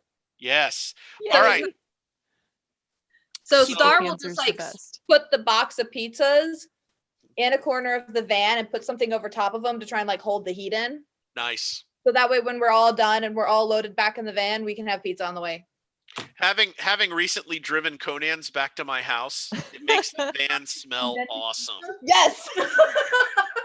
It makes Hold the on. van smell awesome. All right, I'm so not gonna bury this pizza. It's our pizza now. Okay, so we are Amazing. getting ready to I take love it. break. yeah, let's go ahead and grab food real quick and then get back and continue the adventure. But Okay. first, What is our break time? This one is going to be like a 30-minute break time because we are going to be actually eating food. Food. So we should hopefully be getting back on about 3:30ish. Let's yeah, try to 3:30. make it. Yeah. Close as possible. Assuming Before Yes. we go, Yes, before we go. What? we're here playing for you, for charity, for donations. We also are glad you're just watching. But if you can donate, please donate. And if you want to donate for effect, please add a message of what effect you'd like to happen. And thank you guys so much for tuning in and for donating. Yay! And we're we'll see you we're guys in in, like 20 So minutes. much. Thank you. because we Yay. are inching our way towards the updated, because the original goal was Right. 2,000, then we hit that, and so we've updated it, and now we're inching our way towards that one. I'll have to update it again. Right. We're at Excellent. 2185. Stretch Thank goals. you guys so much. Stretch goals. Right. All right. We'll Thank see you guys in 20. Love Amazing. y'all. All right, out.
Sound is live and pushing us live. 3, 2, 1. And we're back. And we are back from meal break Well, that we may now continue to run the shadows. We Hello. will continue to kill all the things. I'm Right. in. When we went on break, a firefight had erupted at the archaeological site, including You're welcome. exchanges of magic, exchanges of bullets, and one person throwing a van at some other people. And then Yes. there was a pizza delivery. So We last left our intrepid adventurers. that brings us to the top of a new round and the re-rolling of initiative. Everyone please roll your initiative, and when I call you out, tell me what your new roll is. Oh, nice. It is initiative All right, plus Pez. It initiative is plus reflex quickness, plus right? your initiative dice. Reaction. Reaction. reaction. Got it. Oh my god. 1, 2, 3, 4, 5, 6, 9, Yeah, that sounds logical. plus plus my 3d6. Oh, I didn't even roll this many last time. All right, that's 12. 1 second. Wait. No, not that No. many dice. I know. I'm doing it. It's I wanted it to be 3d6 that many. plus I your know. actual reaction score. All right. Better than last time. 12, 13, 14, total 23. 23. Yep. All right. I went up by 1. Agent Barry is down. You bet he is. Shirai rolls a 16. Justice. 11. All right. Echo. 11. No, Echo was 12. I'm not Echo. Almost. Okay. 12. Echo was 12. I don't know if we do the weird audio thing we did earlier, then you could be. Wow, Echo got a 12. That's awesome. Yay. For someone who is not cybernetically altered, that's incredible. All right, so this guard got this going on. This guard unfortunately has that going on. Geek. 7 minus 2, so 5 again. All right.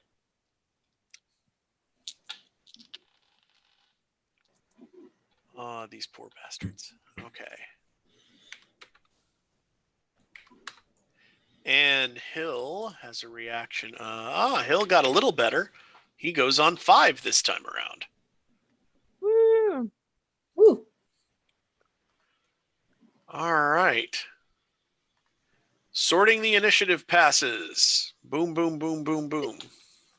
Okay. And you got mine from when I jumped the gun?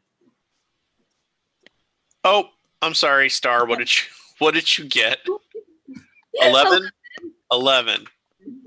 Now I have to resort. It's okay. Sorry. Not a big. What It's time not a should big. Ula show up? 11. 11. Okay. So at the top of the round is, of course, Pez at 23. Yay. So, Pez, all heck is broken loose. Last thing you did was get the attention of the shimmering gold figure that is apparently the person you're breaking out of here. Great. So he has made eye contact. I've yelled loudly-ish. Geek, our code word. Eye contact, hand. Right. And then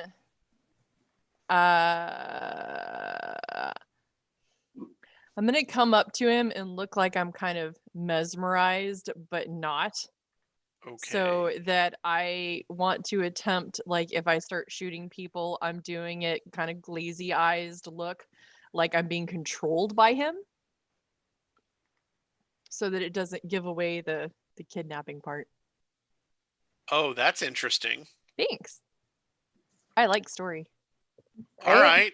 So you are moving towards him, trying to give the impression that you are perhaps under thrall of some sort. One can hope.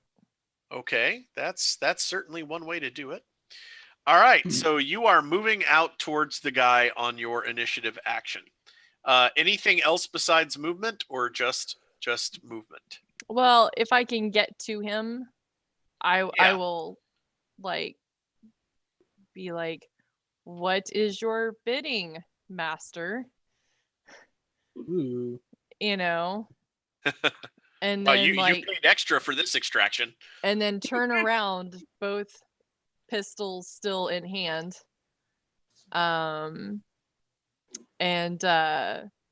just kind of wait commands. Okay, that's an interesting way to do this. Thanks. All right, so you were waiting for awaiting orders. All right, so the next thing to happen happens on 16, which interestingly enough is also your next action.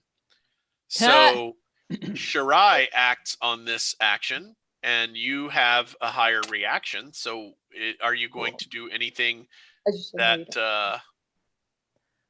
I'm gonna start walking forward. My fear is that they somehow have planted comms on them. Like maybe they don't know it. So I'm gonna do Okay. everything I can to not give it away. Okay. And so I'm gonna start walking south, and hopefully he is going to follow me looking smug and arrogant, which he seems to be good at. Oh boy. Oof. Ouch. You're a godling right now. And anything that needs shooting that gets within range, I will make sure it is shot. Okay, fair enough. Shoot. So I'm only doing a move action for these two things, but if that's my entire action, so be it. Can I speak to her as like a free action? Yeah, absolutely. Yes. Sorry.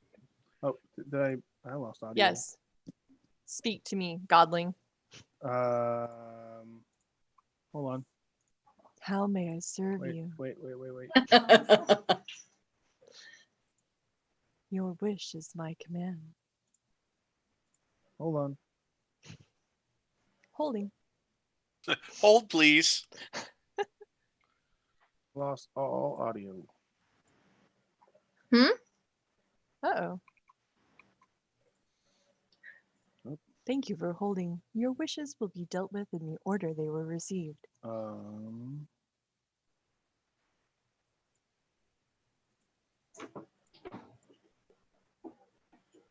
You still can't hear us? Can you not hear us? I'll figure it out, but I'll say to you,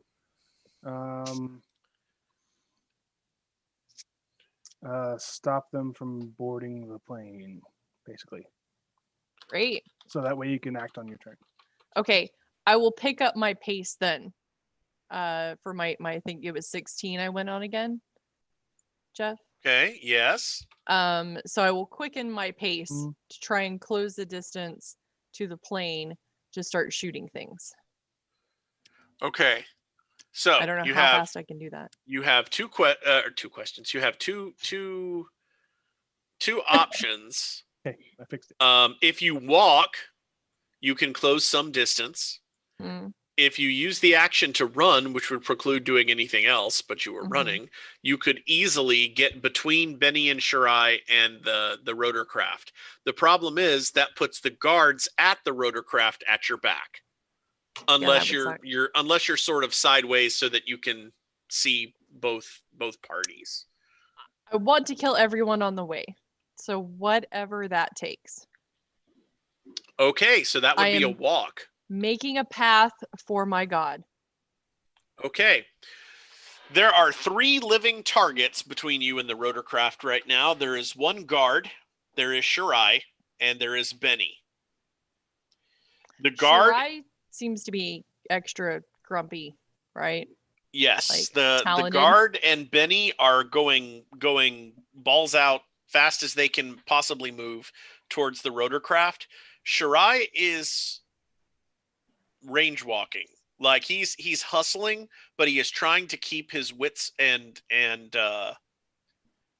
trying to keep his wits and situational awareness about him. Is he backing up towards it, or do I have his back? You do not have his back completely.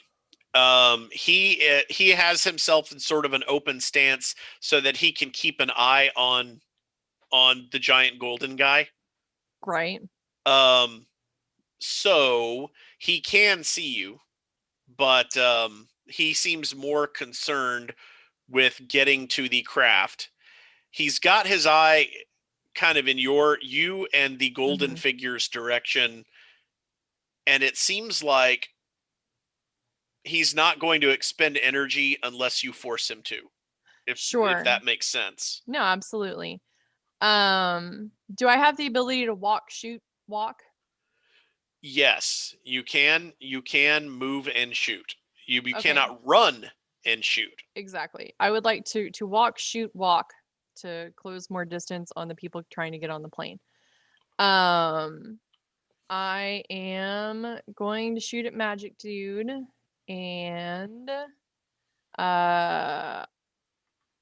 if I can get within, well, all my numbers make it to where even medium range is short range numbers. So within medium range, and then try and take him out.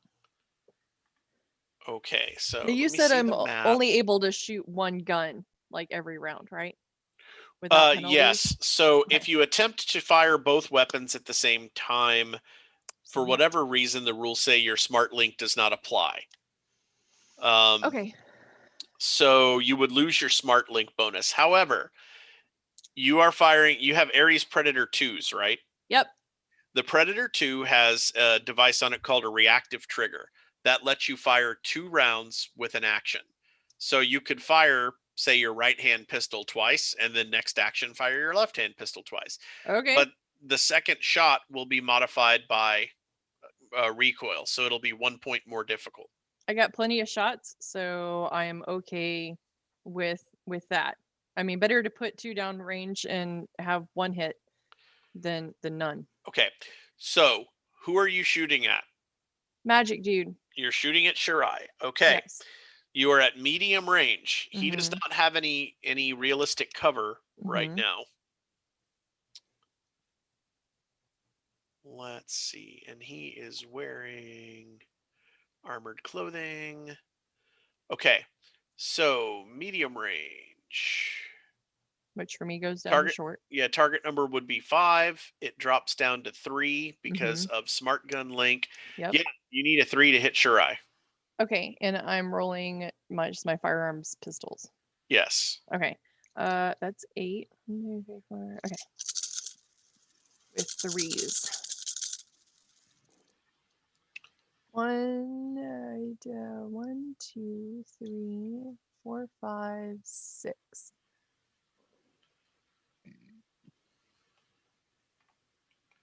6 successes. Mm-hmm. All right, so first success hits. That leaves you 5. That stages up twice from medium to serious, serious to deadly. So you have inflicted a deadly wound upon Shirai, who uses his dodge pool dice, going for 6s. None. All right, so we are down to armor. He's got 3 points of that. All right, so stages it down to a serious. So Shirai is hit badly. Okay.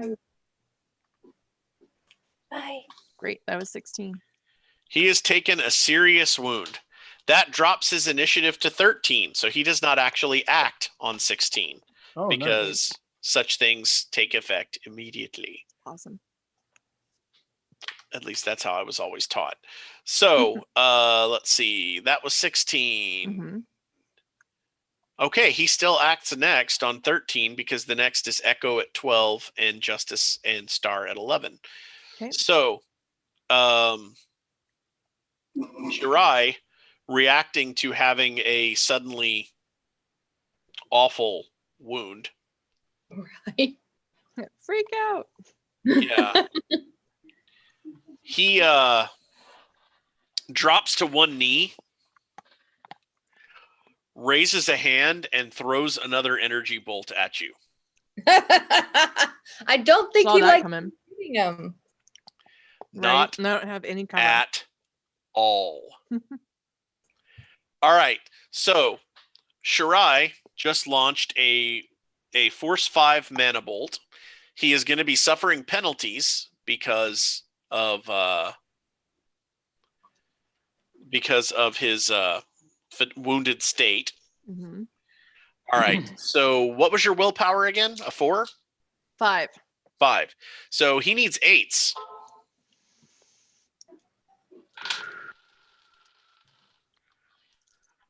All right.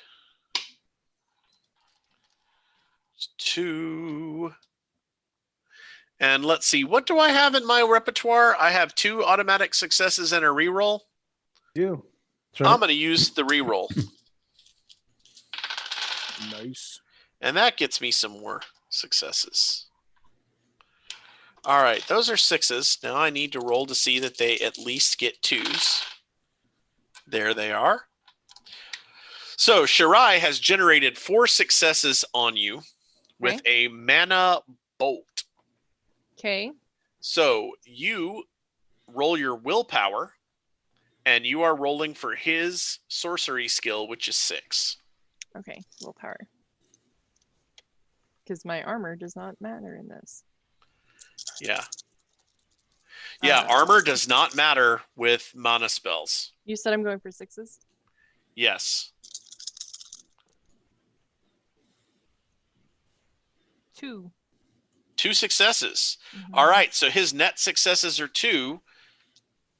That generates a moderate physical wound. Okay.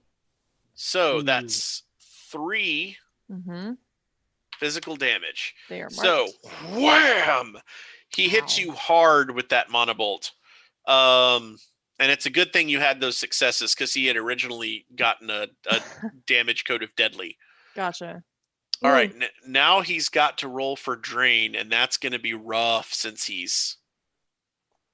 Continuing to blast everything at full power. Yeah, so 5, 8. He's got to roll 8. There's his willpower.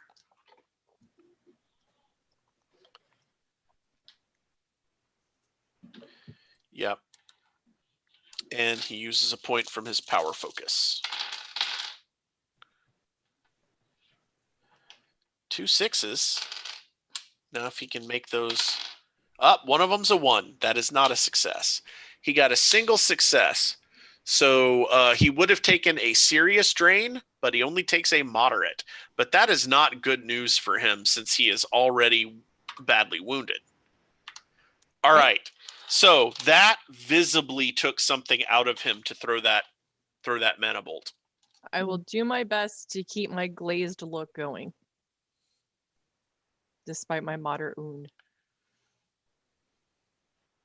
Okay. So, Echo, you're next. Okay. Yay. I remember his name. The mage guy. Shirai? Shirai. Shirai. We're close. I don't know why I keep wanting to call him a bladed weapon. We'll get it right before he dies. Right? I mean, that's the least we can do. I mean, he's nearly dead now, right? I'll I think so. send the drone after him because Barry's down, isn't he?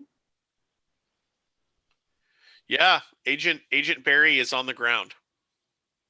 So all that we have left on the field is really him and then a few guards. Yep. Well, we'll take out the guards then.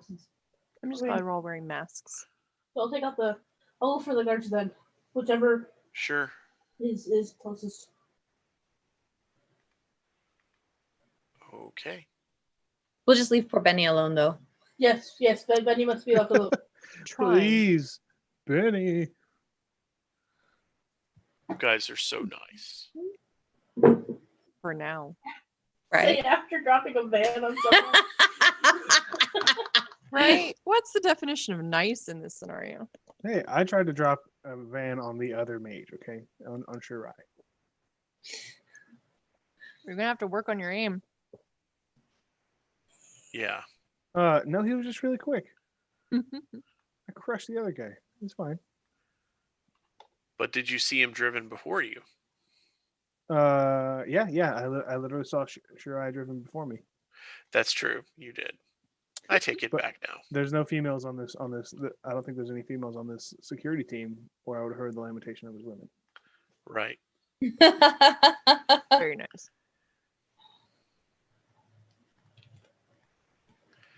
Okay. So let's see. Echo, what did you end up deciding you were doing? Going after the guards with the drone. Okay. So, do you want to put a burst from the drone's machine gun into one of the guards, or there's two standing next to each other? Do you want to try to hit them with automatic fire? Automatic fire. Oh, fun! How close are they to Benny? He hasn't quite gotten up to them yet. Okay, cool. Just curious. So strafe the guards right in front of Benny as he's Right. running. Right. That's what I was afraid of.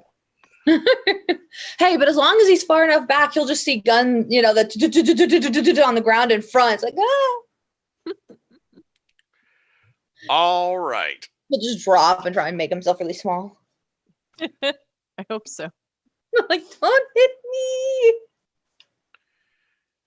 All right, let's see here. This thing has 4 points of recoil compensation. So you can fire up to 4 rounds of ammunition without having a recoil penalty, or you could just take it up to 10 rounds and yeah. So are you going to be conservative with your ammo, or are you just going to tell it to hold the trigger down? Hold the trigger down. It's not like we're paying for this ammo. Yeah, it's not mine. Well, Although I, as the rigger, I do want to put a little idea out about possibly adopting this poor lost little puppy at the end of the battle. Oh no. Oh, 100%. The drone is 100%. up here. He won't have an owner anymore. He'll be lost and alone. Better turn off its tracker. Mhm. Right? That's all I'm saying. I'll put the vet I don't down. want to go to all this work to just like have somebody waiting for us when we get home. All right. So Yeah. the drone opens up with a wild machine gun spray, strafing its fire across the position of the two guards. Because of the recoil penalties, the rounds go wild and don't actually hit the guards. Aw. I mean, unless you want to re-roll, but yeah, the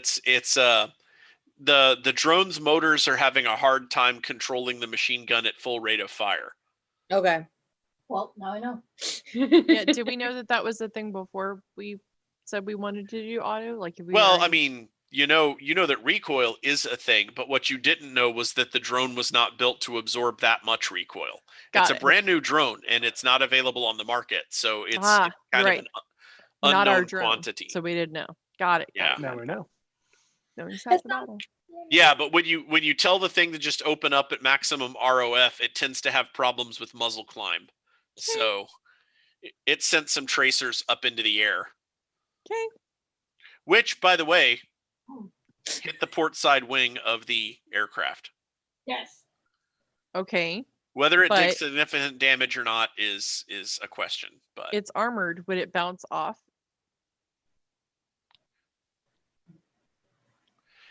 that's a Randy question.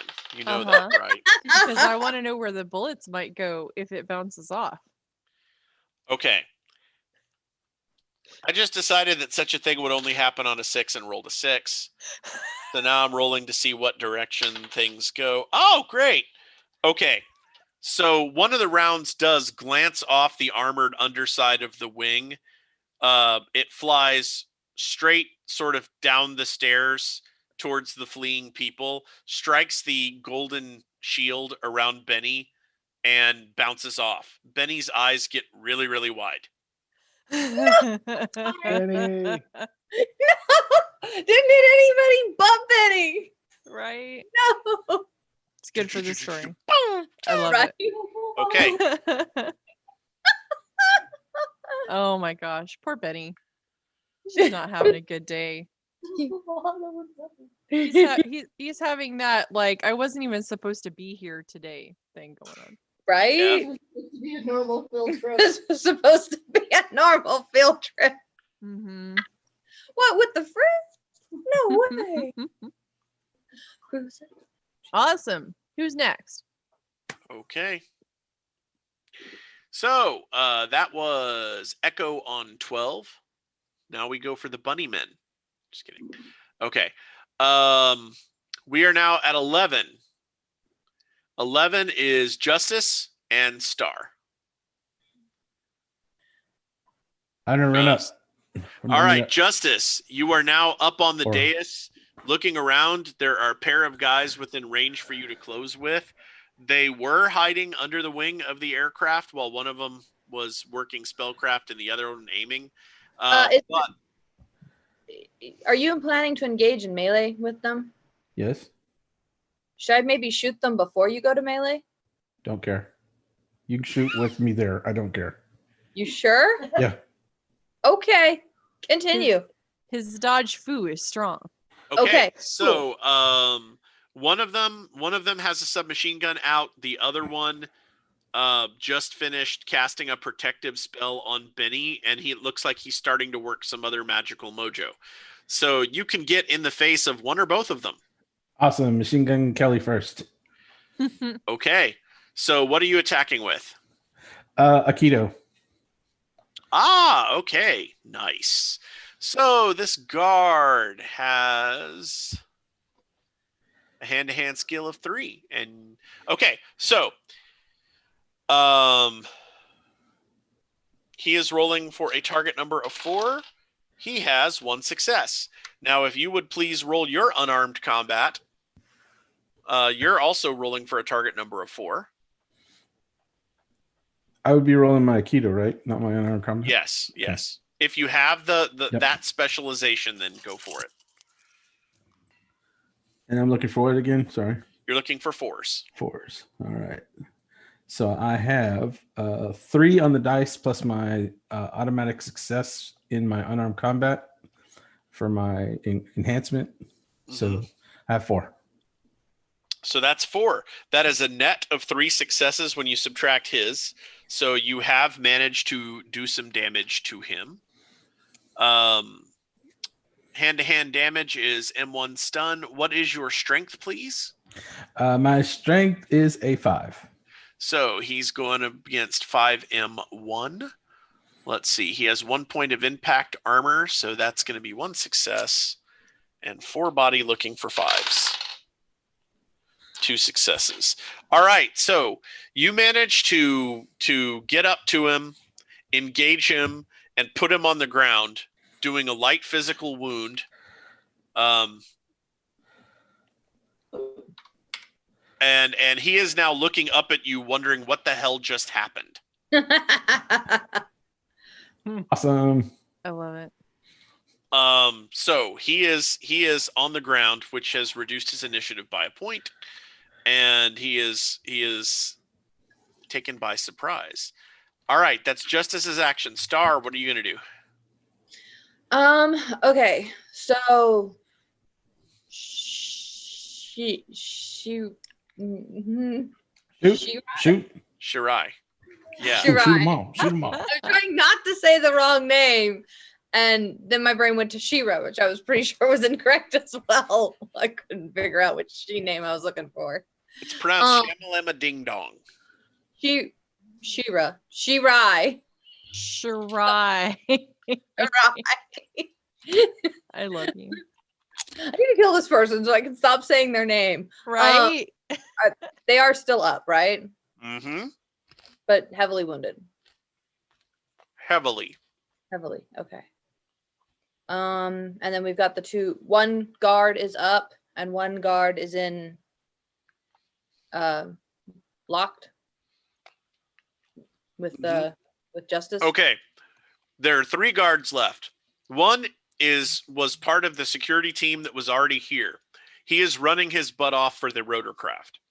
Okay. 2 came on the rotorcraft. 1 is lying on his back because Justice just put him there. The other one was starting to cast, but now that he's aware that Justice is next to him, he's rethinking what he's going to do. So there are 3 guards, Benny and Shirai. That is all that is left, unless you count the pilot of the rotorcraft, who is hiding in the rotorcraft because he's right. Why come out at this point?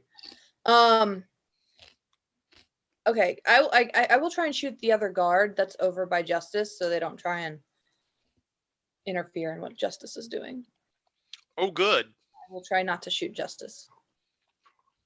I'm good. Okay. All right, so range is medium. That's a 5. Modified by 4 for recoil is 9. -2 for smart link is 7. Okay, so I need 7s. My control pool Yeah. is stocked.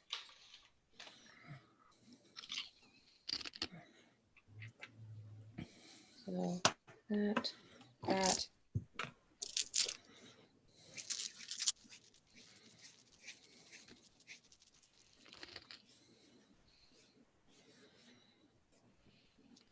Okay. 1, 2, 3 6s, which will re-roll to get at least 7, and 3 1s. And then 2 regulars. So it wasn't all 1s. Okay. So 3 successes. All right, that is not enough to stage up the damage of the minigun, but it does have a base damage of Sirius, which is not going to be good for this guy. Be sure dear you're God, hitting, he's you're chunky hitting salsa. Shirai, correct? What? You're hitting Shirai, correct?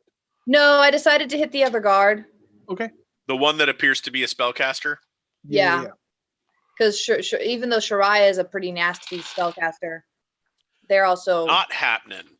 So, Very- he catches the... Okay. He catches the minigun round in the chest.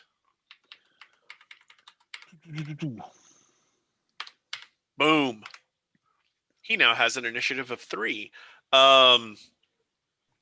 So he catches one of the minigun rounds in the chest. It looks like his armor maybe helped a little, but he is now lying on his back, gasping for air. Okay. All right, that is 11. We got any 10s, 9s, 8s, 7. Benny and Pez both go on 7. Okay. I did not get to do my second shot with penalties on my last turn. So I will go ahead and make sure this time that I get both of my shots in. All right, go for it. Left gun fight. It is still target 3. Yes, it is.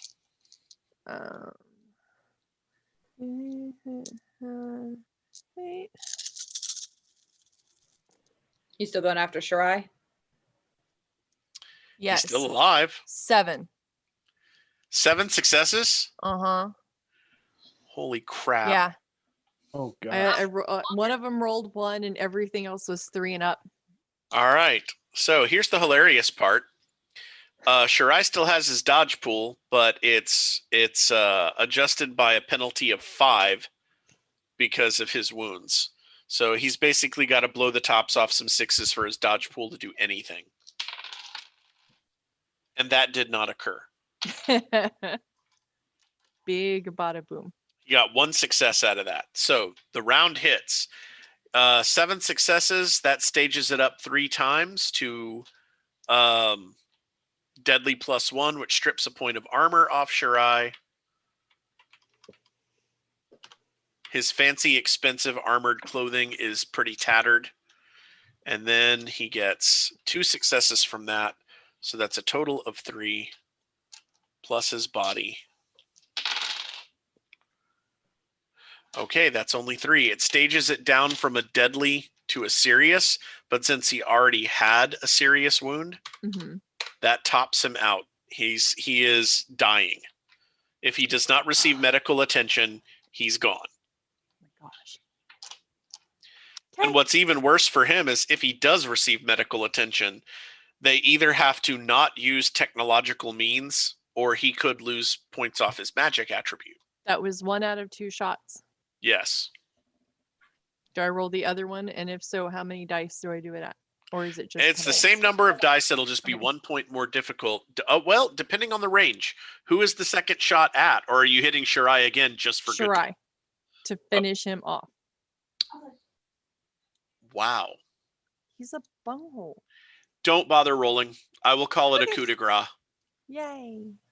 Well, all right. So yeah, like you put him all the way down, and then you put a round between his eyes, and that's the ball game for him. He's not coming back from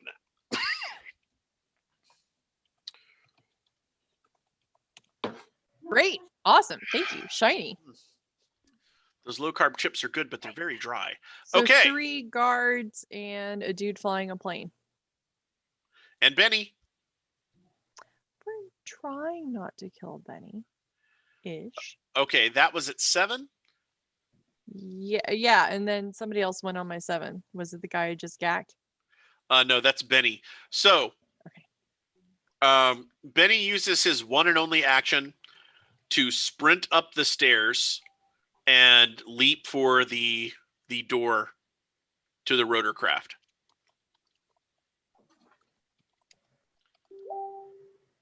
As he is scrambling up the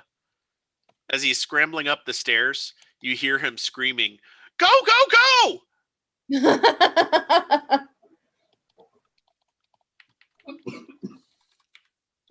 Okay. That was 7s. We have nobody at 6. At 5, Echo gets a second action, and Geek gets to act, along with Hill and a guard. So there's a whole bunch of people acting. Who's got... I know Hill and the guard both have low reactions. Geek, what's your 3. reaction? Say 3. again? 3. And Echo, what's your reaction? 6. Okay, Wow. Echo, you clearly go first in this situation. That's Mhm. awesome. Heck Okay. yeah. How to go deal with the dog? Is there still guards? Yes. Justice is currently engaged with one. There's another one that looks like they've been knocked off their feet but is still moving. And then there's a guard running up the stairs right behind Benny, screaming, "Wait for me." I will try and get that one. It's running up the stairs. Okay. So, range is medium. Range is medium. So that is 5. Target running is 6. -1 for laser sight is back to 5. The drone fires. 1 success. This guy has some dodge pool coming.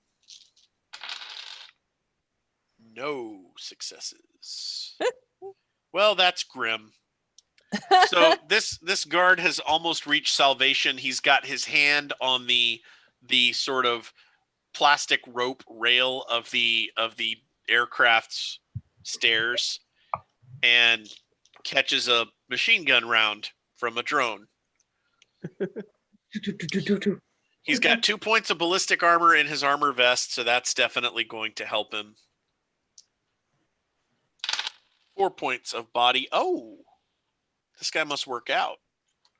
All right, he's got 3 successes. That's enough to stage the damage down to a moderate wound. So a round clips him, but he kind of scrambles, hand and feet. He's on the stairs. He's alive, but he is badly blooded. All right, so that was 5. Geek, you get your action. Is the gentleman still kind of outside of the commuter? Yes, guard? he's on the stairs to the commuter. It's Are- got one of those doors that folds downward into a staircase. in the back or on the side? It's on the side, just behind the cockpit. Is he below the propeller blades? No. No. Okay. With telekinesis, it says I can fling somebody. I can fling something, rather. Yeah, that's going to be another tall target number, not necessarily as tall as flipping a van. For just the person? Let me see. It's +1 to the target number for every 100 kilos. So assuming this guy doesn't weigh any more than 220 pounds, it would be, I believe it would be a 6. I can do that.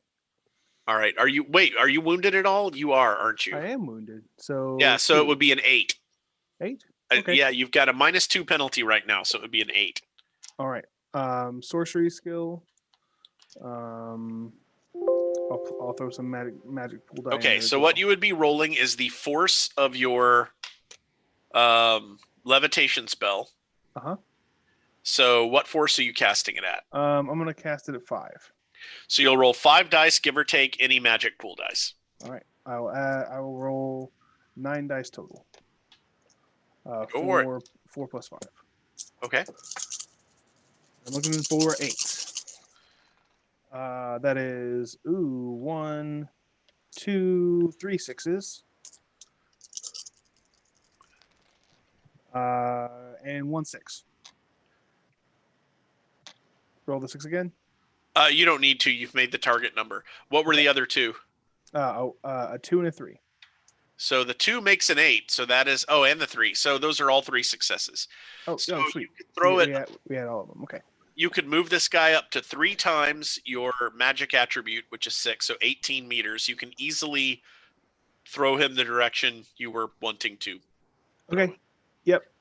So he gets lifted off. He gets shot and then scrambles up the rope, and then he just jettisons directly backwards into the propellers.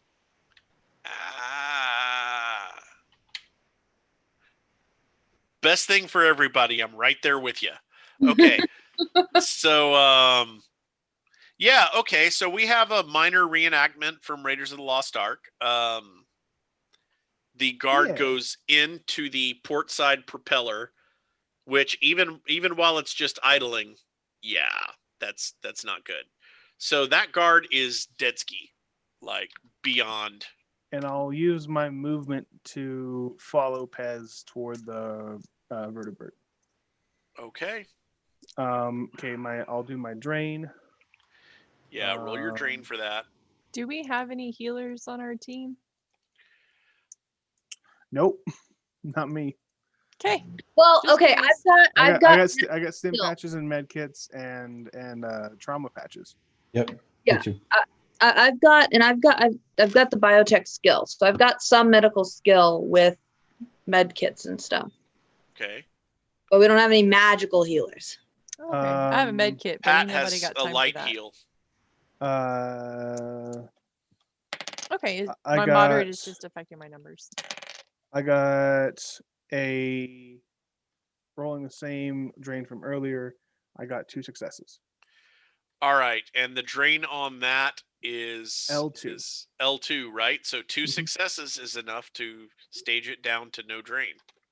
Yay. So, wow. That's a creative and quite powerful use of levitate. So he's toast. That was 5. Now we go to 4. Justice, you get your second action. Awesome. So I subdue this guy. I don't want to kill him. Okay, excellent. Go ahead and give me your unarmed combat, or in this case, your Aikido specialization. Looking for force. And he's going to roll his looking for 5s because he's now wounded.